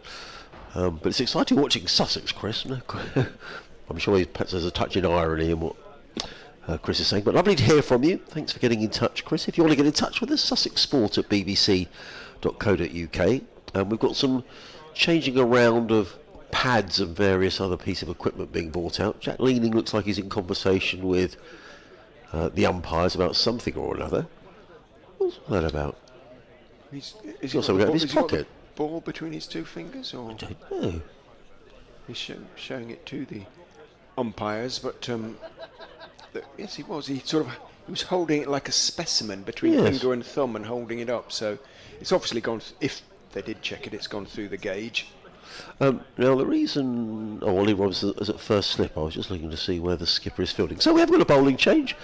And it's Carson time, who's bowled 2 overs, very impressive figures of 1 for 3, accounting for Jake Weatherald. Pretty much on the stroke of lunch, a loose shot from Jake Weatherald to be annoyed about. Drilled the ball into the covers. It was a short ball from Jack Carson, but Carson now coming over the wicket to bowl to Ian Holland. He's in and bowls, and Holland is forward and played into the hands of short leg on the bounce, I stress, and there is no run. I suspect Ian Holland might be quite glad to sort of escape playing against the seamers for a while, because he's had it's been tough going for Ian Holland, who came in just before lunch. In comes Carson Bowles, reverse swept by Holland, and he's going to pick up just this. Coming back for the second as the throw comes in. Good running, good fielding, good cricket all round actually. Nice shot by Holland. Reverse sweep out to the leg side. He picks up a couple of runs. Almost got more of that than he wanted. And I think he was looking to hit it down to the vacant third man area and hit it almost to extra cover, didn't he? He did. Carson waits and is in again. Bowls, and this time he just flicks that down towards follow. That's a good stop. Very good bit of fielding down there by, is that James Coles? Ibrahim, is it? Not sure, he could be Coles. No, Ibrahim's out in front of the scoreboard, so yes, probably. If it is James Coles, he's taken off his white floppy sun hat. Either way, it's a single. Was it a single? Yes. Holland goes to 18. Carson in a game. Bowls, forward comes. What Eskenazi, I no think run. Holland is about here is not allowing Carson to spell the seamers too much. Against Nottinghamshire last week, they did allow a left-arm spinner to bowl, just simply to bowl over after over after over. Carson bowls down the wicket, and he drills that down the ground. It's gone over the head of Daniel Hughes, who, had he been a yard to his left, that'd have been straight down his throat. However, it wasn't, so you have to give Eskenazi credit. I thought he was going to get there then. Yes, I did. And so did Robinson and one or two of the other fielders. Wasn't far away from Daniel Hughes. Yeah, No. just... Either way, He it's sort of jumped, but he didn't didn't get his hands there, dive, did he? did he? 169 for 4, so Eskenazi certainly not prepared to just be bowled at. Carson again. Eskenazi forward, plays down the track. Carson fields off his own bowling, so 7 off the over. Shackles slightly broken. 169 for 4. Eskenazi on 6. Ian Holland on 18. Yeah, they let Liam Patterson-White bowl best part of 40 odd overs in the game. Only go for 1.5 runs and over. He picked up a lot of wickets in the second innings as well. So at the other end, you know, Notts could rotate a pretty decent seam attack. And this is a point I think that Alfonso Thomas was made at the end of the game. We let Patterson-White bowl. James Taylor wandering around with a splendid looking ice cream. He is. In goes Clark and bowls, and nicely pushed back past him by Holland, but only as far as mid off. Also, Dave Watmore, the S&C man. S&C, I don't know what quite to call them. Coach, I suppose. Strength and fitness coach. We used to call them, didn't we? They all say strength and conditioning now. Fitness, strength and conditioning. Well, we're up top. They've both got their thick Leicestershire anoraks on. In goes Clark, bowls and punched off the back foot. Lovely shot from Holland, easily his best shot. I think it will be dragged back by the chasing. Charlie Tier did really well there and managed just to stop it an inch or two short. Ibrahim following up, picked up and threw in, and Holland has to settle for 3. But that was a more authentic Ian Holland shot. It looks as though he's beginning to find a little bit of timing. He's moved into the 20s. It's taken 71 balls for him to get into the 20s, but he has 172 for 4. So these two have added 20 now. Clark is in. Eskenazi is walking down. He is. Clark saw him coming and dragged his length back, and Eskenazi defended anyway. Actually, that was a very good chase by Charlie Tier, because he's got the sort of pads on under his trousers, from where he was fielding it in close before. Just shows, doesn't it? Yeah. Aerodynamics is not too much of an issue. It's all about heart and leg power. He's running up now 2 point because they're sending Ibrahim back to backward point, almost on the boundary, about 10 yards inside the ropes, almost wide third man, as in goes Clark and bowls, and he's straight into the game as Eskenazi's forward with a slightly angled back, pushing it through the vacated backward point area. Ibrahim has to come jogging into field. Eskenazi picks up 1, moves on to 7, 173 for 4. There's James with the ice cream. He's showing that, well, they've eaten it now on the stream. He's showing Dave Watmore how to play certain shots. Ooh. And there were a few better on his day than James Taylor of Leicestershire, Nottinghamshire and England. In goes Clark and bowls outside off stump again. Steered powerfully off the back foot by Holland, but he's picked out Ibrahim, and it will be just 1. Nice. But more authority in this over from Holland. He just looks a little bit more comfortable at the crease, as you kind of would expect after 72 deliveries. He's still got his ice cream, I think. Was he showing with the ice cream there? Yes, I think he might have been. I could play this with an ice cream cornet. In goes Clark, and down on one knee, looking to drive expansively, and it's as well, I think, for Tom Clark that Eskenazi didn't edge that into the gloves because it was a no ball, and that would have been frustrating.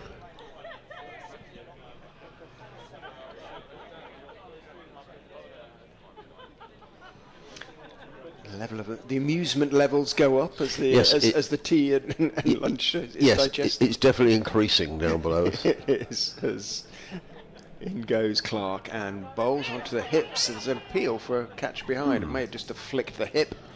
Again, it was not the most convincing or indeed unified of appeals, and it was, as all the appeals have been so far today, turned down by Michael Goff on this occasion. End of the over, 176 for 4, and these two have now added 24 for the 5th wicket. And you're listening to Live Cricket on the BBC. Adrian Harms, Richard Ray, your commentary team here at Hove this afternoon. A quick rattle around the scores in the other games across the county championship as Jack Carson prepares to bowl his 4th over of the innings. Hampshire 203 for 5 at Chelmsford against Essex. Ben Brown still there, 55 not out for Hampshire. Then comes Carson bowls, reverse swept by Holland, picks up a single down to what would be deep backward square, but it becomes sort of deep backward square leg, if you like, with the reverse. One more to Holland, he goes to 23, and Leicestershire to 177 for 4. Glamorgan have fought their way back down at Cardiff. Somerset now 198 for 5. In comes Carson bowls, forward comes Eskenazi, plays onto the onside. There is no run. At Trent Bridge, Nottinghamshire 204 for 3 against Surrey. Top of the table clash, Clark on 73, Haynes on 62. Two former Worcestershire players. In comes Carson bowls, Eskenazi forward, plays down the offside. There is no run. Some lower order resistance for Warwickshire, who are 143 for 9 against Yorkshire. Ethan Bamber at 26 not out, coming in at number 10. Carson. And again bowls down the wicket comes Eskenazi. He's not going to get tied down, is he, Eskenazi? He's looking to attack where he can. Daniel Hughes fields and sends in a not very good throw that goes over the head of John Simpson. And Daniel Hughes says sorry about that. Ollie Robinson is backing up. But it's one more to the total that goes to 178 for 4. But Derby 189 for 2 against Northamptonshire. Harry Kame making 73 for Derbyshire. Gloucestershire 173 for 4 against Kent. In Bristol, Ollie Price making 50 in that game. Ben Charlesworth 85. In comes Carson bowls, and to clip onto the onside is Holland. The ball just bounces in front of short leg, and there is no run. An early tea at Worcester, because it's been raining down there this afternoon. Worcestershire 149 for 4 against Durham. Carson in bowl, slightly quicker delivery, but forward comes Holland and plays into the offside. There is no run. So the end of Jack Carson's over that cost 2 runs, and he has bowled 4 overs, no maidens, 1 for 21. Leicestershire 178 for 4. Eskenazi on 8. Holland on 23. Just one other score to give you at Old Trafford. Lancashire struggling a bit against Middlesex. They're 155 for 6. Keaton Jennings making 67. A couple of wickets apiece for Toby Rowland-Jones and for Ryan Higgins.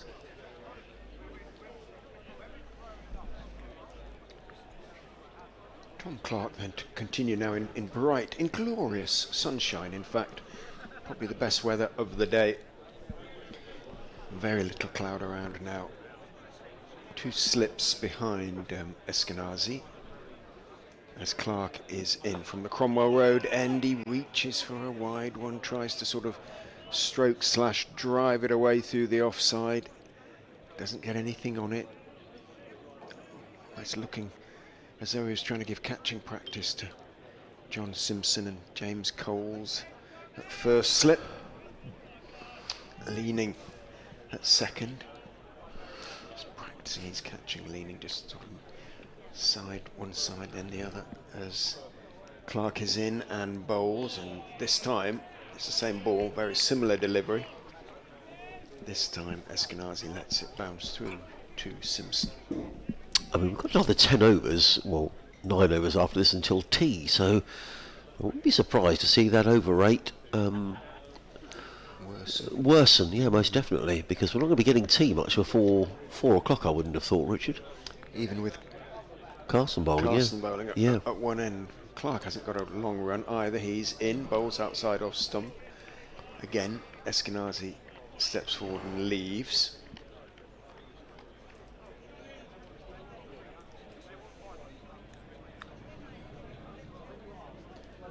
I'd love one more before tea. Yeah. Sussex, 2 wickets in the morning session. 2 wickets so far in the afternoon session, but much more control on the scoreboard. And goes Clark, bowls very wide. Is he going to get away with it? Yes, he is going to get away with it. Again, Eskenazi left. It's almost a deliberate policy. It's flirting with being wided. Tom Clark at the moment, but having seen Eskenazi reach for the first, he's saying, well, go on, see if you can reach any of those. He's left the next 3. And so Point has gone in at wideish third slip. Carson, that is. As Clark is in and bowls, and he does push firmly, hard hands at one that, again, did it leave him? Well, it's nice outs. It's a little bit of outswing. Could be over. Are we in 55th? So it could be a little bit of reverse. It could be just starting to reverse a bit. He's been much better bowling down the hill, hasn't he, Clark? He didn't seem to bowl particularly well this morning up the hill. No, he didn't. He got away with it a bit. 4 overs for 18 this morning. In he goes and bowls outside off stump, and 4 out of 6 Eskenazi leaves. The other 2 he plays and misses at. So Clark would settle for that. It is a maiden, his second.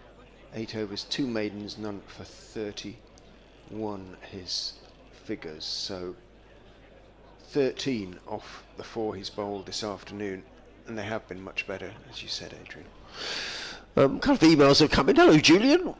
Sitting up on the top deck. I haven't seen Julian around today, but he's up there, doffing his cap. He says, good afternoon, gentlemen. Thank you for the commentary as usual. The overlap between the football and cricket seasons grows even longer. I remember the days of watching cricket until 20 to 3, then dashing to the Goldstone ground to watch the Albion, then heading back to the county ground for the last hour and a half of the cricket. In comes Carson bowls, swept by Holland. He's going to get runs down towards fine leg. He's going to get 4 of them. I think it's a long chase down there for Daniel Ibrahim, who pulls the ball up inside the boundary. So well done to Daniel, because that was a long chase. The pigeons are disturbed, but it's 3 more to Holland, who goes to 26. And of course, tomorrow the Albion are playing against Wolverhampton Wanderers.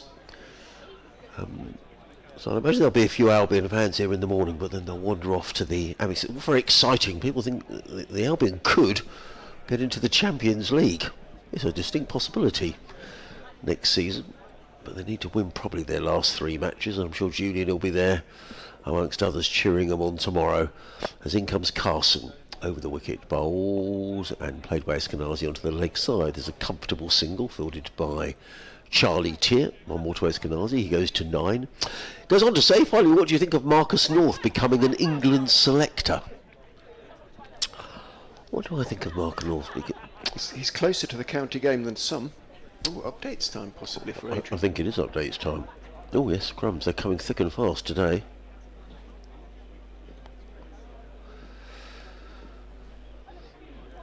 Reverse sweep from Holland. Picks up a single back of square on the leg side. 1 more to the total. 183 for 4.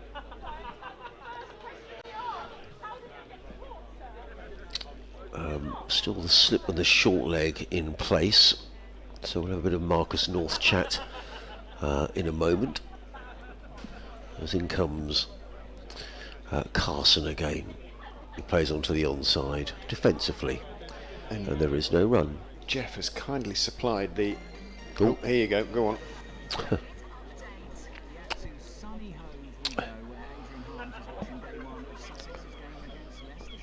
It is absolutely glorious here, Adam, in the sunshine at the county ground, where Leicestershire are recovering. They're now 183 for 4. Their skipper Ian Holland is battling away. He's on 27 off of 77 balls. Earlier on today, wickets for Carson, Robinson and Crocombe, but Leicestershire now 183 for 4. Meanwhile, up at Trent Bridge, Surrey picked up 3 early wickets in the shape of Dan Worrell, but Notts have recovered since then. They're now 213 for 3, with Joe Clark 77 not out.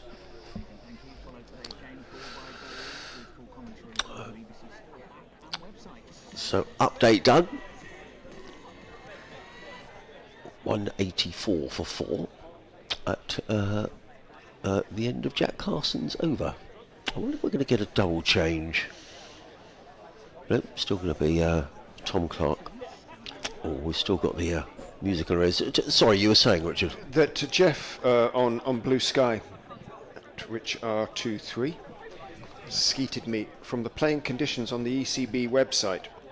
Only matches in which a team has bowled for 8 hours or more, brackets, net of time allowed for wickets taken and umpires' allowances, in the match will be subject to over 8 penalties. Well, so you're right. The girdler, not me, the girdler, Dave Bracegirdle, knew his stuff. In goes Tom Clark and bowls. Eskenazi leaves outside off stump. So over 8's apparently an irrelevance unless an innings lasts over 8 hours. It was basically 4 sessions. Net of a wickets falling. So that it can be more than that, in other words. Well, I wonder why that rule's been brought in. Yeah. I guess that's a new rule. So there's not much point putting it up on the scoreboard until until 8 really. hours, No. until a net 8 hours have elapsed, really. Clark, in glorious sun, is in and bowls, and again Eskenazi leaves. But thank you for that, Jeff. You've confirmed it. It's 12.4.5 from the playing conditions. Right. I suppose what you wouldn't want to do, though, is to get to 8 hours and then suddenly they put it up on the scoreboard and you're -6 or something. No, yes, true. So that would be the issue, wouldn't you? You probably want to have an idea on what's going on, just in case you're going to get penalised. Clark turns just about 12 strides before he comes in and bowls very straight. Eskenazi plays it straight back to Clark. We are into the 57th over of the first innings. Hard overs now for the seamers, but again it's about control now. The ball should be pretty soft. Our former colleague at the BBC, Charles Rothesay, who was very instrumental in setting up the county cricket commentaries, has just come into the commentary box with a very nice looking ice cream. In goes Tom Clark, bowls down the leg side, full and clipped down, 2 wide, long leg, almost deep backward square, 4-4, and it takes a leap over the rope and heads off down towards the museum, past the pavilion, past the museum, heading towards the trees, and it's heading down that little road that runs behind the. Well, I still think of it as a newsstand, although it's been here at least 10 years now. At least 10 years now, down here at the sea end of the ground, and heading after it was Jack Carson. Oh, he's back. Bless him. Well, it was very athletic by Jack, wasn't it? I'm quite impressed. Straight over the advertising hoardings, straight past the second-hand bookstall, past the ambulance, and headed off down the road. In comes Clark and bowls again to Eskenazi, who squares him up a little bit. Oh yes, says, I suspect one of the slips, and that is rather fiddled back up the pitch to Tom Clark. I did stress that Charles came into with a lovely looking ice cream in the singular, Richard. That's all right. We've had lovely lemon drizzle. We have. There is which is welcome to try. Yes, you are welcome, Charles. Margaret at the museum's done a wonderful job again. Wonderfully moist lemon drizzle cake. It is very good. It boosted our energy no end, Margaret. In goes Clark and bowls outside off stump and doesn't really move, and Eskenazi steps forward and, having got his 4, leaves it outside off stump. James Taylor and Dave Watmore wandering around with their reflective sunglasses on. Ice creams have long since been consumed by those two. Marcus North, you go first, Richard. Well, he's closer to the county game than some of the England selectors in recent years, isn't he? You would have thought has seen more of it. Let us hope it is not. I mean, obviously, his is just one voice on the selection committee, and one feels that the Messrs Key and, well, obviously the captain Stokes and Baz himself will continue to dominate the conversation, but at least there'd be another input, won't it? County input. Yes, I mean, he's been involved with Durham now for several seasons, so you'd have thought he's well versed. In comes Carson and bowls, reverse swept by Ian Holland, picks up a single down to deep backward square, one more to the total. Holland looking much more comfortable against the slower bowling. He goes to 28, 189 for 4. So you'd like to think an Englishman who's got the job, but we've got a New Zealand coach and an Australian selector. So I don't really have a problem with that. If he watches a lot of county cricket, in comes Carson and bowls, and forward comes Eskenazi, plays onto the onside, no run. All I hope is that if you're in that role and you're saying, yes, I think Joe Bloggs should play, that they look very hard at Joe Bloggs. They're actually taking notice of what the selector is saying. Exactly that. He'll still be pretty much a minority voice, won't he? Yeah. But it'll bring something else to the discussion, hopefully. In comes Carson bowls. Forward comes Eskenazi, just plays the ball defensively in front of him, no run. There was one of the other names in the frame was Steve Finn. I think that was a name that was being touted as well. Who was captaining Sussex that day, wasn't he, when Vian Mulder and Colin Ackerman... Yes, smashed it all around the ground, yeah. Carson in bowls, forward comes Eskenazi, plays down the track, no run. I've heard him talk about that day since. Have you? Quite wryly, in typical Steve Finn fashion, when he was talking in relation to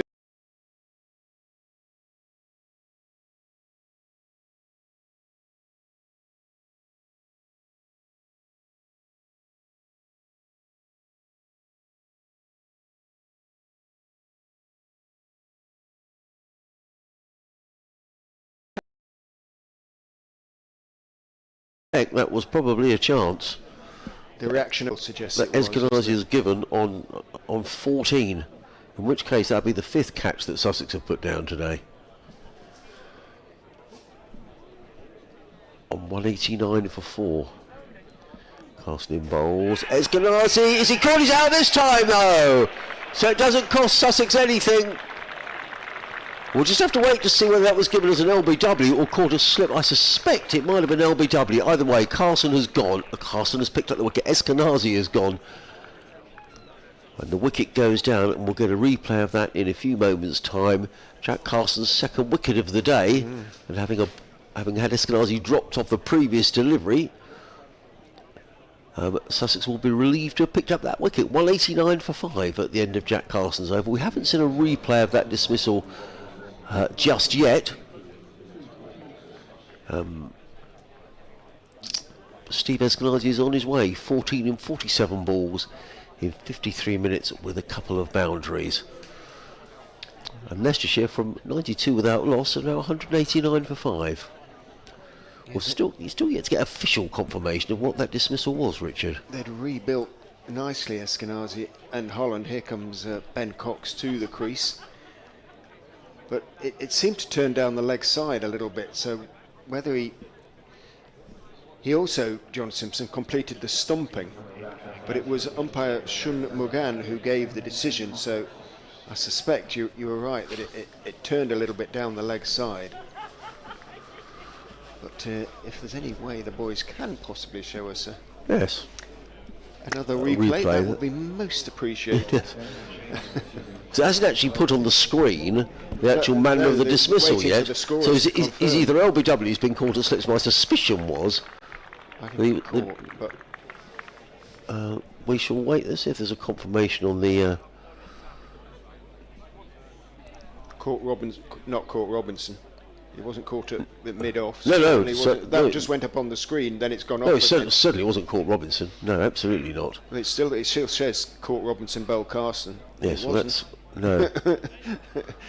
Well, the BBC website's showing Court Robinson, Bell Carson as well. The scores have got that wrong then. Yeah, because Robinson was at mid-off. No way was that caught by Robinson. Who's bowling? Down the hill. I've completely lost track of who's over it. It's in all the excitement. Holland lets it go through to the keeper. There is no run. So, yeah, there's absolutely no way that was a catch taken by Ollie Robinson. No. The previous one was a drop by Ollie Robinson. We know that Jack Carson took the wicket. That's incorrect. Yes, they've taken it down now. Well, it's flashing on and off. Oh, here we are. Eskenazi says 14. Yeah, but It's then still it says shown. that. But Well, it's that's it's wrong. Robinson. Down the hill, bowls, let go outside the off stump by Holland through to Simpson, and there is no run. Well, that's very odd. It needs correcting, and Yeah, still. preferably Eftoons. Yeah. Let's see if we can get some confirmation from the sages in the press box. I'll leave you just to pick up. The sages in the press box. Discuss. In goes Robinson. Down the slope with that angled run and bowls outside off stump. Stepping forward. Holland lifts his bat and leaves it lifted. Lets it bounce through into the gloves of Simpson. No run. I think with 3 wickets in the session and the control they've held on the scoreboard at the session now reasonably firmly belongs to Sussex, even more so if they can pick up 1 more wicket before tea, which is still 5.3 overs away. And Robinson, with the new batter at the crease, sensing an opportunity, brings himself back on and bowls, seems back in a bit to Holland. On the back foot, he drops it out in the offside towards point. Running across from extra cover is Ollie Carter. He gets there and picks up, but Cox had responded immediately, and the single was comfortably completed. So Ben Cox, as I said, in outstanding form until 2 ducks in the game against Nottinghamshire. He'll still be feeling confident. Adrian returns with the word, and the word, Adrian, is That I was completely wrong and it was caught Robinson at first slip. I've seen the replay. in goes Robinson and bowls, and Cox looking to leave. He's going to pick up an inadvertent 4 as it bounced and hit the blade of the bat and went straight through gully. There wasn't a gully and ran down to third man for 4. So that extra little bit of Robinson bounce almost did for Cox there. He picked up 4. So it wasn't, unless Robinson brought himself back in after dropping that catch at mid-off, then went to first slip. Well, we've just tried to see slip. well, Robinson was actually at first slip as well for the drop, so I called it wrongly. The drop at mid-off apparently wasn't Ollie Robinson. They're trying to play it back to see who it was, but Robinson was at slip Right. for the drop at mid-off as well. It looked terribly like him. Well, it did look like him. Mid-off. In he goes and bowls, and oh, that seams back in and No ball. goes straight through Cox and is taken by Simpson. It was a no ball, as Adrian said, and signalled so by Michael Goff, but Robinson getting lots of movement, and Cox for the second ball in a row is thoroughly discombobulated, but he too has survived. Here's the replay. Flicked up. He was looking to flick it away on the leg side, maybe a little bit of a leading edge, and it was the most comfortable of catches for Robinson. Thank you, chaps. Yes. At first slip, so it wasn't Robinson who put the catch down. In he goes and bowls onto the legs of Ben Cox. Shot. Played beautifully away through backward square for 4. A rare loose delivery from Ollie Robinson, and Ben Cox picks up his second 4 in rather different style to the manner in which he picked up his first. Yes, indeed. I wonder who So apologies for that. Apologies, yes, to the scorers whose name we took rather in vain. We did. We did take in vain. Who was the drop, I wonder? It doesn't matter because it was the ball before, but it did go down. Watching here, the camera just zooming in on someone making their way Ollie Carter, who's heading off. up the pavilion steps. So, a gorgeous afternoon. Lots and lots of blue sky around Hove. It really is a lovely afternoon. 200 up for the Foxes. Thank you, Richard. We are going to be late for tea. We've got another 5 overs to go until tea, till we can eat some more cake, as in comes Carson round the wicket, coming into bowl to Holland, who reverse sweeps, but too square of the wicket. Footed by Leaning, and there is no run. 200 for 5. So there are thoughts on Marcus North.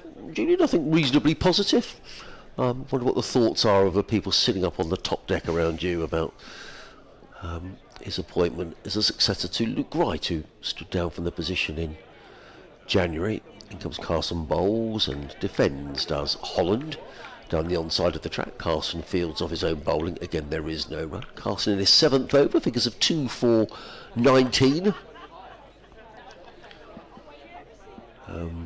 We've got a listener in New York City, which I shall read in a minute. He's been in touch, Sussex Sport at bbc.co.uk.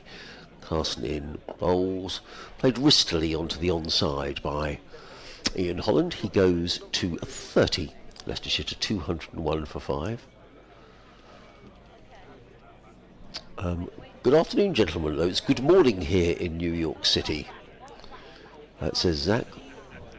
Always happy to get up early and listen to the sultry tones of the Sussex commentary as an Englishman living here. Sultry. Oh, what's that noise? That's somebody. Oh, it's Bruce. On the effects mic. Yeah. In comes Carson, bowls, and forward comes. I'm distracted. Cox plays into the offside. I think they're opening up the window because they're obviously hot in there, and that's where our effects microphone is dangling out of. I don't know quite what Bruce is doing in there.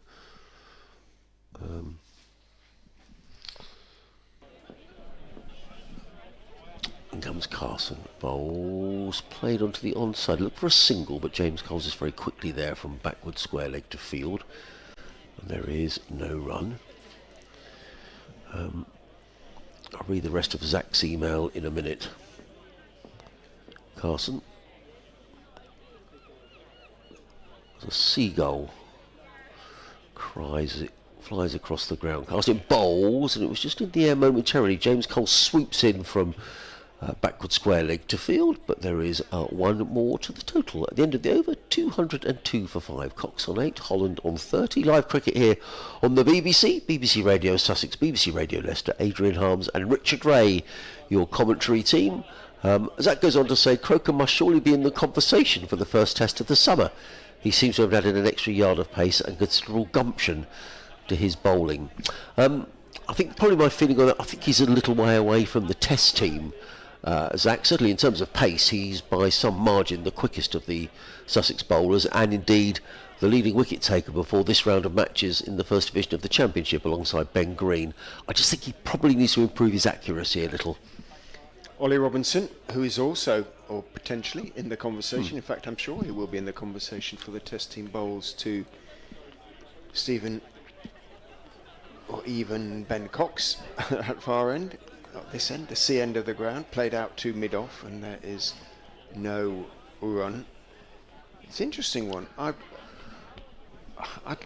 like them to see them discuss Croker. I think he's got something. Oh, definitely. And not just pace, but bounce and movement as well. And he should be. He's a sort of young bowler who should be there or thereabouts. Certainly Lions contention. Absolutely, no question about that. In goes Robinson and bowls. Cox is forward, not completely convincingly. It sounds a bit tinny as the ball seamed back in and took the inside part of the bat.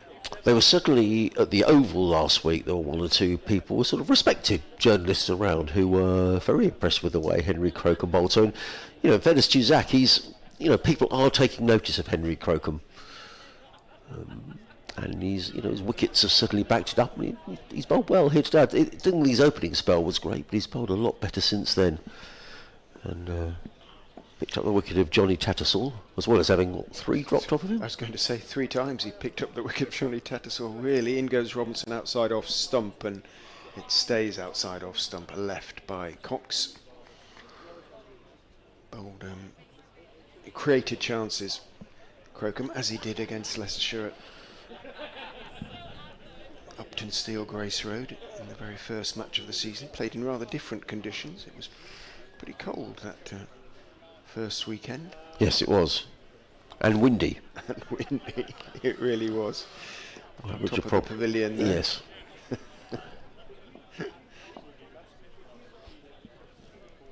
This commentary box offers an outstanding view as in goes Robinson, and driving is Cox, but again not quite timing it in mid-off, makes a comfortable stop. But the one thing it lacks is a window that can be opened. Yes. Which is like Sussex rolling in money, they could easily put not. Yeah.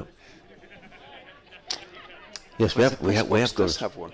We have got a terrific view. There's no question about that. And Hove looks magnificent today. This is Hove is its best, really. Except for that scaffolding. Except for the scaffolding, yeah.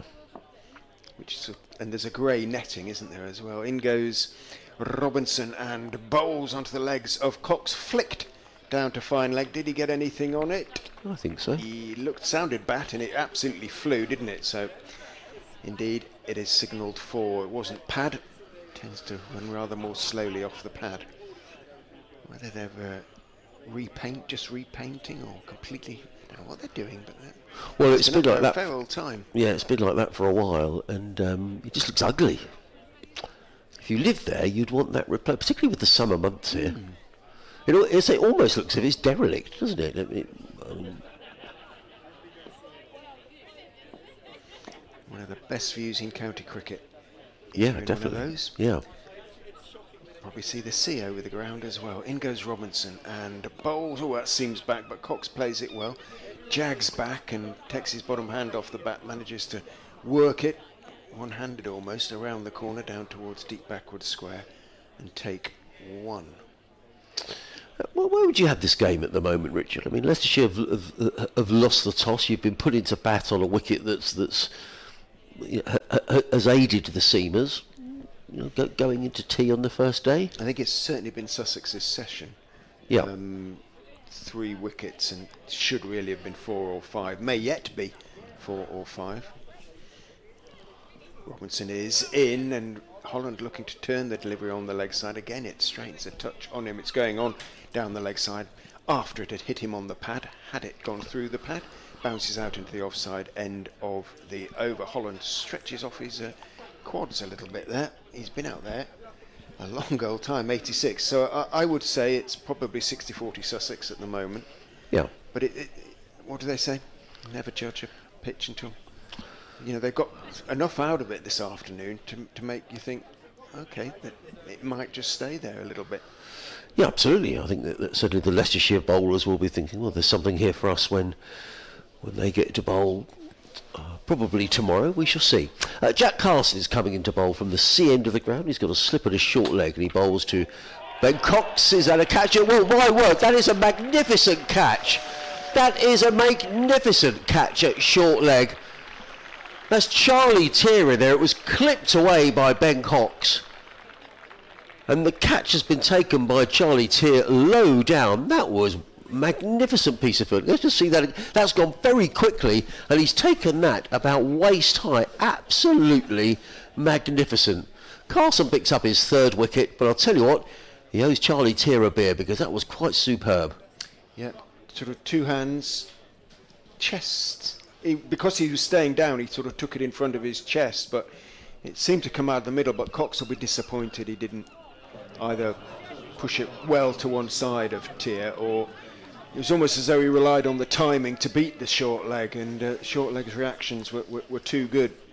Ben Green coming to the crease now, but Cox disappointed as he walks off. And as you say, well, that's sort of again creating not something out of nothing, but taking chances which might be dropped 9 times out of 10 or something like that, clinging on, and Tier showing the slips how to do it to a certain extent.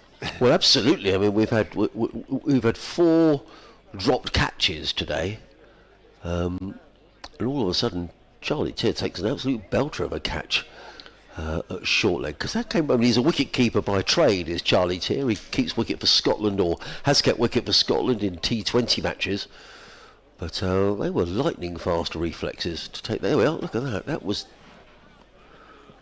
a fine catch.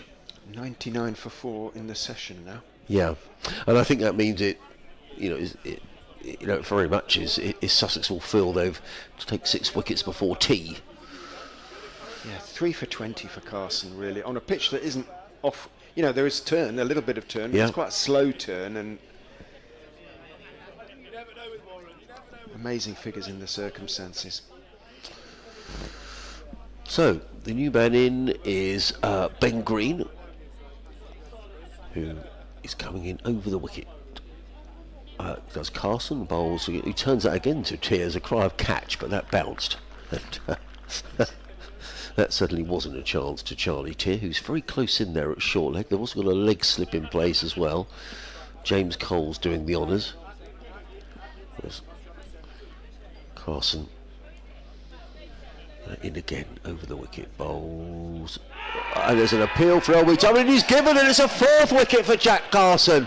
And Ben Green has gone for a duck, and it's very much Jack Carson's day. He'd only picked up 6 wickets in the championship before today, but he's picked up 4 in an innings. All of a sudden he's got figures of 4 for 20, and Ben Green has gone second ball LBW, and all of a sudden Leicestershire are 7 wickets down. Yeah. Let's have a look. Did it turn a little bit? No, he played 4 turn that wasn't there.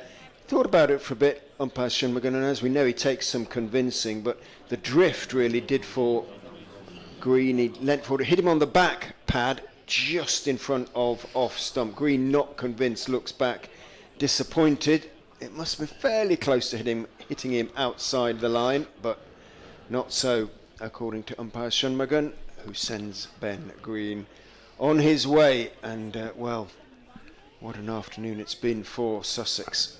209 for 7, so 99 for 5 in the session so far, and there are still 3 balls and 2 overs to go before tea. There might be some sort of frantic padding up going on in the Leicestershire I would imagine so. Dressing room, but almost sort of out of nowhere, really, Richard. I mean, only 5 minutes ago we were saying, you know, who do we think's on top? And all of a sudden Sussex pick up a couple of wickets, and I think you're right in the unlikely guise, really, of Jack Carson. It looks like Tom Scriven, I think, under the helmet there, rather than Tom Helm making his debut.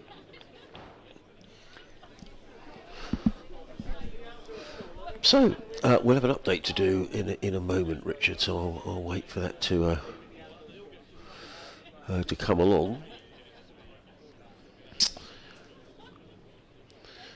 So really, when you take out those 2 openers, Rishi Patel making 45, Jake Weatherall made 43, and apart from the chance that Patel gave that Jack Carson dropped, I know they played and missed a bit against Robinson, but increasingly they look quite confident in that opening partnership between that pair. But as you say, you never know what's going to happen until both sides have had a chance to bat. But at this rate, there's every chance we might see Sussex batting tonight. Oh, I think that's not quite nailed on, but it's not far off. I'll keep chatting away if you don't mind, because No, I can hear the music. Here we go. Cricket update. As I sit here in these 4 walls with very little view on my side, I feel like I'm enjoying the sunshine at Hove vicariously through Adrian Harms this afternoon. He's watching day 1 of Sussex's game against Leicestershire. Well, it is the most beautiful day, I'm glad to reassure you, Adam. Lots of blue sky and plenty of people here enjoying their cricket and enjoying the fact that this game has turned on its head in the last 10 minutes or so, because Leicestershire are now 209 for 7, and the main wicket taker for Sussex, Jack Carson, in the form last week with 100. Today he's taken 4 for 20, and Sussex very much here in the ascendancy. Meanwhile, up at Trent Bridge, Nottinghamshire continuing to pile on the runs against Surrey. Surrey picked up 3 early wickets in the shape of Dan Worrell, but Nottinghamshire have recovered. They're now 239 for 3. Joe Clark is on 93. Thank you. You can, of course, check on that game and listen to ball-by-ball commentary via the Carson, men clustered around the back. Bat even comes in and bowls, and clipped onto the leg side by Tom Scriven, who picks up a single. So an eventful over from Jack Carson. 2 wickets in the over, just the 1 run conceded. And Leicestershire, at the end of all that, rather breathless stuff, are 210 for 7. Yeah, they're in trouble, which sounds like an obvious thing to say, but with the changes to the bowling attack as well, you feel that they need to score sort of 280, 300 if they possibly can, just to give the bowlers a chance, and at the moment that's looking a long way off. Robinson sensing the problems that they're facing. He's going to keep going for one more over from the Cromwell Road end of the ground to the new batsman Scriven, who looks around him, sees 4 slips, mid-wicket, point, extra cover, mid-off and wide long leg. Comes in and bowls, beats Scriven, who fiddles away outside off stump, doesn't get anything on it.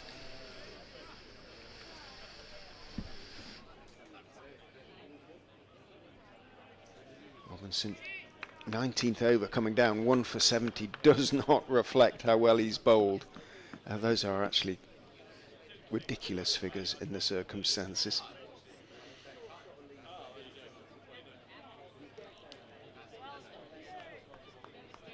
Robinson turns. In, bowls, Scriven leaves. It bounces a little bit on him from outside off stump, but he pulls the bat well out of the line. High, needed to, but Holland is indicating to him that there's that bounce. He knows it, he was on the receiving end. But it's imparted to a certain extent by Robinson. Gets a lot of action on the ball. Robinson in his follow through. It's not about pace really with him. It's lively enough, but no more than that. It is about the movement he gets on the ball. In he comes and bowls again. That lift is there outside off stump, but again Scriven can leave because it is too wide. I think it's just sort of breaking his wrist as he lets the ball go. But given that it's best part of now 63 overs old, it's a tribute to Robinson's skill with the ball in hand.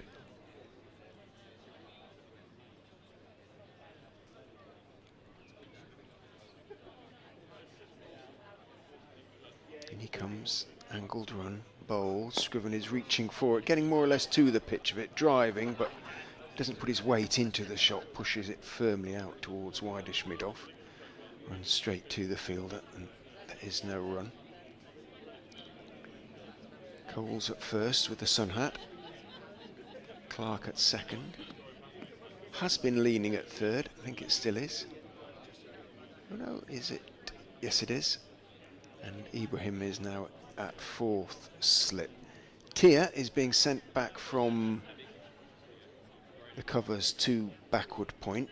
Mid-wicket has gone back to deep square as well as they look to give Scriven one. So he has to face the final over of the session. In goes Robinson, bowls, and that is exactly what happens as Scriven gets forward, pushes the ball off the outside part of the bat. Slightly angled bat in fairness, along the ground all the way through point out towards Tia. And he takes his single. Brings Holland, who's battled his way through the session. What was it? He hadn't scored at lunch, had he, Ian Holland? He was on 0. And he's Correct, yes. On 30 now, 86 balls faced, and the captain has watched 5 wickets fall at the other end, endeavouring not to be the 6th as Robinson is in to finish his over. Bowls, and wasn't sure where that had gone, Ian Holland, as it came back. He played it down into the ground. It went straight down at his feet. Looked as though it was going to spin back. It didn't. He says, "Do you want me to pick it up?" Jack Leaning says, "I'll get it," as he comes running in. A word to that effect. And Robinson's work for the afternoon, at least, is done. 19 overs, 3 maidens, 1 for 71, which, as I say, Adrian, is ridiculous, really, considering how well he's bowled. Yes, he has bowled really well. But Jack Carson, it's his day so far. Figures of 4 for 21 last Friday. It was his day as well when he got 100 at the Oval. So he's in a rich vein of form. Is Jack at the moment, but he's going to come into bowl now to Tom Scriven, who's 2 not out. Then clustered around the back, there's a slip, a leg slip, and 2 short legs in place as Carson is in and bowls, and Scriven is back on his stumps and eases that through point, picks up a single fielded by Hudson Prentice. One more to the total, 212 for 7. Ajaz Patel can bat, as he showed last week against Nottinghamshire, with a first-class career bests in the 60s. See, actually, Daniel Hughes, I wonder if he knows a bit about him, because he's just sort of taken a step back here at long on. I think they're just quite happy to give Holland one and get Scriven back on strike as much as anything. In comes Carson, bowls, Scriven is forward, just plays onto the onside. Holland. Sorry, apologies. They'd rather bowl at Scriven for now. Yes. Still those men clustered around the bat. 4 men. A silly mid-off, slip, leg slip, and a short leg. Carson waits. In and bowls. Forward comes Holland, who's really gutsed it out here. The skipper, 30 in 89 deliveries. And it's been really tough going since lunch for the skipper, but he's led from the front. I mean, you've got to admire his determination, Ian Holland. He was beaten no end of times by Ollie Robinson. But he's still there. Carson in bowls. Reverse swept down towards third man. Picks up a single, fielded in the distance by Hudson Prentice. 1 more to the total. Holland goes to 31. And we've got 2 more balls left before the tea break. Carson again licks his fingers and runs away from us. Bowls played to mid-wicket by Tom Scriven, fielded by Tom Clark. So 1 more ball to go until the tea break. Ollie Robinson is just changing the field slightly. He's moving his mid-off and mid-on back a little further towards the boundary edge. In comes Carson, bowls, and Scriven turns that one on the leg side and picks up a single off the last ball before tea. So there we are, 214 for 7 at the tea break. Applause around Hove, so a good session for Sussex. Leicestershire adding 104 runs, but in 36 overs. And Sussex picking up those 5 wickets, 3 of them courtesy of Jack Carson. Ian Holland remains there, he's 31 not out. He's certainly battling away for his county. Tom Scriven is on 4. But Rich, I think Leicestershire will be a little disappointed with the start that they've had. Very. I think were given, actually, the start they were given by the openers, not for the first time this season. They haven't been able to build on that in any way, and that is about the quality of the Sussex bowling as well as any sort of failings in the Leicestershire batting lineup in that respect. And you have to give, I think, Ollie Robinson and the Sussex coaching staff credit in that respect. I think that they had a good talk about it at lunchtime. What are we doing wrong? What is the wicket? How do you get the most movement from the wicket? And in their spells directly after lunch, both Robinson and Crocombe cut back the pace, looked to hit the seam, got movement and tie Leicestershire down, and they didn't sort of look backwards from that point. And had they taken all the catches, I expect they'd been batting by now. They put down 3, arguably 4 straightforward, relatively straightforward catches that yes, this level should be taken. Yes. But they haven't paid too much of a price for them. Tattersall was 3 of them, wasn't he? And other than that, Eskenazi, and then he went the next ball as well. So fortunately, from Sussex's point of view, as everybody wanders out into the middle to have a look at this pitch and wonder whether Leicestershire can get the same out of it, Sussex haven't paid the penalty, and the good bowling has been rewarded. And if Leicestershire can somehow drag themselves up to nearer 280, 300, well, they'll feel they're still in the game, but they're going to have to bowl very well on this pitch. Richard, thanks very much indeed. We shall have a breather, have a cup of tea and a bit of Margaret's excellent drizzle cake, which we won't share with anybody. And we'll be back with you in about 20 minutes' time.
Um,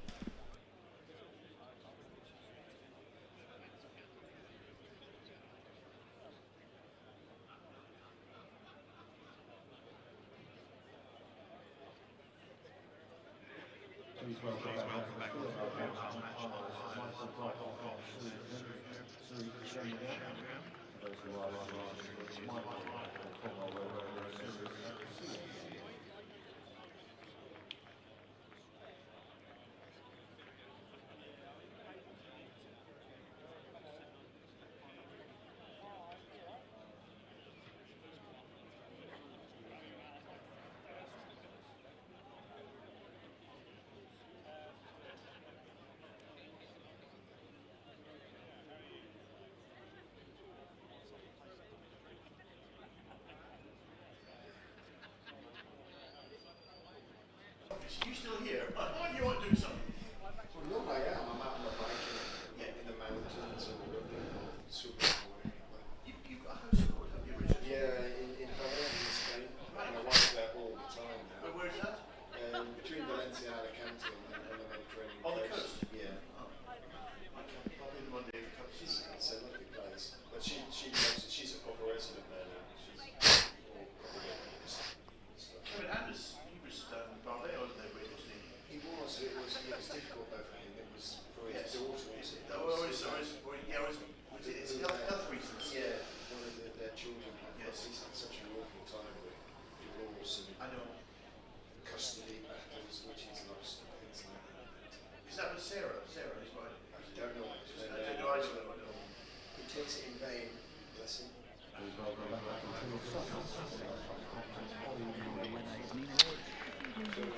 You're separate two-way. So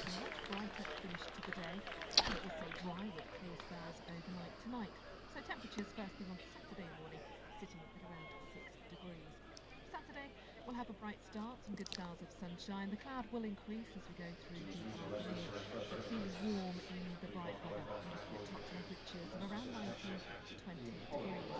But by Sunday the cloud is going to increase, it's much more overcast, and we may see a few very light showers scattered around. A breezier day and temperatures back down to around about the mid-teens. And it looks as though it's going to stay fairly cool, cloudy. So welcome back to Hove for the final session on this opening day. We're just going to give an update to our listeners on BBC Sussex. Weather in Hove, where Adrian Harms is watching day one of Sussex's game against Leicestershire. Lovely weather here, Adam, and even better, we've just had tea accompanied by a lovely drizzle cake made by Margaret from the Sussex Cricket Museum. So thank you, Margaret. It's been enjoyed by everybody here. Meanwhile, in terms of the cricket, a good session for Sussex because Leicestershire are 214 for 7 at tea. 4 wickets there for Jack Carson. Meanwhile, up at Trent Bridge, Nottinghamshire have lost a wicket on the verge of tea. They're 251 for 4 against Surrey. All 4 wickets taken by Dan Worrell. Adrian, thank you. More from Adrian shortly, and you can follow those games, of course. So, we're done with our drizzle cake, and we're going to get underway with... it's certainly not Ollie Robinson who's bowling from the Cromwell Road. It looks to me like Henry Crocombe. It is Henry Crocombe. Who's in and bowls a delivery that lifts off not far short of a length past the outstretched Tom Scriven and through to John Simpson, and there is no run. That was a bit of a much slower delivery from Henry Crocombe, a bit of a loosener, I think, after... Well, it moved away off the pitch, Richard. It did plenty, though. Didn't it? So it's encouragement here for Leicestershire, who... You know, for this isn't a batting paradise. It's certainly a pitch if you get your head down, you can bat well, but there's a bit in it for the bowlers. There's Crocombe again, arms pumping, runs in down the hill, bowls, and well, again a bit of extra bounce there from Crocombe and surprise Scriven, who is beaten outside the off stump through to Simpson, and there is no run. It's almost done more throughout the day, certainly this afternoon, than it did this morning. Again, it to a certain extent it comes back to the bowling, but I think Sussex have worked out the pitch now a little bit, how best to bowl on it, and they're bowling very nicely indeed. Comes Crocombe again, bowls and let go outside the off stump, and there is no run. I agree with you though, Richard. I think the way that Sussex didn't bowl well this morning, at lunch we were queuing up, I spoke to a couple of people and said, well, I think Sussex have bowled very well. The run out, as it turns out, was a really important stage of the match, because at that stage Leicestershire 92 without loss. Patel was looking to get into his groove, Weatherall was batting nicely.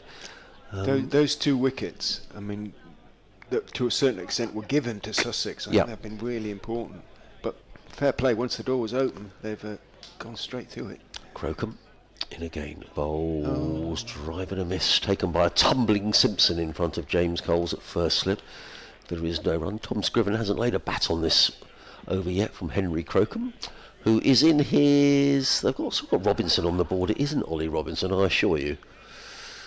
Ollie Robinson is fielding at mid-on. I think once they put it up, they have to wait to the end of the over to change it. Well, we got run wrong, didn't we? Because absolutely. I mean, I was convinced Ollie Robinson had dropped the catch at mid-off, so poor by me. Completely misidentified the player.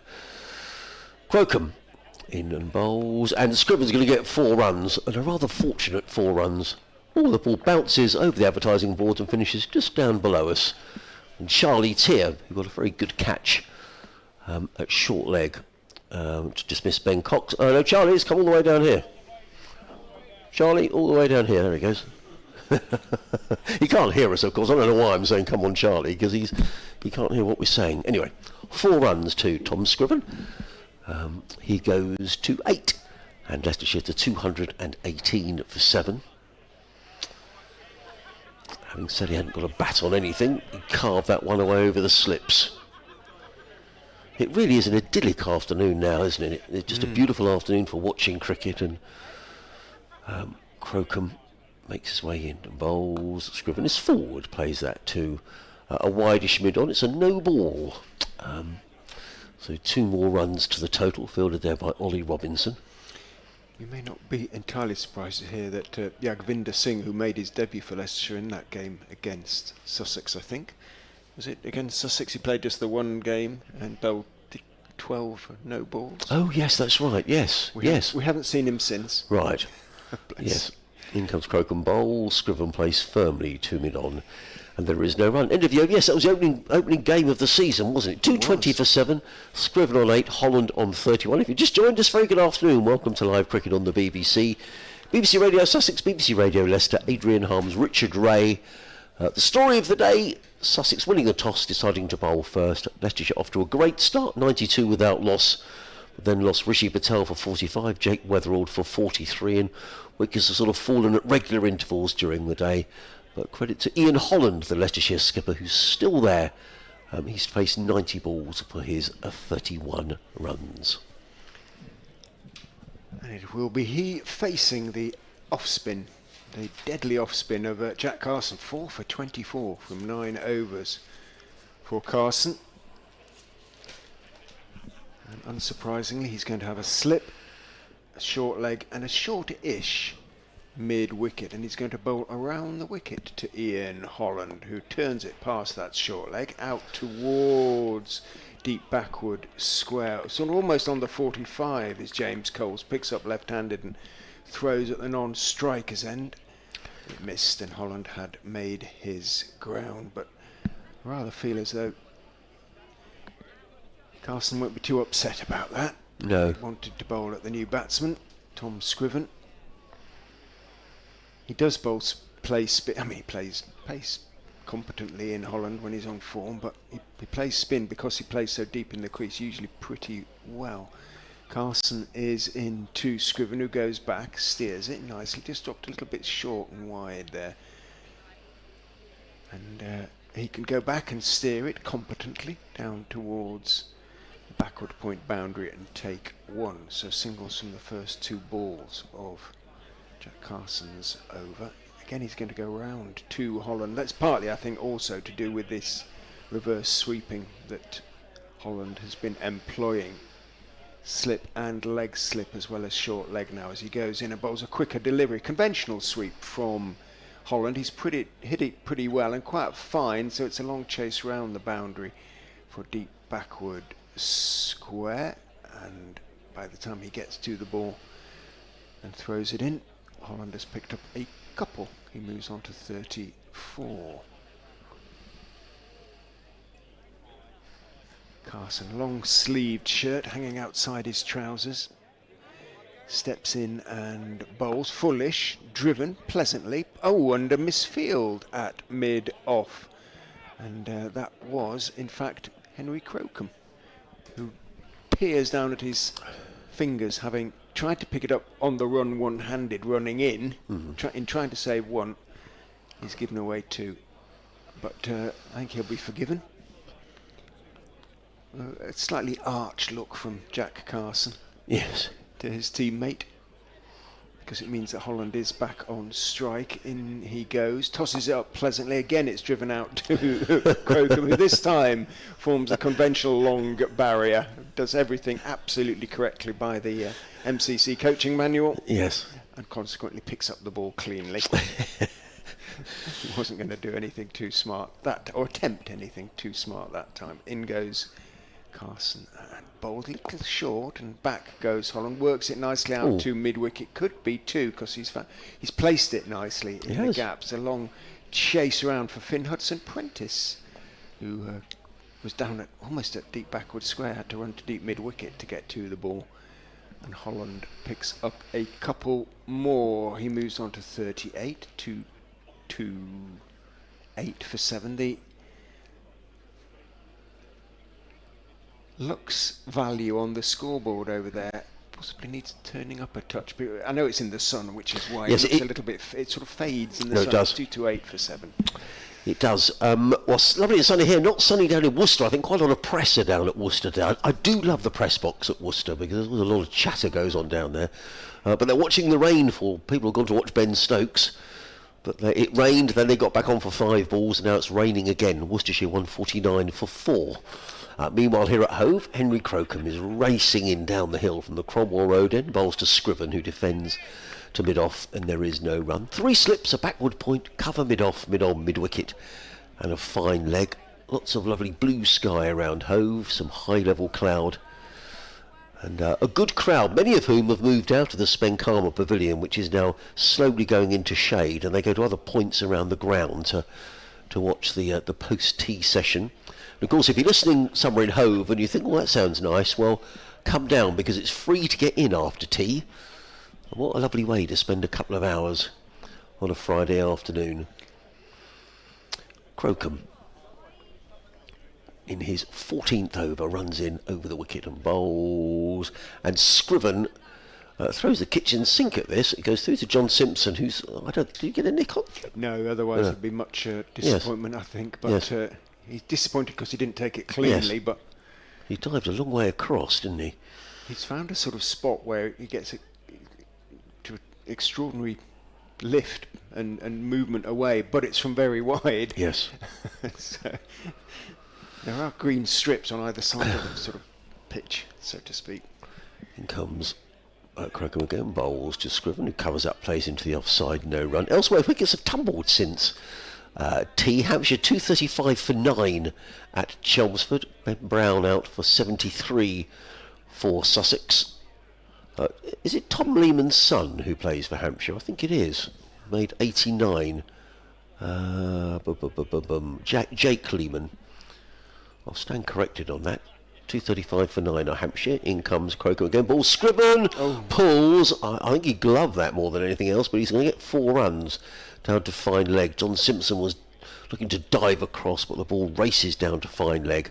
4 more to Scriven, who goes on to 13, and the total to 232 for 7. So wickets lost at Essex. Somerset now 255 for 5 at Cardiff against Glamorgan. Tom Abel, such a fine player, he's 51 not out. At Trent Bridge, Nottinghamshire have lost wickets. They're 255 for 5 now against Surrey. All 5 wickets to Dan Worrell. Back in the Surrey side today.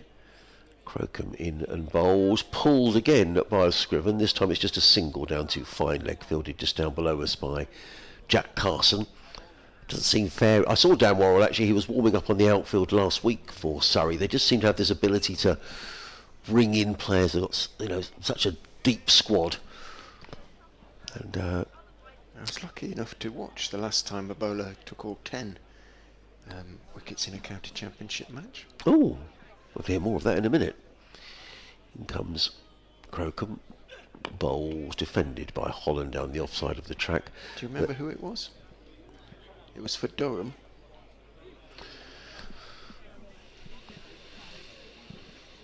How long ago? And he played for quite a few counties. Oh, now, about best part of 18 years ago, maybe 16, 18. Could even be 20 now. So not Graham Onions. It's about that. No, not Graham Onions. Not Rushworth. Though he was Graham playing? I think he played in that game, yes, but he wasn't. He wasn't the bowler concerned. He did play for Leicestershire for quite a while. Oh, right, okay.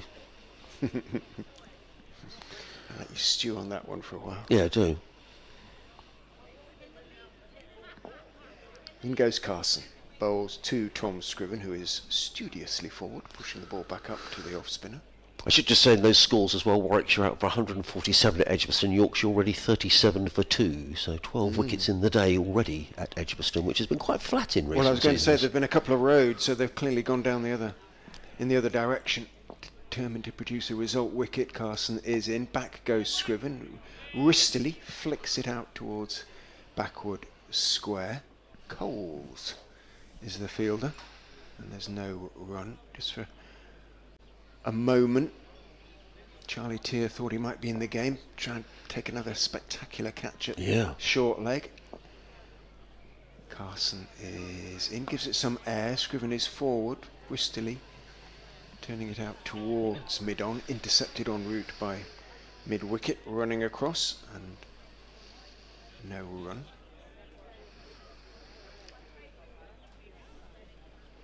Carson, the wind just gently billowing the back of his shirt as he goes in and bowls. Back again goes Scriven, looking to turn it into the leg side, does into the ground, and Tier makes a good stop at short leg. He's good in there, isn't he, Tier? Isn't he, though? He's only a pitch width away. He's pretty close, no more than a couple of yards.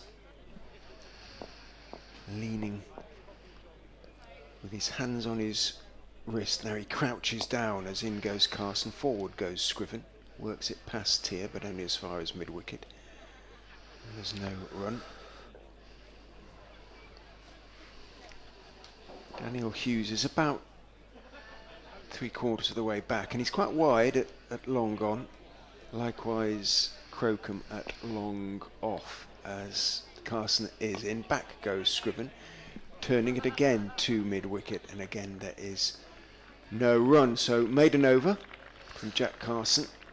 Leicestershire sort of started to try and knock him out of the attack, didn't they? Eskenazi and Holland. Eskenazi using his feet a couple of times, just cleared Hughes once or twice, but Carson very much has had the last word on that. 11 overs, 1 maiden, 4 for 32 for the off-spinner now. We'll come back to Richard's question in a moment about who was the last player to take all 10 in a championship match. Played for Durham, also played for Leicestershire. Robin Cambridge has been in touch on Sussex Sport at bbc.co.uk. He says, I have happy memories of Hove. I made my first ever visit to an away ground with Leicestershire when we played Sussex in a cup game in the mid-1980s. As Crocombe comes in down the hill, bowls to Holland, who flirts with the ball outside the off stump through to Simpson.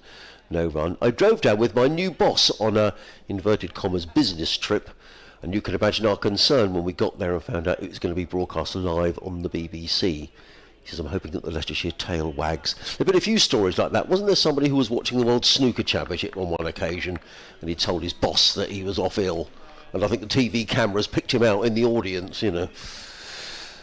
In comes Crocombe. Over the wicket bowls, cut away by Holland firmly down towards third man, fielded by Charlie Tier. One more to Holland. He goes to 39. I think that's going to go. Yeah, there we go. 234 for 7. I think there were a couple at an American football match not so very long ago were picked out on their kiss cam. Oh, yeah.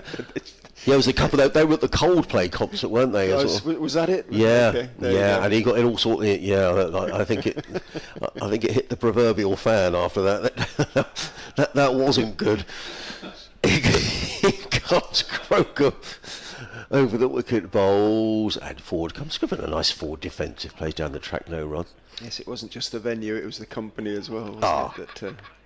Now, Tom has been in touch, Tom Bryan. I'm very grateful for Tom because he says, very much enjoying the commentary. I think the drop at mid-off was by number 5, Henry Crocombe, who does look like Ollie Robinson from behind.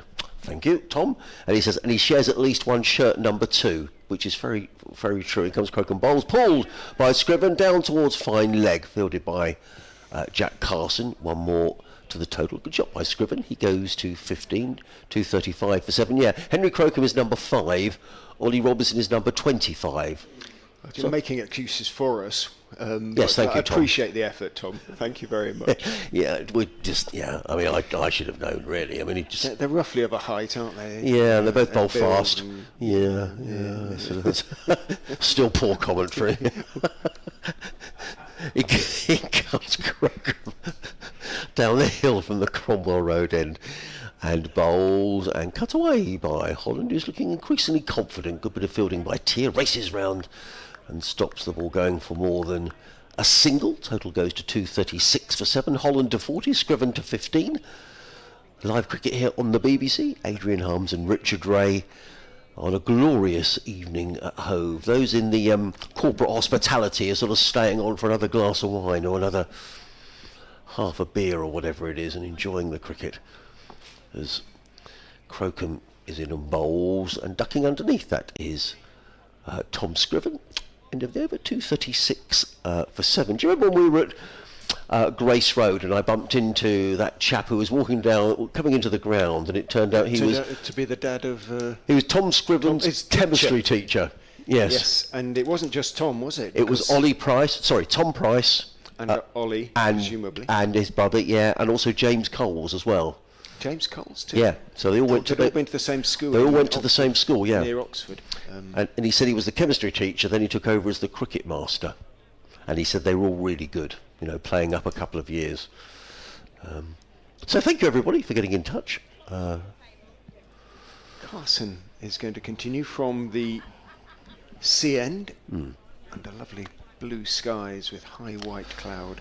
A gentle breeze from the east. In he goes and bowls, and forward goes Ian Holland, talking about being exposed for being in the wrong place at the wrong time. I remember a colleague on the Yorkshire Post, a long time ago, was sent up to somewhere in the wilds of North Yorkshire. I don't know where it was, somewhere like Ripon or Thirsk or somewhere like that, just on the horrible job. In goes Carson and bowls, turned to short leg by Holland, of just sort of finding some news, which is, I don't even remember from Cub Reporter days, just had to knock on doors and go to shops and what's going on and this, that and the other, and it's a horrible job. But anyway, about 3 o'clock he found himself in the vicinity of the train station as in goes Carson and bowls, reverse sweep, and overread it Robinson went to gully, anticipating it going to gully. It went through slip, so he's having to chase back to third man, and he picks up one. And temptation, well, it got too much for him, so he clambered on the train and headed back to Leeds to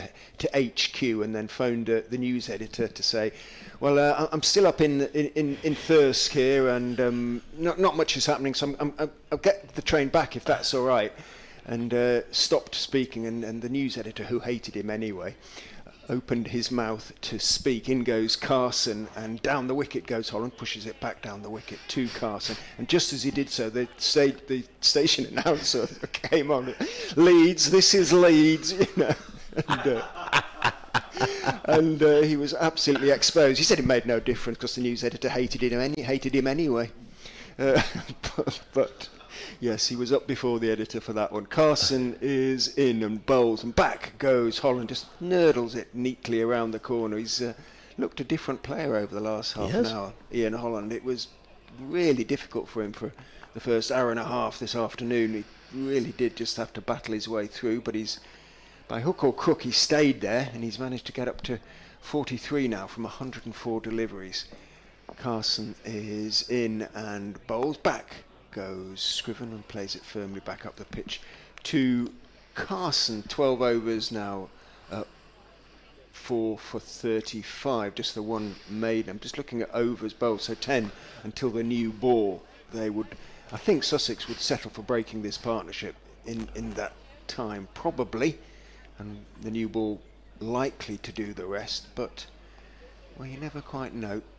239 for 7 off 70. Richard was saying about the last player to take all 10. Well, it won't be Dan Worrell. He's taken 5, but when the door is prized open, Surrey tend to barge it open, don't they? In comes Crocombe bowls to Holland, who plays comfortably into the offside. Picks up a single. He goes to 44. The total 240 for 7. Because since then, Sean Abbott has picked up a couple of wickets. All of a sudden, Notts are 257 for 7 at Trentbridge. So. They keep coming, these First Division bowlers. Yeah, they do. No, they absolutely do. That's what we found that last week up at the Oval. Where, they take off one and another one comes on. And fortunately, Sussex don't have that luxury, but they're doing their best. But in Robinson and Crocombe, they have a pretty good sort of spearhead. They do, and when J-Dev arrives for the last 8 championship matches, that'll help as well and relieve some of the burden. In comes Crocombe in and bowls. Oh, that's a good delivery. That's a really good delivery. Tom Scriven looking to drive, and he's beaten outside the off stump. To see the replay of this one, did that move? Yeah, Yeah, it did. Beauty. Yeah, that's a lovely delivery. I think it's off the seam. Wow, look at that go. That's reverse. Beautifully bowled. Yeah, lovely bit of bowling by Henry Crocombe, who he probably deserves more than 1 for 38 as well. Absolutely. Yes. Jack's picked up all the wickets, but the seamers, particularly these two, have bowled very well. Crocombe in and bowls, pulled by Scriven. He's going to get 4 runs. That's a very good shot. I like Tom Scriven as a cricketer. He goes to 19, formerly of Hampshire. 244 for 7. That's a good shot. Awful lot of potential. He's yet to kind of fully realise it, Tom. And it feels like a big season for him with Leicestershire. If he can establish himself as a permanent member of the side and then start. I tend to think of him as a bowling all-rounder, really, but there were times last season when you thought he could bat in the middle order as well as sort of pick up 30 wickets in the season, and he was a genuine all-rounder, but it's been a difficult, sort of slightly patchy start to the season for him, but the ability's there for all to see. 3 slips in the gully as Crocombe is in bowls. Scriven is forward. Plays this one away through backward square leg and picks up his 20th run, 245 for 7. I remember, Richard, the famous Louis Kimber game when Kimber nearly won the game. Or was it? Yes, I think it was that game. No, it was the year before, which was another terrific game against Leicestershire, when Tom made 70 odd batting down the order for Leicestershire. I remember thinking what a good player he was. In fact, it might have been that match actually. I need to check my stats. 99 last season against Canterbury. Hasn't got a first class 100. Same as Hudson Prentice, who's got to 99. Crocombe in bowls. Good delivery. So much. Yeah, it's done too much.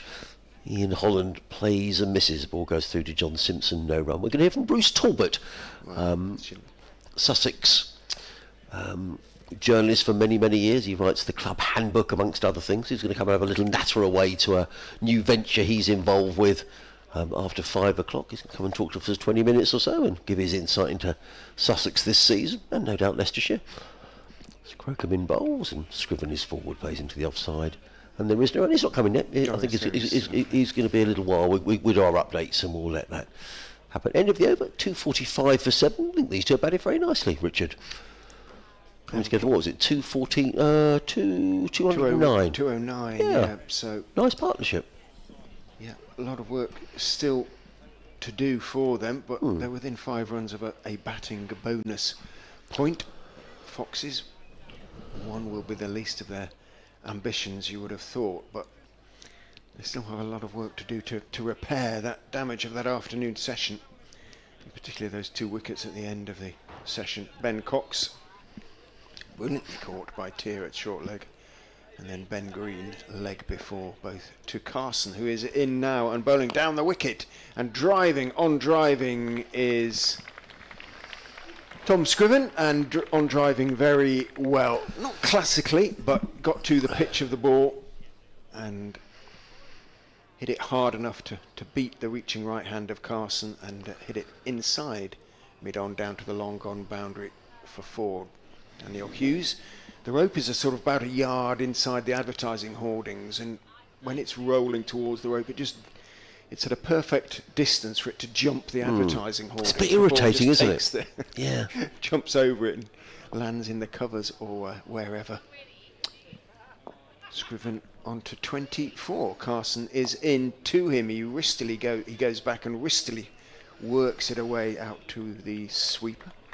Well, not out to the sweeper, but towards the sweeper, and that is the run that Leicestershire needed to bring up that first batting bonus point. 250 for 7. Yeah. So they're going to take something from the game. Long off is sent a little bit further back. Down the wicket goes Holland, trying to drive. I think trying almost to loft it over extra cover. Doesn't time it at all, and it trickles rather apologetically back down the track to Carson, who just pulls up the sleeves on his shirt, long sleeved shirt for him. Steps in and bowls. Holland is forward, defending, just turning the ball from middle and off, out towards mid-wicket. Flag's hanging pretty limp now, as Carson just grips the ball, just takes a moment just to make sure he's got it where he wants it, then goes in and spears it down the leg side. Holland was getting in position to reverse sweep, and it, as I say, was speared down the other side, so he'd have rather been better just waiting and seeing what delivery was coming his way. A premeditated reverse sweep that would have been.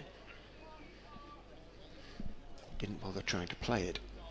Carson is in and waiting for the ball, really. No great foot movement from Holland, just defending it out to mid-wicket, end of the over. Bruce is on the move, suggesting that he's coming your way. I'm going to read you one more Leicestershire question. There's a Right. quiz on the Sussex website that you can go and have a look at. It's all about Sussex and Leicestershire. Of which Leicestershire captain was it reported the decision to appoint as leader a player with no previous experience of county cricket was at the time unique?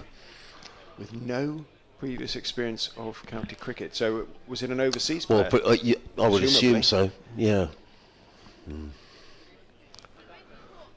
Have to have a think about that. And I've been racking my brains about the last player to take 10 wickets. Do you want me to tell you? Please. West Indian. Played for Warwickshire and Leicestershire. Oh, Durham. And Durham, Leicestershire. Leicestershire, and a few others. Henry Crocombe. In and bowls. Left outside the off stump, there is no run. Probably people are saying, come on Adrian, you must know, but I can't think. Otis Gibson. Oh, Big crumbs. Otis. Wow. Became Who head was coach at of West Yorkshire Indies. till Coach of Yorkshire, lovely guy to talk to. Wow. 10 wickets he took, and the first 2 of the next innings. And were you there? I was there. Were you? That was up in Durham. We're just going to have a little break for 20 minutes, and Bruce Talbot's going to come and have a natter away to us. 3 slips and a gully. As in comes Crocombe and bowls, good delivery, and Scriven is beaten outside the off stump. And there's no run. We'll have an update to do to the listeners on BBC Radio Sussex and Surrey in a few moments' time. But Bruce is here. Hi, Bruce. Hello, Adrian. How are you? Good to see you. For those who are listening up in Leicestershire who don't know who Bruce is, Bruce is a journalist down in the Sussex and Brighton area for many, many years, working for the Argus newspaper. Amongst others, he puts together the club handbook. As in comes Crocombe bowls and punched into the offside. There is no run. Does a lot of work around the Albion as well. So it's great to see Bruce. And we're going to have a natter away about a new venture that Bruce is involved with. Well, another good day's cricket. Good crowd here today, Bruce. Yeah, I walked round earlier, Adrian. You're right. It's the biggest crowd of the season. I know we've only had one other game, but the weather's nice. I think Fridays always get good attendance. Yeah, I agree. It's work from home thing these days. Most people take advantage of that, I think. Crocombe in bowls, clipped away by Scriven. That's a nice looking shot away through straightish mid-wicket.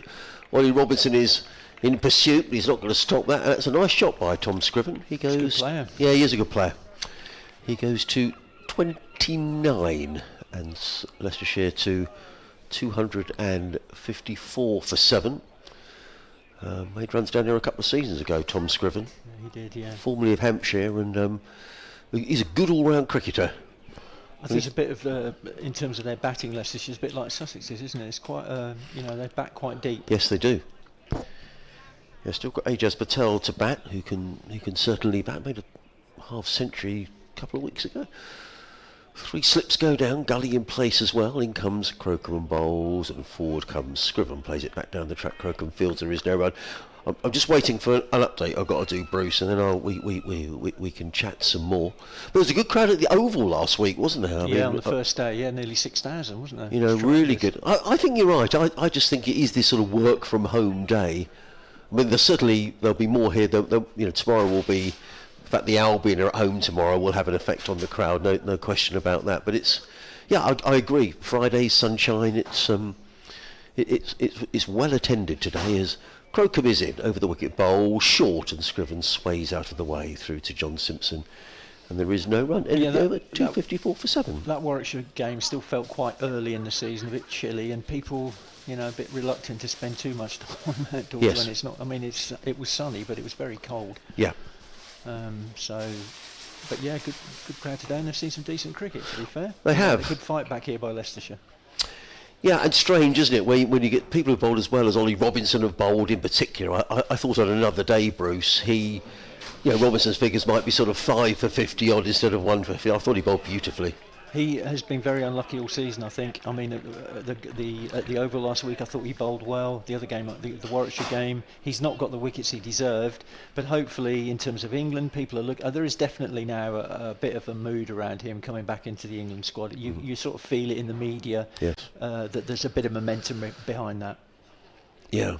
Great for him, but obviously not great. Yeah, I mean, everyone will be delighted if he gets back in the England squad, because a lot of people thought that Ollie Robinson's England career was done. Dan Ibrahim into the attack for the first time today and bowls to Holland, who plays forward, plays into the offside. There is no run, so it's good to know if Ollie Robinson does get back that there is a way back in for cricketers. But from a Sussex point of view, well, there's one more championship match against Somerset. He would, if he's selected, of course, that he would play in that, but then into T20s, and Sussex are so thin on the ground for players. In comes Ibrahim over the wicket, bowls and driven by Holland to mid-off. There is no run. They've got to hope that there's 2 championship games in June, and I think they will clash with the New Zealand series. Yes. The hope must be that either Sean Hunt, or probably unlikely, but Dom Goodman might be fit for the seam attack.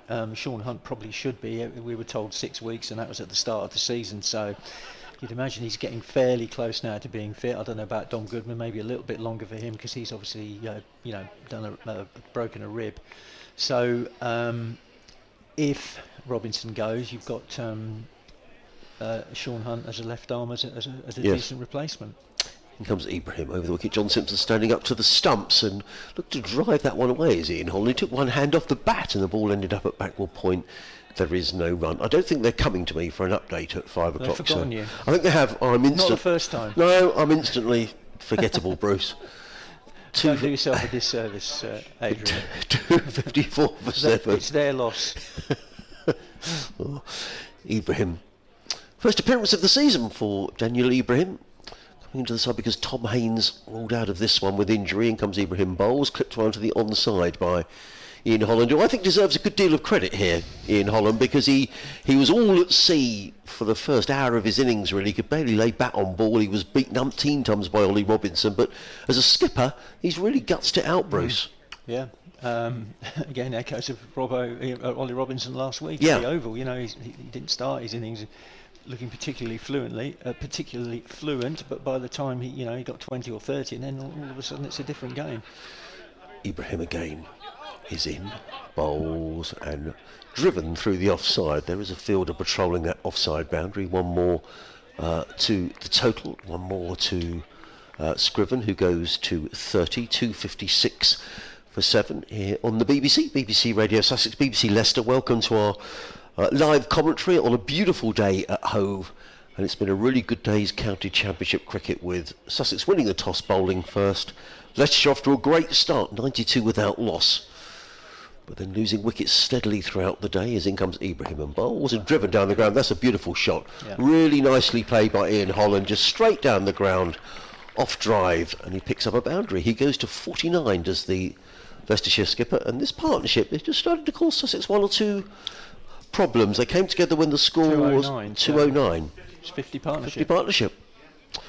Batted really nicely. So well done to Holland. He's on 49, and the partnership worth 51 of 76 balls. So we're saying, Bruce, about the various things you're involved with in the Argus, etc., but in your journalistic hat on, you're involved with a new venture down here at Hove. Yeah, it's a website, Adrian, called Hove and Away, which we launched at the beginning of March. It's under a network called Counterpress, which has been set up by a guy called Sam Morshead, who used to be the digital editor of The Cricketer. And it's basically, you talk about the Argus, it's really trying to fill a gap in the regional coverage of our county cricket. Talk a minute once the cricket starts. Back into the attack comes Tom Clark, played by Scriven to mid on. There is no run. It's a subscription service. I know you're a subscriber, Adrian, and I know you're very... I thought I ought to, Bruce, as it was you. Find out what's going on. And we started on March, first week in March. I mean, we've been lucky, really. There's been so much to write about off the field with everything. So we've done, I reckon in 2 months, we've probably done 80 or 90 stories on there now, features. We do nostalgia stuff, we do hard news, we do match stuff, obviously. Clark in bowls, defended by Scriven, there is no run. It's myself, and you know, you mentioned I worked at the Argus. I covered the cricket for nearly 20 years during the the glory days, and I've been coming here ever since, doing other bits and pieces. And I'm enjoying it. I've got Paul Weaver, who is a Hove resident, who's been in journalism a lot longer than me. He's been cricket correspondent of various national titles going back many years. He's retired now, sort of semi-retired, and Weaves has always been a really good writer, great turn of phrase. Clark in bowls. Scriven tucks this one down to fine leg, picks up a single. He goes to 31, 261 for 7. And he's sort of co-editing with me and writing pieces. We're doing a piece on the site virtually every day at the moment. Really enjoy doing it. We're building up our subscriber base slowly. But I think if you're, I better do the sales pitch quickly before I get taken off air. If you're a Sussex fan, and you want to know what's going on at the club on and off the field, I think it's worth having a look at Hove and Away. Clark in over the wicket bowls, pulled away by Ian Holland down to fine leg, and picks up a single. Smatting of applause around the ground, and that is because 50 for Ian Holland, who's batted really well. He's had to battle really hard as Ian Holland for that 50. He's come in 117 deliveries. I'll probably put the other stats up on the scoreboard in a minute, but if you wanted a skipper to lead from the front, Ian Holland has certainly done that today for the visitors. Clark comes in down the hill and bowls, and Scriven defends into the offside, and there is no run. And we should say, in the interest of balance, I don't know if there's anyone else doing a similar thing to that Bruce is doing, but I don't think there is. No, and from from a BBC point of view, obviously we cover the cricket, but it's just an alternative angle that Bruce and his colleagues are working on around Sussex cricket, and indeed around some of the other counties as well. A lot of the counties got their own site. I know there is one at Leicestershire called the Fox. Clock bowls to Scriven, who plays that one through the offside. They've taken one, they'll think about two, they're coming back for a second, and they'll settle for that. Scriven goes to 33, and the total of 266 for 7. So it's just building a community, really, Adrian. There are, and if you've got an audience, hopefully, I like to think with all the years I've been coming down here, myself and Weaves have got an audience. It's a way of, we want to tell the stories, and hopefully people want to read about them. In comes Clark and bowls. Ducking underneath that is Tom Scriven. Goes through to Johnson. End of the over. 266 for 7. Scriven on 33. Holland is on 50. So anybody who's listening who thinks, oh, that sounds interesting, I'd like to know a bit more about what Bruce and Paul Weaver, who've covered cricket down here for donkey's years, have got to say. How do they go about that, Bruce? If you go to Hove and Away, which is Hove as in the Hove as in where we are now. Let me just, because I've got something I can tell you. Hold on a sec. We are going to get. No, we're still going to get some damn. In fact, I'm just looking at the scoreboard here because a new ball would be available to Sussex.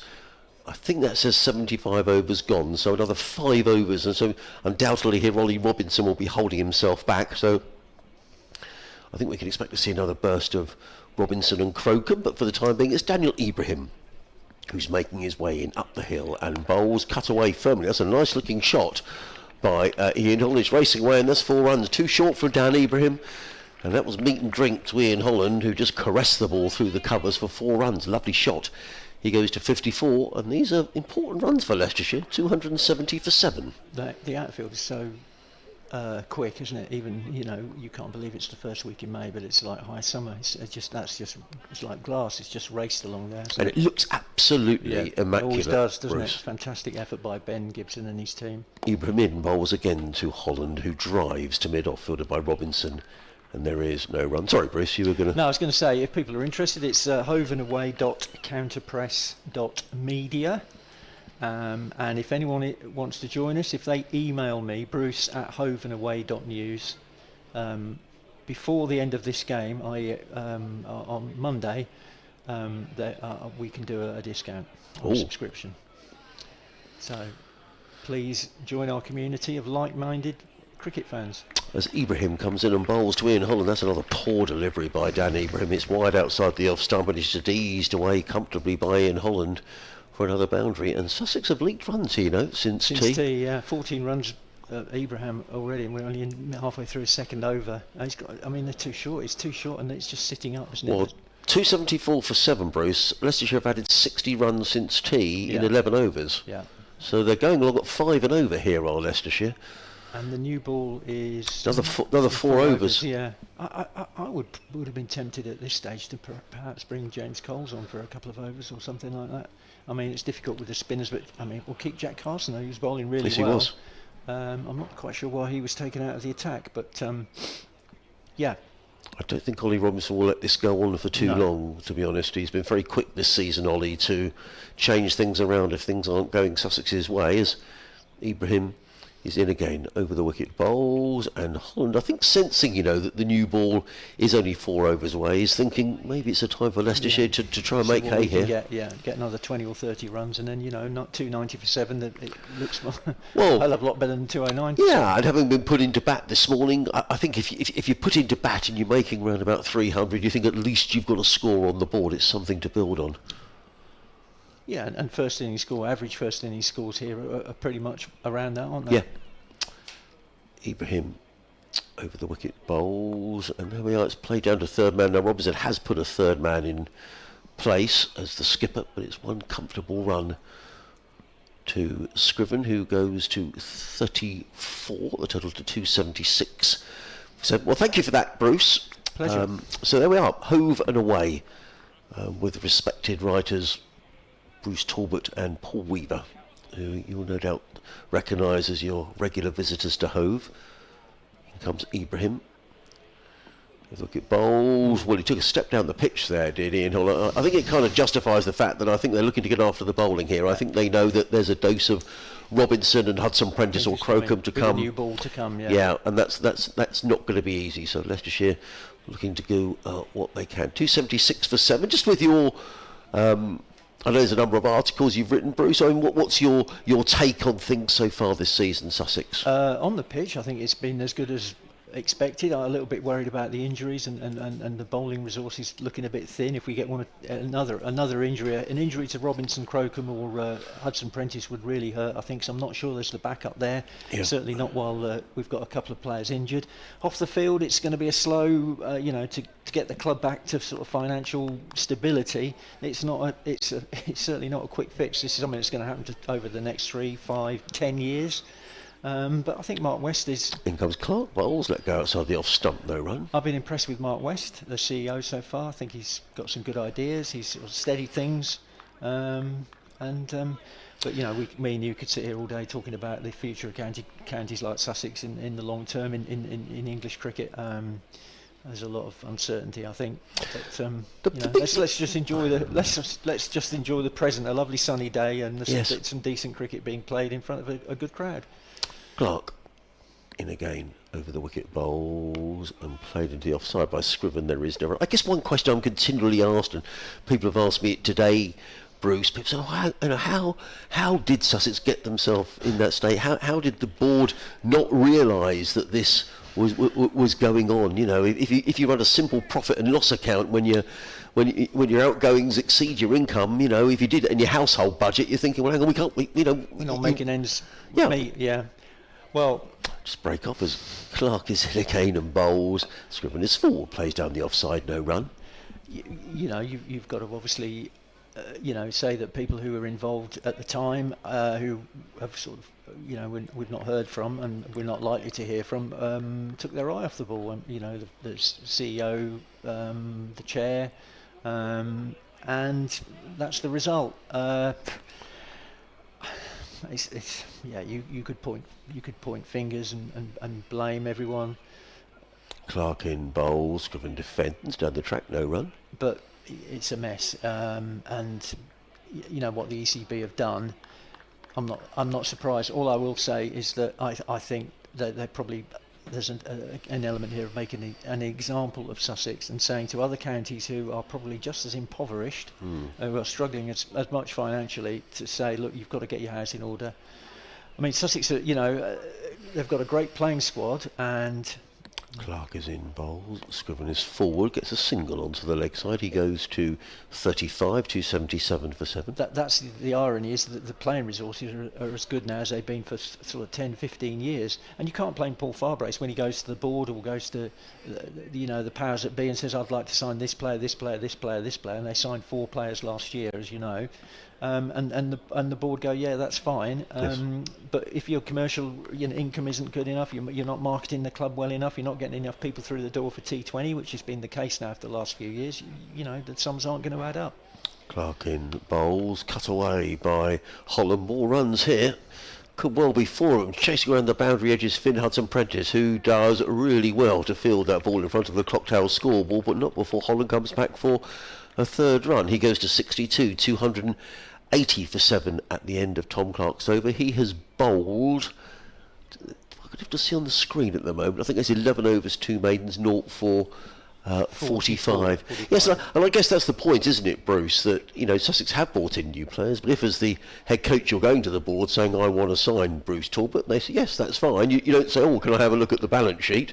No. You're saying you've had the go-ahead, so that's fine. Absolutely. You can't blame Paul Farbrace. He's asked for players. If the club had said, no, we can't afford it, you'll have to sign player A instead of player B, or the other way around, and cut your cloth accordingly, but that's clearly not been the case. And you get a situation, where there's more money being spent than there's being, coming into the club. Yeah. Well, you must be psychic, Bruce, because we didn't think that Ollie Robinson. I like Ollie Robinson as captain. He just doesn't let things drift. He's seen Dan Ibrahim bowled thing to pretty average overs, I think we have to say. And he's decided to bring on James Coles, as you suggested. So with 3 overs to go until the new ball. James Coles, who bowled at the Oval last week with Surrey just needing 14 to win, and he took 2 wickets, which was slightly bizarre. If they'd had 114 to win, we might have had a really good finish. So he's coming into bowl with a slip and a leg slip, is James Coles, around the wicket and bowls, and that's a short delivery, and it's cut away, and he's just going to pick up a single. There is Ian Holland. He goes to 63, 281 for 7. These two coming together. 209. Yeah, 209 for 7 when Ben Green was LBW to Jack Carson. So it's been a really good partnership between. How often do we see this in the Championship? You think you're through a side, and all of a sudden you get runs lower down the order. Coles in, a bit of extra bounce, and again played comfortably enough by Scriven through the covers. He picks up a single. He goes to 36, 282 for 7. Well, that me predicting Coles coming on, that's the sort of rare insight you'll get as a Hove and Away subscriber, Adrian. Very good, Bruce. He got Coles. Well, he was coming in, but he was distracted then. Was that a bird that flew? I don't know, something distracted. I think there were people maybe leaving the ground at the in the south. Some of the stewards need to be on the guard there as Coles in again, bowls. Forward comes Holland, who plays into the offside. No run. He's on 63, Ian Holland. He's faced 125 balls, and if ever there was a lesson in getting your head down and not worrying when you play and miss, which he did a lot, this has been it. Coles in again. Holland drives down the ground, and he's going to be caught by Ollie Carter. James Coles comes into the attack, picks up a wicket, and a wicket goes down just as the new ball is due. And although he's played well, Ian Holland, he will not be happy with the way that he's got out. Simple catch for Carter, who's on as a substitute fielder. Wicket for James Coles. Well done, Ollie Robinson. Or batted Ian Holland, but I think he'll be disappointed with that shot. Well, he sort of came down the wicket, and you think he's going to plonk him over the top, and he sort of checked, stopped, almost like had a second thought, oh, maybe I shouldn't be doing this. And by the time he executed the shot, it was in Ollie Carter's hands, and rather giving it away there. Really good innings. 63, 125 balls, 4 fours. Played really well, but he'll be disappointed. You can tell now the reaction. He's tugging his gloves off. He knows that he's missed an opportunity there to get some more runs. And not least, Bruce, because now the lower order is going to be, not the lower order already was exposed to the new ball, but as a skipper, he would have wanted to have been there to take the new ball. Absolutely. Sussex will be hopeful of getting this over with fairly quickly now. and then we've got, I'm trying to see, 16.2 over, so they'll have an hour or so. Yes. To bat tonight. Tom Clark opening with Daniel Hughes. That'll be interesting. Clark's done that before, I think, quite a lot in second team cricket, so I don't think it's a massive change for him going up from 3 to 2. Well, I was looking at the leading run scorer for Sussex this season. Not many batsmen up there, are there? Tom Price 307, who bats 7. Jack Carson, who bats 9. 298 runs. Ollie Robinson, who bats 10. 286. Those 3 have made more runs than anybody in the top 6. Well, sorry, I'm going to give another plug to Hove and Away, but we've wrote a piece actually about the top 6. Yeah. You know, it's been. This is not an outlier in terms of the contribution of our top 6. It's been a recurring theme over the last few seasons, hasn't it?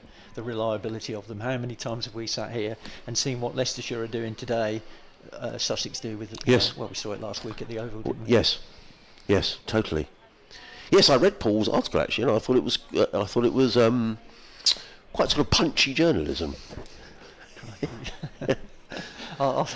He's probably listening, so I will tell him that he will regard that as praise indeed, Adrian, from a connoisseur like yourself. Plays to Patel onto the onside.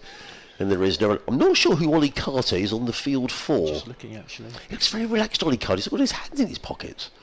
Now he takes them out. Cole's in, bowls. Patel is forward. Plays into the offside. He wants a single, but Tom Scriven says no. So end of the over. 282 for 8. Scriven on 36. Patel is yet to score. I'll let you go in a minute, Bruce. I think Richard has gone next door, and I've got an update to do at 5:30. So just before that, just remind people if they're interested in Hove and Away, to say it's just it's an interesting local journalism that we're. hoveandaway.counterpress, COUNTER press, counterpress, one word, .media. Go onto that website, you can subscribe. There's my email address on there, bruce@hoveandaway.news. If you email me before 11:59 on Monday, when the offer ends, I can give you a discount on a year's subscription, which will cost you £40, which is, I know it's nothing to that is nothing to you on your BBC wages, Adrian, but. As Robinson is back into the attack bowls to Scribner, who lets that go, taken by John Simpson. I think it's good value, and I think people will go on the site and just have a look and think, this. I think you hopefully you'll be encouraged and Great. Thank you, Bruce. And as many people know, you work down at the Albion as well. Much excitement because they might be eyeing Champions League, Bruce. Well, who knows? Villa winning last night, they've got 3 games left, probably win 2 of them. They're in with a shout of finishing. Amazing, isn't it, really? Incredible. In comes Robinson over the wicket and bowls, and the ball loops over the head of Scriven through to John Simpson, no run. I was looking, sorry, talk football for just 30 seconds. I know it's a cricket commentary, but I was looking at some of the fixtures of the side in and around the Albion.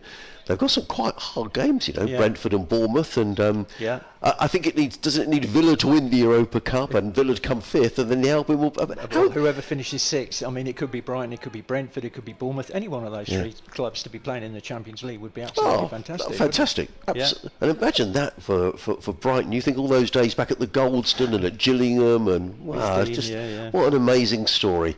In comes Robinson, bowls. That's too short down the leg side, not taken cleanly by Simpson. There is no run, and I know there's lots of fans. Sam on the gate, who always welcomes people. He said, "I won't be here tomorrow, Adrian." He said the Albion are playing, and a lot of the stewards here are Albion fans, and a lot of them are stewards at the Albion as well. It's a community here. People love the cricket, but they love their sport, don't they? It's It's really important to this area. What an amazing story. It's a little bit like the Coventry story, isn't it? You get these wonderful stories. The other one I was reading about, in comes Robinson and bowls, and Scriven plays this firmly through the covers, just gets a single fielded by Hudson Prentice down at deep point. 1 more to the total. Scriven to 37, 285 for 8. I was watching the scenes at Sheffield Wednesday this week with a new owner. Extraordinary, the noise and they won, didn't they? It means an awful lot, doesn't it, to communities here in Sheffield and Coventry, that sport is so important. It is, absolutely. And I don't know if you heard the York City commentary when they Yeah, got promoted by I did. the chap from BBC York. I mean, it was amazing. Yeah, it was. Just the pure passion, Yeah, that the people enjoyment. just feel for what goes on. Anyway, in comes Robinson around the wicket and bowls. Good delivery. Beats Patel outside the off stump through to keeper Simpson, and there is no run. So it's all important. So you'll be there tomorrow, Bruce. That'll be your I'll be day there job And tomorrow. then I've got to go to Liverpool in the evening for the Brighton's women's team. I've got an FA Cup semi-final on Sunday. On Sunday. Yeah. So and if they were and the finals at Wembley, Bruce. Finals at Wembley, 31st of May. Wow, how incredible would that be? Yeah. And who's in the other semi-final? Your team, Chelsea, against Manchester City. Right. Don't keep saying my team, Bruce. It comes Robinson, Bruce. But someone lets that go outside the off stump, I get sort of rock hurled at the car as I. Well, Yeah. you wouldn't have enjoyed their performance at Brighton a few weeks ago. No, I didn't. But I think everybody, whichever team you've supported ever since you were a kid, and I know you support. You grew up supporting Birmingham City. You look at the ownership of Brighton, and it's almost like a model, isn't it? Everyone wishes you could have that sort of ownership. Really, Yeah. It's just fabulous. So good luck to the Albion. Good luck to Albion's women. That'll be wonderful if they could get themselves to a cup final. Richard coming in at the end of the over. In comes Robinson bowls. Patel's beaten outside the off stump. That must be about the 30th time today that Ollie Robinson has beaten the outside edge. Great to see Bruce Talbot. Always good to see Bruce talking about Hove and away and the various articles that get written in there alongside Paul Weaver. Two journalists who know more about Sussex cricket than probably I'll ever know. So there we go. Richard is back with us. 285 for 8. The new ball is now just 1 over away. I mean, That was a bonus wicket, wasn't it? well, really? it was a bonus wicket. It was a poor shot, was it? But actually, would Leicestershire be thinking, well, it could have been better, could have been worse today? In comes Coles, bowls, pulled away. That's a loose delivery by James Coles. He's just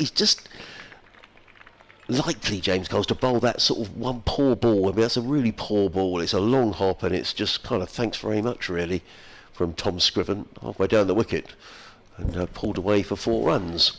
Scriven goes to 41. But he did his job by He did. somehow strangling Ian Holland. Holland obviously was trying to get on with it to Yeah. a certain extent before the new ball arrives, which might account for the tail. But it's been a bit of a recovery. Coles in again. Driven straight down the ground. That's going to be what? It's going to hit a pigeon. No, it's not. It's going to be driven away for 4 runs. So he's chancing his arm here, is Tom Scriven. When I say chancing his arm, Daniel Hughes was up at mid-on, so it was a legitimate shot down the ground. Back-to-back boundaries for Scriven. This has been a good counter-attack from Scriven. He goes to 45, and we were saying he's a good cricketer. He's made runs here before. And these are all important runs. 293 for 8, and Leicestershire closing in on a second batting bonus point that looked unlikely on 209 for 7. It did. It looked a long way off. Didn't it? Haven't got there quite yet. Coles in again and bowls, and Scriven is forward, carefully plays down the offside of the track, fielded by Coles of his own bowling, and there is no run. I think they'll be pleased to a certain extent with this sort of element of it, the fight shown. Coles, Scriven back on his stumps, eases that into the offside and takes a comfortable single. He goes to 46, 294 for 8. And I suppose after you've been put in, if they can get past 300, then it's a reasonable effort. But I think they'll be disappointed, given that they were 90 odd for no wicket, and again, it's a little bit of a pattern that they failed to build on it. Goals in bowls to Ajaz Patel, who's forward and plays onto the onside, and there is no run. But at least Leicestershire will feel that they've got something of a score on the scoreboard, Yes, Richard. they have. They're not out of the game, are they? If they've been bowled out for 210 or something like that, then they could have been out of the game, really. Coles in again bowls. Patel is forward, plays into the offside. There is no run. So that's the end of 80 overs. That means that a new ball is available for Sussex. I'll be very surprised if Ollie Robinson doesn't immediately take the new ball. Excuse me, I would imagine that Finn Hudson-Prentice or Henry Crocombe will probably take the ball from the other end. So Robinson is taking off his cap and his jumper, giving it to Michael Goff. And I'm sure we'll see the signal in a moment that the new ball has been taken. There we go. Yes, there we go. Straight away then. New ball is raised around the ground. Now, and I'm really pleased about this. Well done, Sussex, because for people who don't know the game, you know, that doesn't mean anything, an umpire showing the ball. So to put it up on the screen, new ball taken, I like that. I think that's communicating to people who perhaps aren't, you know, not everybody here is well versed in county cricket, but they now know that a new ball is being taken. We'll have an update in a minute, Richard, but you take this over from Ollie Robinson. In he comes then with 3 slips behind Scriven. Bowl. Scriven drives, misses. Outside off stump, taken by Simpson. Moving across to his right, almost in front of Coles at first slip by the time he takes it. Sussex could be faced here with an awkward 10 overs tonight if they were to pick up these 2 wickets. And I think they'll be kind of hoping that they will, really, because they want to take these 2 quickly. Yes, they do. And get batting. I think they will be a little disappointed having had Leicestershire at 209 for 7. Yes, I agree. Not just to have bowled them out for 250, 260, but I think this is illustrative as Robinson is in bowl. Scriven drives hard down into the ground, bounces out to mid-off, and there's no run that Sussex are probably one key bowler short, essentially, at the moment. One good sort of first division seamer, perhaps light. I mean, in terms of the dropped catches, none of them cost a huge amount of runs, except for the Rishi Patel one this morning when he was on 16, went on to make 45.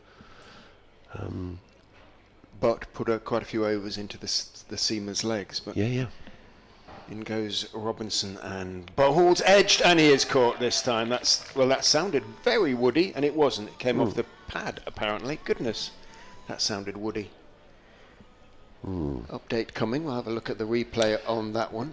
I think we'll be a little while, Richard, because I think we've got travel and various things. It was the pad. Yeah. It went straight on, and somebody's got to invent a pad or thigh pad that doesn't sound too woody. You would have thought by now. Somehow it sounded like a snick to me, but anyway, that's the effects mic for you, perhaps. Robinson then in again to Scriven, over pitches on leg stump, clipped away to deep backward square for 4. Nice shot, and that is a lovely way to bring up a 50 for Tom Scriven. His first of the season, came off 71 balls, and he can rightly raise his bat to the pavilion. It's been an important knock for Scriven. Nice way to go to it as well. Here's your update.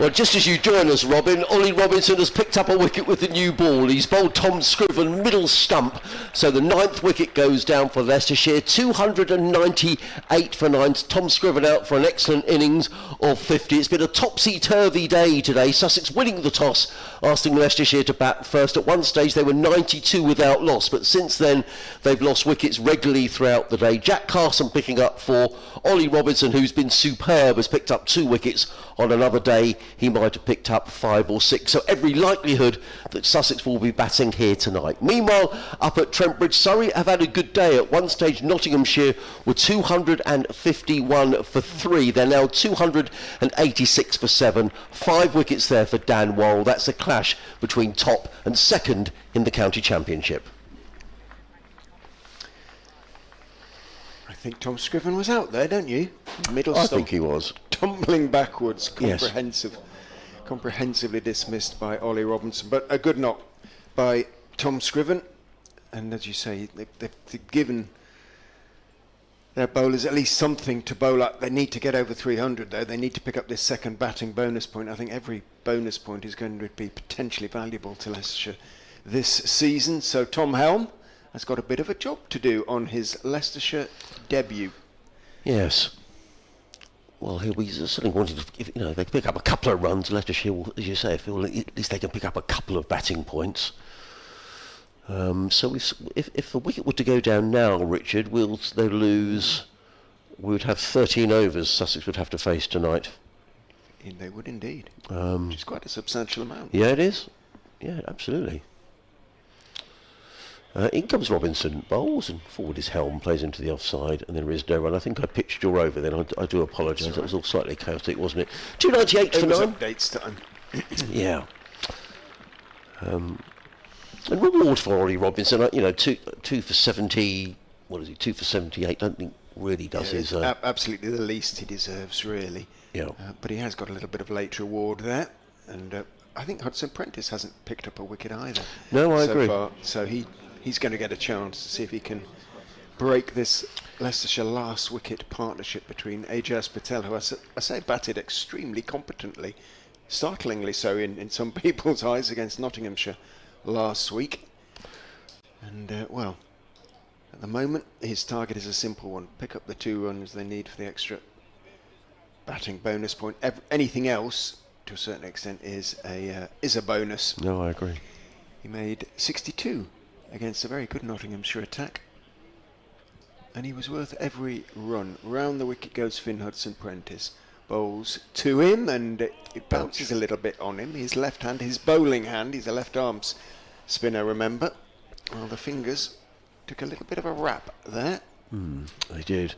I mean, all I would say, Richard, that Sussex will have a new opening partnership in this game. So no Tom Haynes, who's out of this game. So a new partnership, Tom Clark, who normally bats 3, alongside Daniel Hughes. Then Dan Ibrahim, brought in for this game, youngster, due to bat at 3. So, you know, there'll be a bit of a change around the batting order, and the pitch is still doing a bit, you know, for the seamers. So it's not going to be an easy, well, it'll be 12 overs if a wicket goes down in this over to negotiate. Hudson Prentice is in, goes past the outside edge of Patel's bat. It used to be 3 Toms, so we're going down the Daniel route instead, Sussex. Yeah, we 2 are. Daniels. Yeah. Yes, absolutely. Yeah, so poor Tom Haynes is injured. Tom Alsop is injured as well. He's got an injured calf, as Tom Alsop was. So you're quite right. Leaving just Mr. Clark of that ilk. Yes. So Daniel Hughes is with an E. Danielle is with an A. Right. Right. Okay. Ibrahim. In goes Hudson Prentice, outside off stump. Leaning forward is Patel, defending the ball out towards cover. My kind of feeling on today is that both sides will be sort of reasonably, you know, Sussex will think, well, they've put, you know, to bowl a side out for around about 300 is okay. Perhaps could have been better. Leicestershire will think, I think, from 92 without loss, perhaps a bit disappointed, but, you know, 209 for 7, maybe not a bad effort. Hudson Prentice turns, runs in, bowls. Patel leans forward, slightly angled back, runs the ball out towards backward point, and there's no run. For me, about 65-35, something like that, in favour of Sussex. I think they'll be reasonably pleased. I think the wicket might get a little bit better. It's had some really nice sun on it this afternoon and going into this evening. Leicestershire are going to have to bowl well when they get the chance, that is for sure. And remember, they have a slightly fractured bowling attack at the moment. In goes Hudson Prentice again. Just waiting for this one this time is Patel. Angle bat out to Charlie Tier, who's still got the pads on underneath his whites at that backward point position.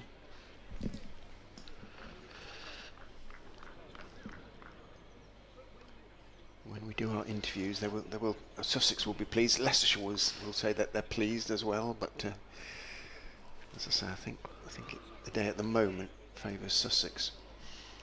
Hudson Prentice in, bowls down the leg side, flicked down to wide long leg. I thought it was in the air. Well, it was in the air for a good few feet, but bounced well short of fielder down there in front of the indoor school, the pavilion dressing rooms up there. And it's had a few names over the years, hasn't it? A few sponsors over the years. I think there's Jack Carson all the way down there. It is. So he picks up 1, Patel. He's pitched And the he will strike. keep the strike. That's okay. I suspect he's probably the slightly more competent of the 2 batsmen, and Leicestershire still need 1 more run. Yeah, he's got the slightly dubious pleasure of facing Robinson with the new ball. Indeed. So, If Ollie would oblige with just a nice little leg side delivery that Hejaz can nurdle down to long leg, we'd probably declare after that. I suspect not. Robinson down the hill looking for his third wicket of the innings, bowls, and Patel eases that one into the gully, and there is no run. There are 3 slips. It's not really a gully, I'll tell you, it's more backward point. There's a cover mid-off, mid-on, mid-wicket, and a fine leg down below us. Daniel Ibrahim, who's chatting away to some of the spectators in the corporate area who are bathing in the sunshine. There's probably about sort of 90% blue sky above Hove. It looks glorious at the moment as Robinson wheels around. We're going to be in for a late finish though tonight, already 6:15, and still another 13 overs after this one to be bowled. Robinson is in, bowls, that's wide of the off stump, and Patel looks very adept and just lets the ball go through, taken by John Simpson, and there is no run.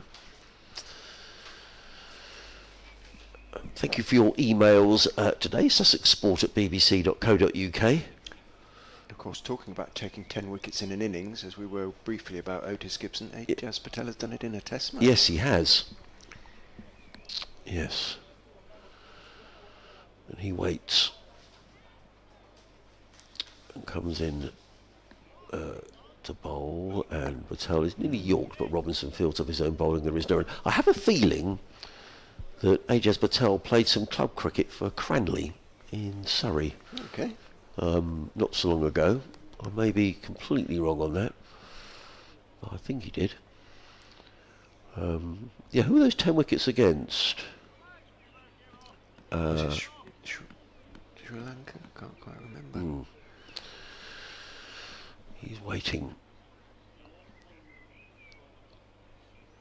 As are the 3 slips. Robinson back to his mark. There's a nice hush around the ground as Robinson makes his way in and bowls. Oh, that's a good delivery.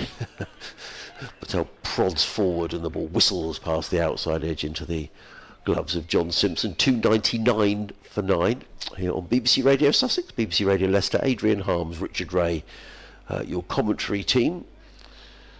A quick rattle around the grounds. Essex 30 for 1 in reply to Hampshire's 235. It was against India at the well, Wankhede Stadium in December 2021. Remarkable performance. In comes Robinson again, bowls, and there are the runs, Richard. You've got your wish. They are going to be signalled as leg byes. John Simpson diving across goalkeeper style, can't get there. So the 4 runs have come the way of Leicestershire, and that takes them to 303 for 9, which means they do indeed get a second batting bonus point.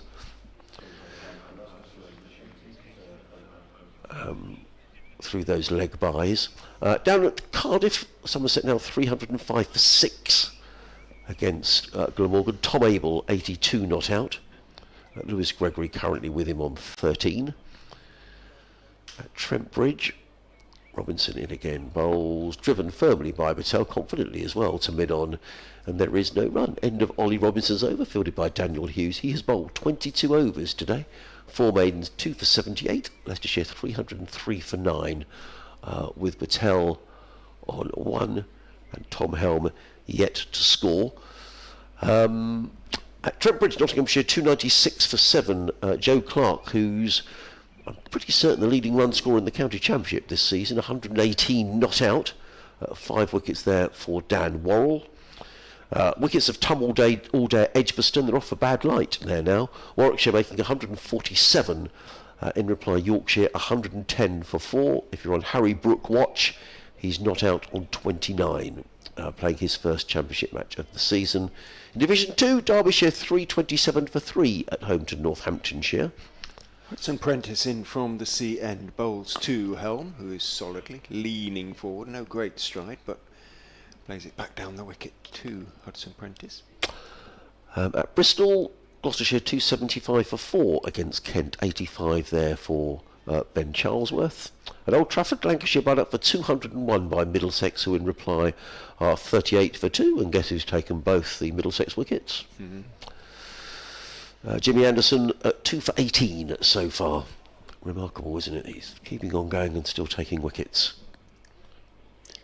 Hudson Prentice is in and bowling again. Helm competently enough forward, takes his bottom hand off the bat to hold it up to Ajaz Patel, who was well aware there was no run in it.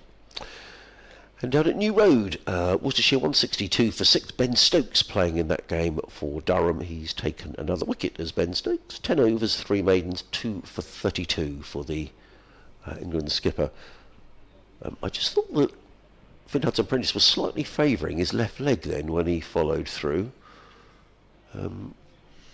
He's taking mid on out and putting him into the covers, so he's going to bowl an off stump or outside line. He is. Or is Daniel, who's actually running off? Oh, he's going off. No, that's odd.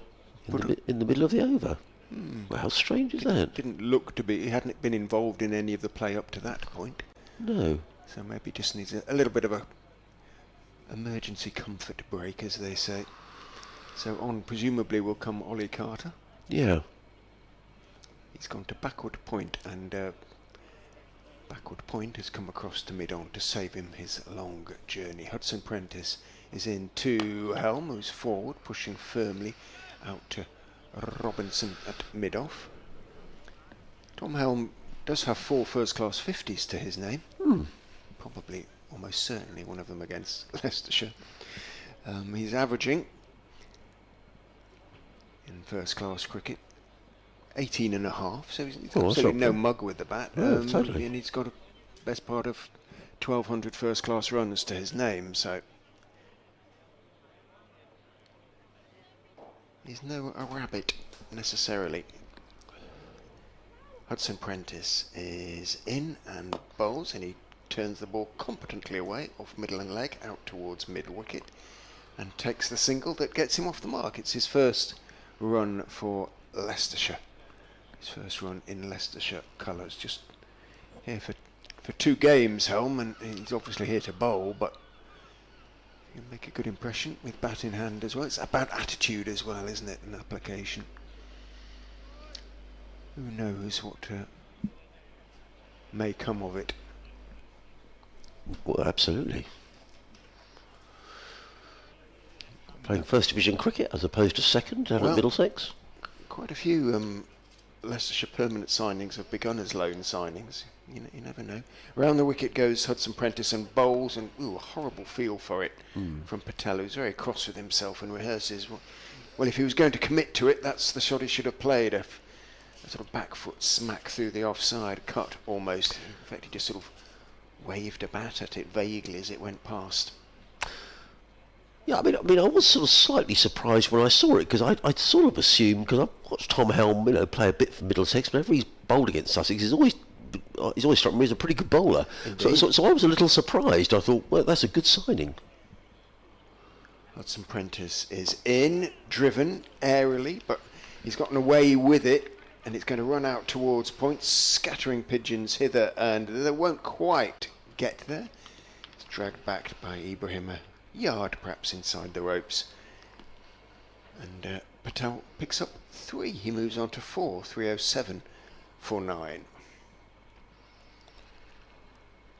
Yes, I mean, he was talked about for a long time, really, Tom Helm, as a potential totally fast bowler. It's sort of he's faded a little bit from the picture in that respect. I'm not quite sure. We'll probably have to speak to our colleague Kevin Hand about why that's happened. Injury record, perhaps, or I do remember him here. Excuse me. A few years ago now, getting a really nasty ankle injury here. It was a wet day, or the outfield was very wet. I remember him slipping here at Hove. I'm not sure if it was a T20 or a championship match, and quite a nasty injury that kept him out for a while. Robinson in, bowls to Patel, beats him outside the off stump, taken by Simpson. Again, there is no run. 307 for 9. The over's sort of ticking away here. I often wonder in this situation, I mean, who knows, maybe Patel and Helm might add, a record-breaking last wicket partnership. But I sometimes wonder in this situation, we think, do you know what, might just be worth having 10 overs at Sussex tonight. Well, didn't Ollie Robinson, once he had got his 100, he declared, immediately declared, and had a few overs at yes, he did. Surrey. Yeah, he did. Yeah. Robinson in again, bowls, Patel nudges that. That's another chance goes down. That's the 5th catch that's gone down. That's Jack Leaning in there. Well, he joins the slippers who've dropped a catch. He does. I'll tell you what, if they have to pay 50p into the box for drop catches today, Sussex, there's a couple of quid in there, but that's it wasn't too tricky. A little lowish, about a foot or so off the ground, but quite close to his left knee and 2 hands to it. Yeah. 5, is that altogether? Yeah. Robinson again, around the wicket bowls. Patel lets that one go, taken by Simpson. And again, there is no run. I have to disappear at 6 to do a little two-way, if that's all right, with the sports programme, but it will only be a couple of minutes. Yes, we have a sports programme as well, but I suspect they'll probably do an update at close of play today. Unless I've had a message that I haven't seen, which is highly likely. No.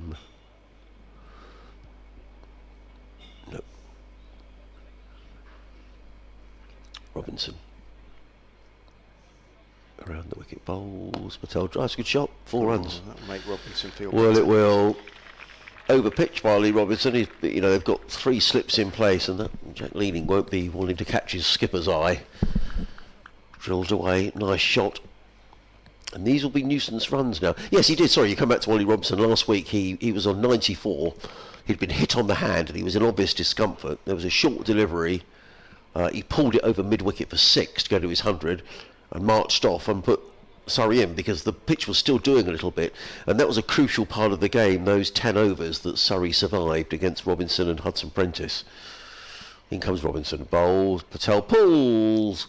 It's going to be fielded by Charlie Tier at backward square leg, but not before Patel goes through for another single. So he has gone to 9.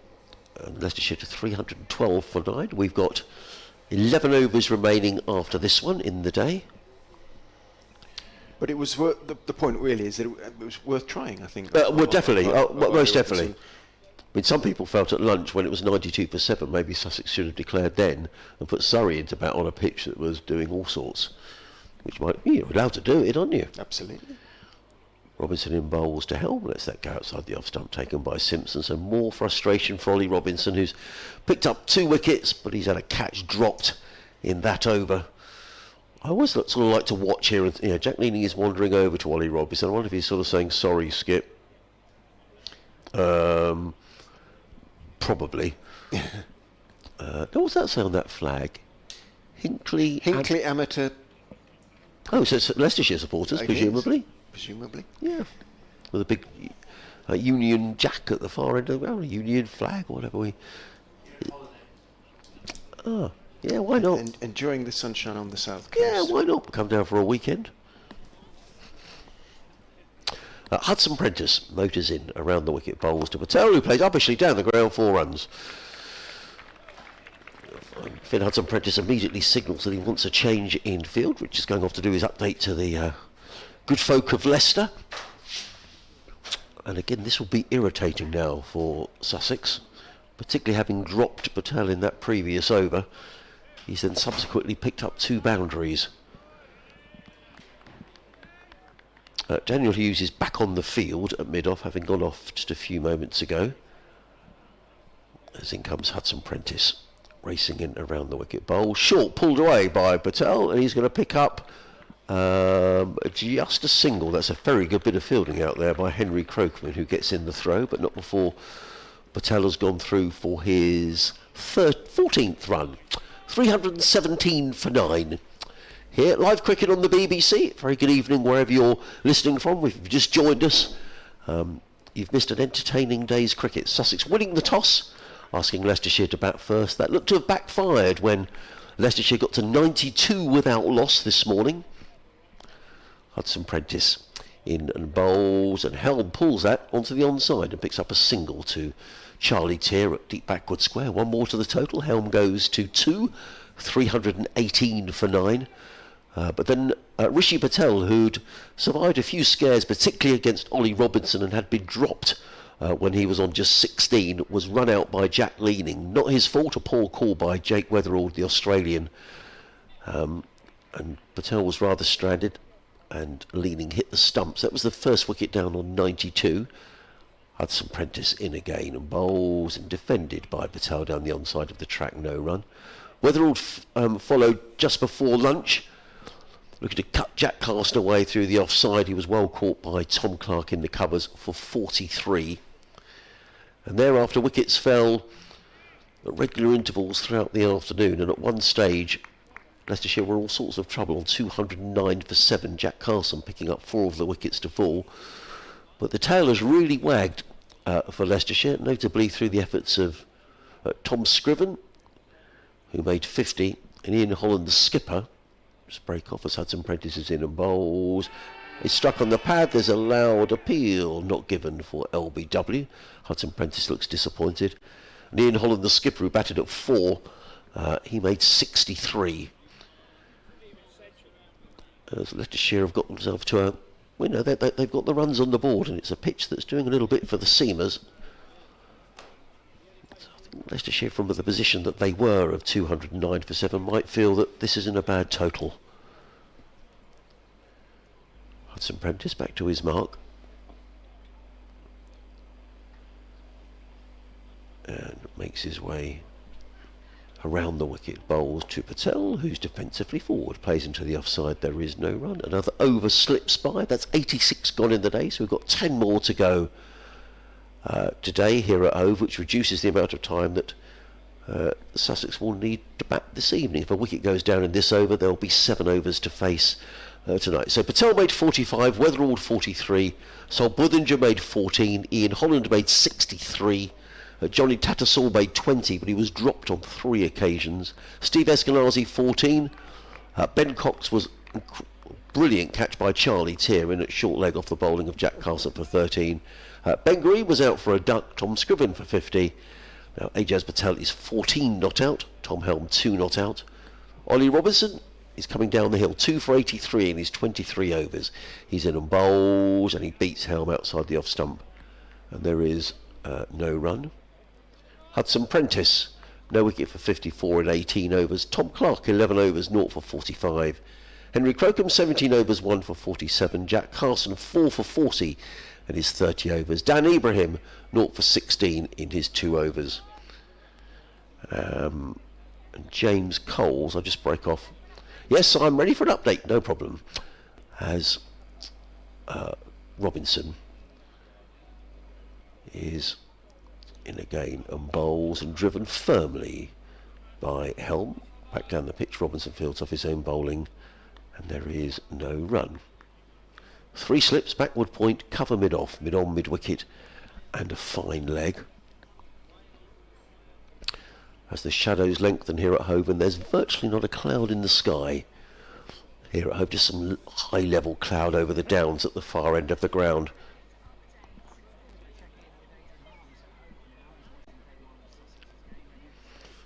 And it's been a glorious day here at Hove, barely a cloud in the sky, and a good day's cricket as well. But the last wicket partnership here, just frustrating Sussex. Leicestershire are 318 for 9.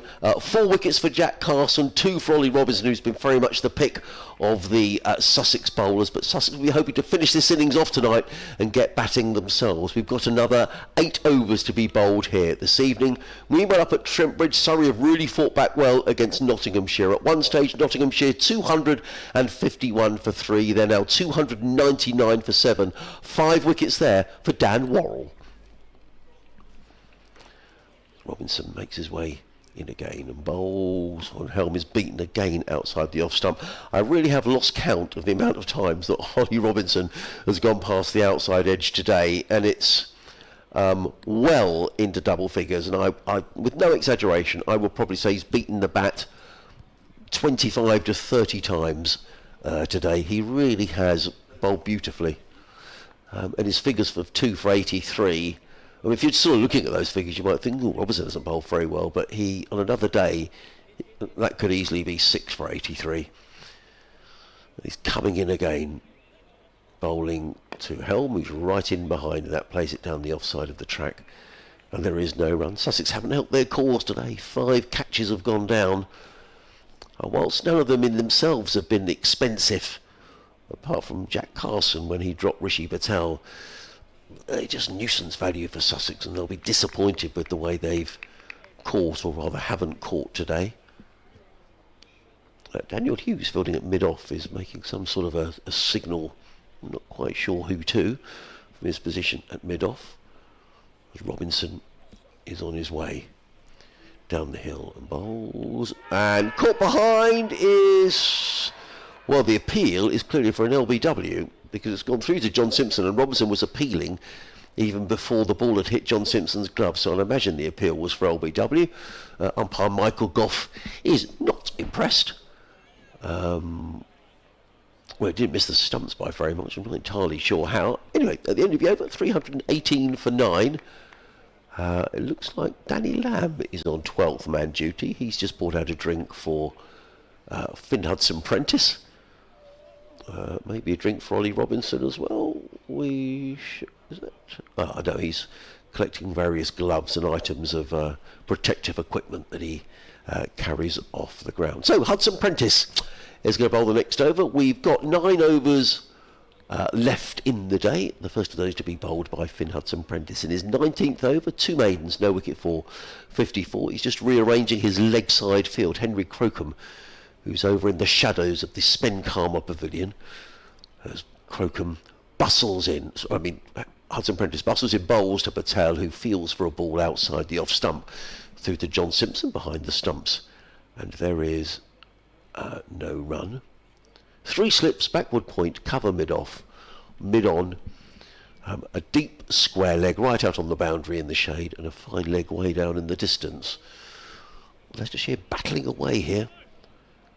At one stage 209 for 7, now 318 for 9, so these last few wickets have added 109 as Hudson-Prentice is in again. Around the wicket bowls, and Patel defends solidly onto the onside. John Simpson has to come from behind the stumps. He discards one of his gloves, but not before Patel has gone through for his 15th run, 319 for 9.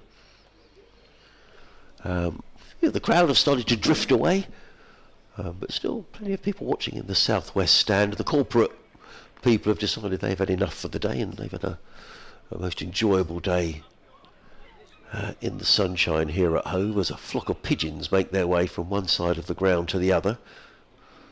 And Hudson-Prentice is in over the wicket bowls, up on his toes, his helm, and plays very straight down the offside of the track. Hudson-Prentice fields off his own bowling, and there is no run.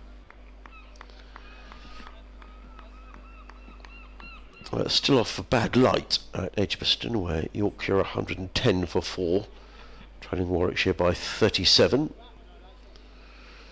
But apart from that, still playing all around the country, even down at Worcester, where they've had quite a bit of rain throughout the day. Ben Stokes picking up a couple of wickets for Durham. Hudson-Prentice motors in, bowls, and defended by Helm down the track, fielded by Hudson-Prentice off his own bowling. So frustration here for Sussex, but Leicestershire will be very pleased, I think, having lost those wickets in mid-afternoon. As at one stage been 209 for 7. Still those 3 slips in place as Hudson-Prentice turns. Runs away from us. He's in a bowls, and that's short, and Helm has absolutely nothing to do with it, and in fact that's been signalled a wide. Tom Helm just sort of waved the bat as if to say, well, I'm not interested in playing that. And one more run to the total, 320 for 9. Tom Helm, who's on loan from Middlesex, looks a very competent number 11, as Richard was saying. He averages 18 in first class cricket. But he's certainly keeping Ajaz Patel company, who's made 15 off 33 balls. Hudson-Prentice motors in, bowls to Helm, who drives fluently enough. And that's a lovely shot. Beautiful shot through extra cover for 4 runs. Nothing wrong with that. Over pitch from Finn Hudson-Prentice, and Tom Helm into line. Played as good an extra cover drive as we've seen for much of the day. It's a lovely shot. He picks up a boundary. He goes to 6. And these will now be really irritating runs as far as Sussex are concerned. But the lower Leicestershire order have really wagged here. 324 for 9. These were coming together when the score was 298. Hudson Prentice in. More runs here. The ball runs away off the outside edge. Disturbs the flock of pigeons. Runs down to fine leg. 2 more to Helm. He goes to 8. And the total to 328 for 9 at the end of Hudson Prentice's over. He has bowled 19 overs, 2 maidens, no wicket for 62. Leicestershire 326 for 9. Patel on 15. Helm is on 8. If you just joined us, you're listening to live cricket on the BBC. Live from Hove on the most glorious sunny evening as Ollie Robinson tries to tidy up this Leicestershire tale. A few more spectators at the end of that over, just packing up their bags, 1 or 2 people making their way out of the ground as Robinson is going to carry on from the Cromwell Road end of the ground with the total of 326 for 9. Robinson around the wicket, bowls to Patel, and Patel lets that go outside the off stump. There is no run. And I think increasingly Leicestershire might feel quite pleased with their efforts here, you know, Richard, because this will be irritating for Sussex, but you know, these two have, you know, they've ridden their luck. I mean, Patel has been dropped, but Helm looks a more than comfortable number 11. Lovely shot in the last over for 4 runs. Yeah, just been talking to BBC Radio Leicester. What do you think of the day? Well, they're still batting, and when you've been put in, and there's only 6-7 overs to go after this one, that's something. Robinson in bowls, and Patel defends down the onside, and there is no run. No, absolutely. I think Leicestershire will actually go back to the hotel tonight feeling reasonably satisfied with their day. I know they were 92 without loss, but from where they were mid-afternoon, they're still in the game, aren't they? Oh, totally. And they've got the runs on the board. Score which, you know, they can hope to either not be too far behind, or you know, even little nibbly first innings lead. You never quite know. Robinson in again, bowls, and Patel's going to get more runs here. He's going to get 4, I think. The ball is racing towards the boundary, chased down by Tom Clark, who prevents it going for 4, but 2 more to Patel. He goes to 17, 328 for 9. Catching practice might be the order of the day for Sussex tomorrow morning. Yeah, the only thing it hasn't, we don't think it's cost them too much in terms of runs. Only that Patel chance early, and who knows, maybe this Patel chance late as well. That Patel that chance has cost Sussex 21 runs already. Yes, 307. It's, you know, it's just irritation runs. Robinson in again, bowls, and Patel nudges that one behind. He's on his way. Ollie Robinson picks up his 3rd wicket, and I think that's well deserved from Ollie Robinson today. Ages Patel goes, and Leicestershire are bowled out for 328, nudging behind to John Simpson. So what that does mean is that Sussex are going to face a tricky, I reckon that's 5 overs they're going to have to face this evening as the players make their way off. So well done Robinson. I think he deserved those 3 wickets as Patel and Tom Helm go up the pavilion steps. So an awkward little period now for Sussex. I think Richard and I will just take a breather for 5 minutes or so while the teams change around. But just before we do that, Richard, what's your assessment of the way Leicestershire have batted here today? They've dug themselves out of what was beginning to look like quite a deep hole. I think I'm not sure that they will feel that they're completely on level terms, but it's so difficult to say until we see what, if anything, Leicestershire's bowlers can get out of the track, which has been under the sun for the last 3 hours, really warm sun as well. Whether it changes its characteristics, it certainly changed its colour a little bit, but it certainly did plenty this afternoon as well. 4 wickets for Jack Carson, 4 for 40, 3 for 85 for Robinson, 1 for 47 for Crocombe. He bowled better than that, and James Coles a cheeky 1 for 11. Nothing for Hudson Prentice he was unlucky. Clark perhaps wasn't quite so unlucky. He wasn't at his best, and Ibrahim just had a couple of overs. But overall, well, probably not too much in it. I would say a 60-40 Sussex, but listen, I've been watching Leicestershire for 13 years, so I tend to the pessimistic.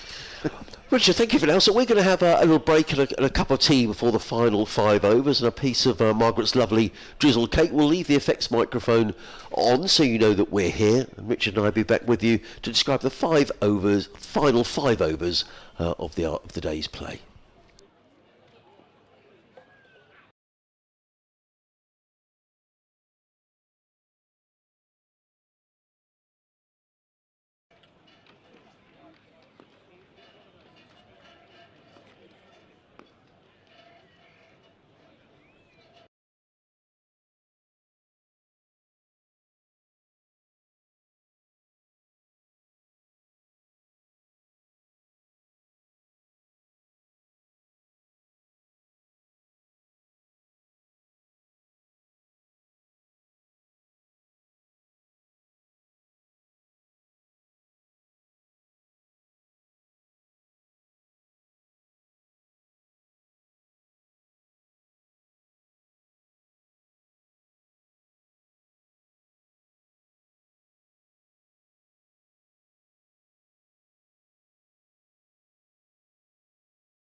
Well, good evening again from lovely Hove for the final 5 overs of the first day of this Rothesay County Championship Division 1 match even, between Sussex and Leicestershire.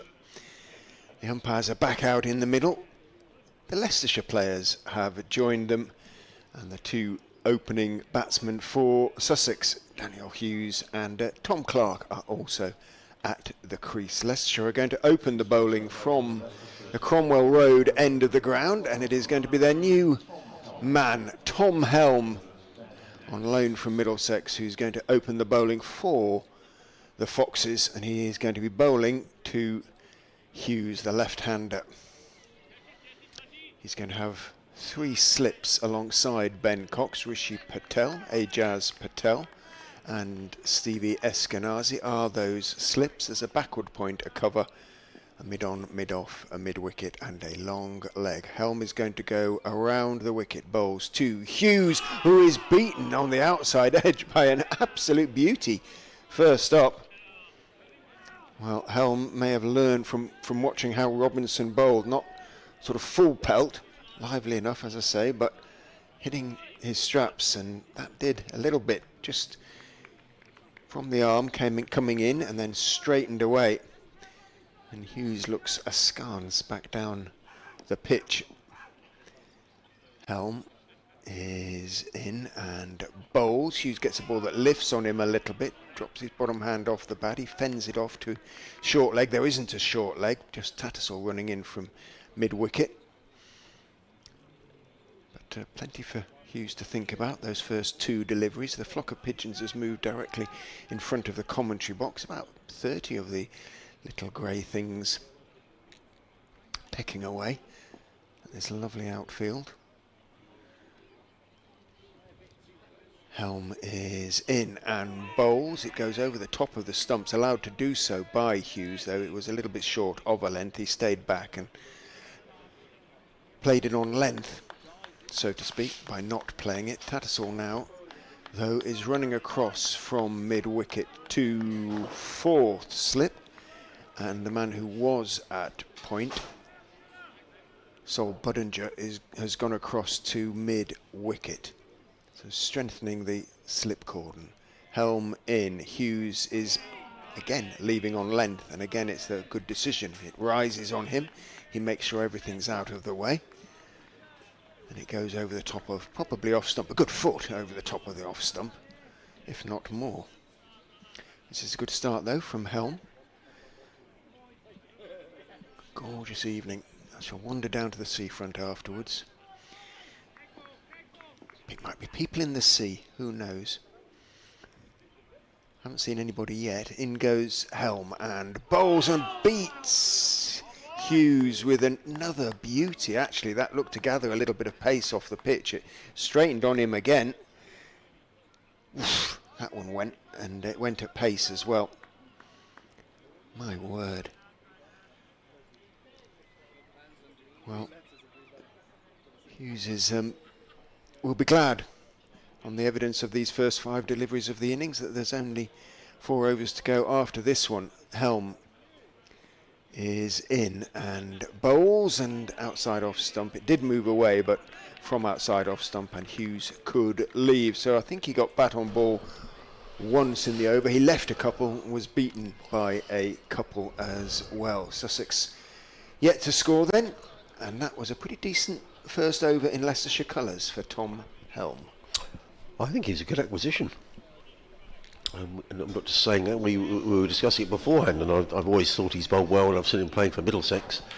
A very useful performer, so we'll have to see how it pans out for Tom Helm. In terms of the Sussex top order, I mean everybody's sort of made runs. So I mean, Jack Leaning's made 100, John Simpson's made 100, Dan Hughes made an 80 odd somewhere, but actually consistency's been a real problem with the Sussex top order. Tom Clark has made 100. He made 200s this season. Either way, Tom Clark has made runs, but also there's been inconsistencies as well. So there's, a bit of a thing that Sussex top order needs to perform. So I'll be interested to see how this goes.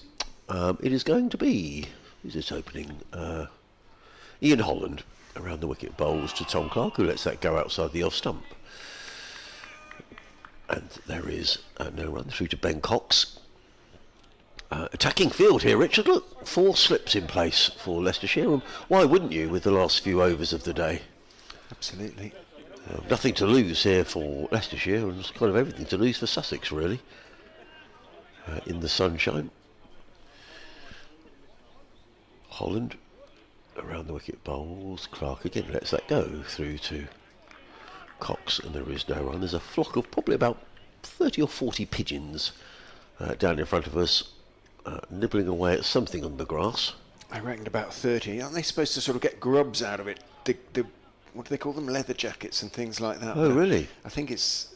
So it's, in a way, I think they can do some good, but I think they also take bits of seed and things. Bit of a nuisance. Clark faces, and in comes Holland, played by Clark, 2 into the covers. There is no run. Well, it's been a very competitive day's cricket, which has been enjoyed by a good crowd here at Hove. I think the weather is pretty much set fair for tomorrow. Sunday is a little less certain. I think there's a possibility of a shower or two, but then Monday is good. So I think we're still going to get plenty of cricket over the next few days, which is good news. Holland around the wicket, bowls. Clark stretches forward and is going to pick up his first run, played into the offside. His first run and Sussex's first run. 1 without loss. Tom Clark promoted to opener, with Tom Haynes not playing in this game, having been hit very painfully last Sunday, up at the Oval by Matthew Fisher.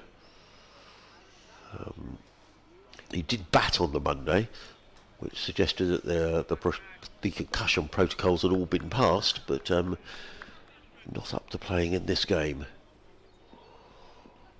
As Holland runs away from us, bowls to Daniel Hughes, who, I think he flirted with that one, you know.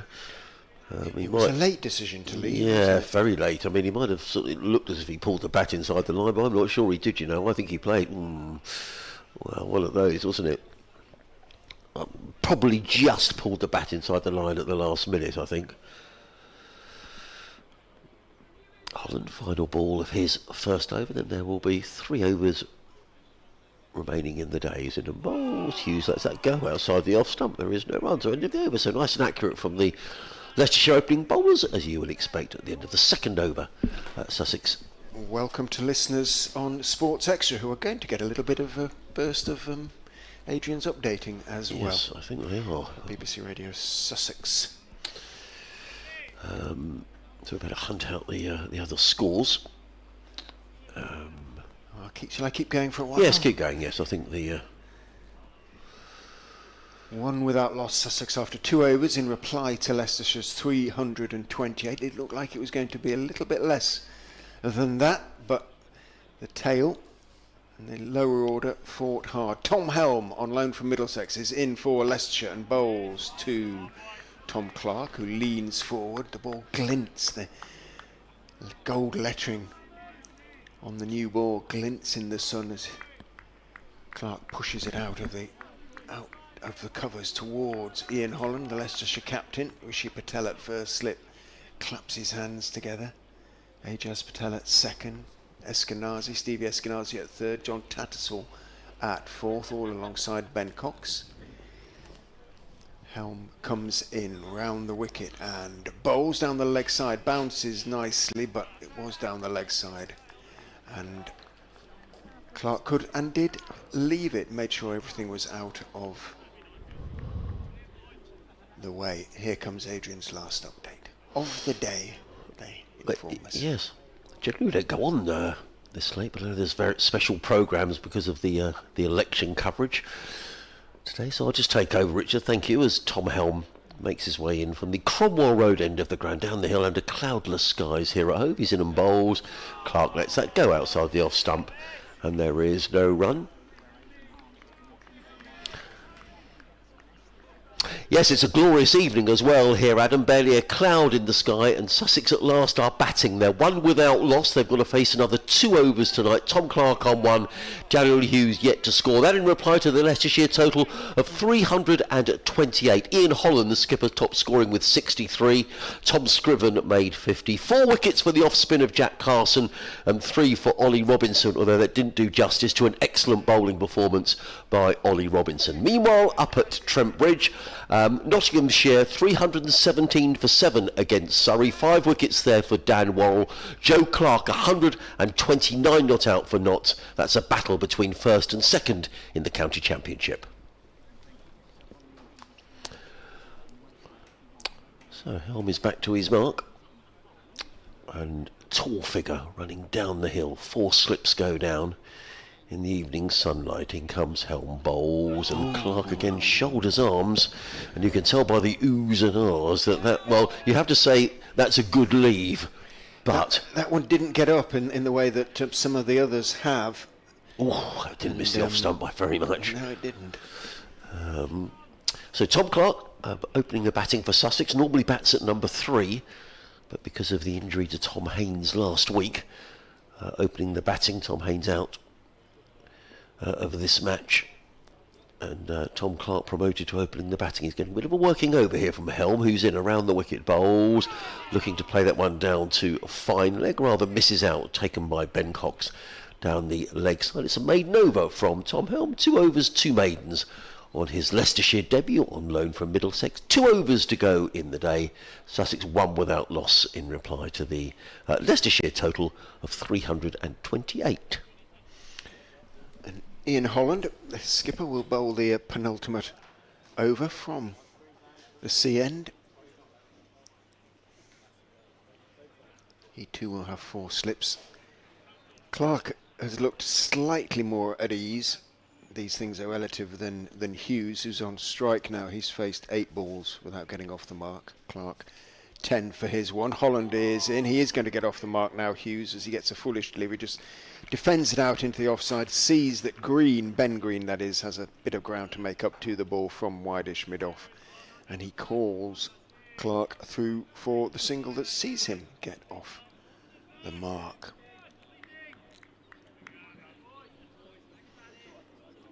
Lots of chuntering from the Leicestershire slip cordon, as you would sort of expect. Round the wicket goes Holland, shortish run, and bowls down the leg side. Oh, what a take from Ben Cox. What a take. Magnificent. Spear down the leg side, and he took off like a, well, I don't know, gymnast, really.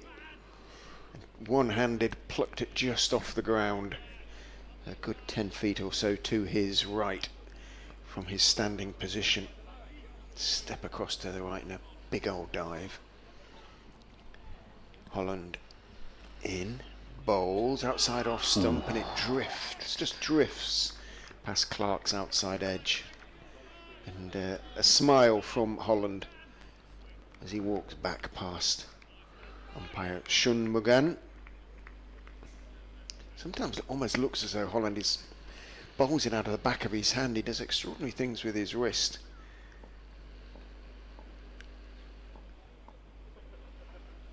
He goes almost on his toes and bowls, squares up Clark a little bit, but the Sussex opener gets good bat on it, steers it out towards backward point.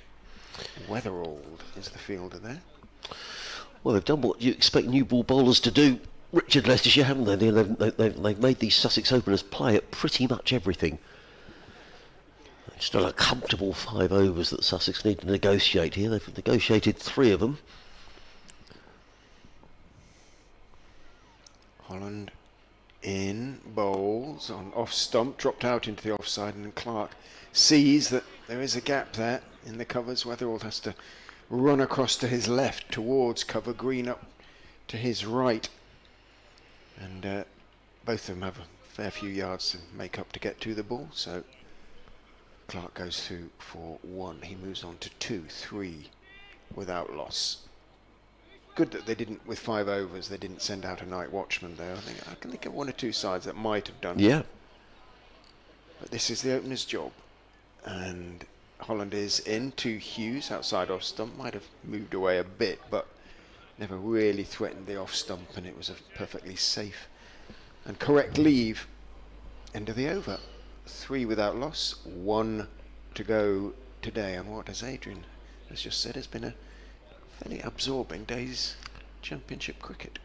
It has indeed, and for those of you just joining us here on 5 Sports Extra, Adrian Harms and Richard Ray here.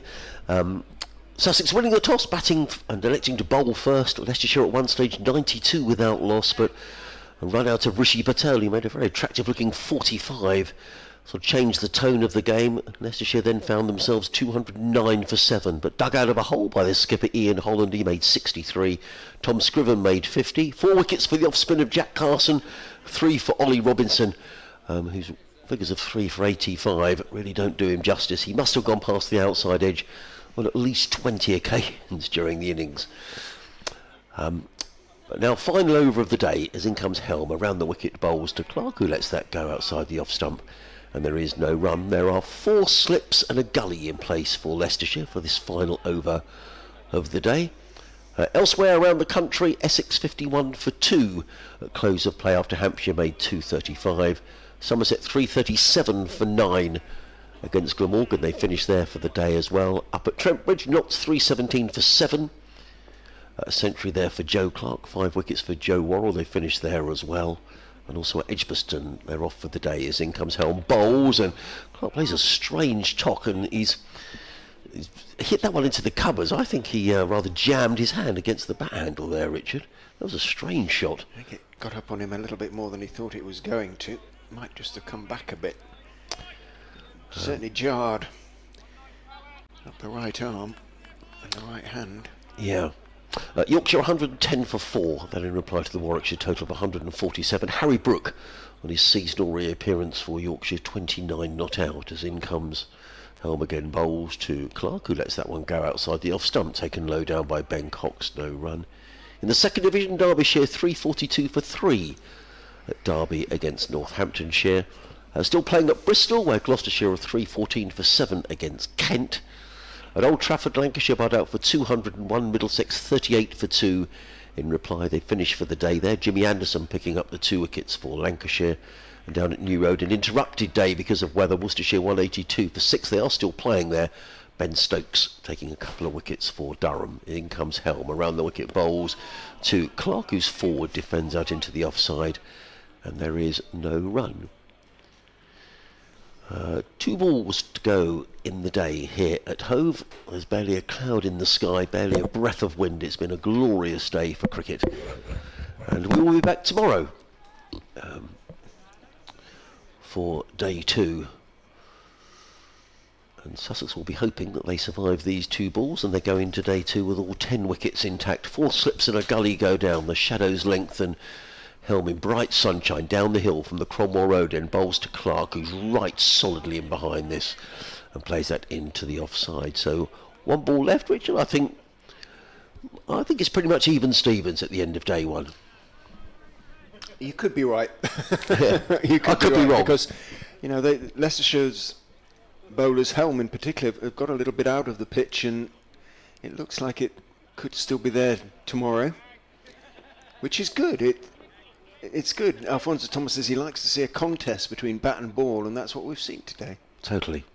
Helm, final ball of the day, in and bowls to Tom Clark, who gets gloves, bat high out of the way. The ball goes through to Ben Cox. Tom Clark tucks his bat under his arm and heads in the direction of the pavilion with his opening partner, Daniel Hughes. So close of play on the opening day here at Hove. Sussex are 3 without loss in reply to the Leicestershire total of 328.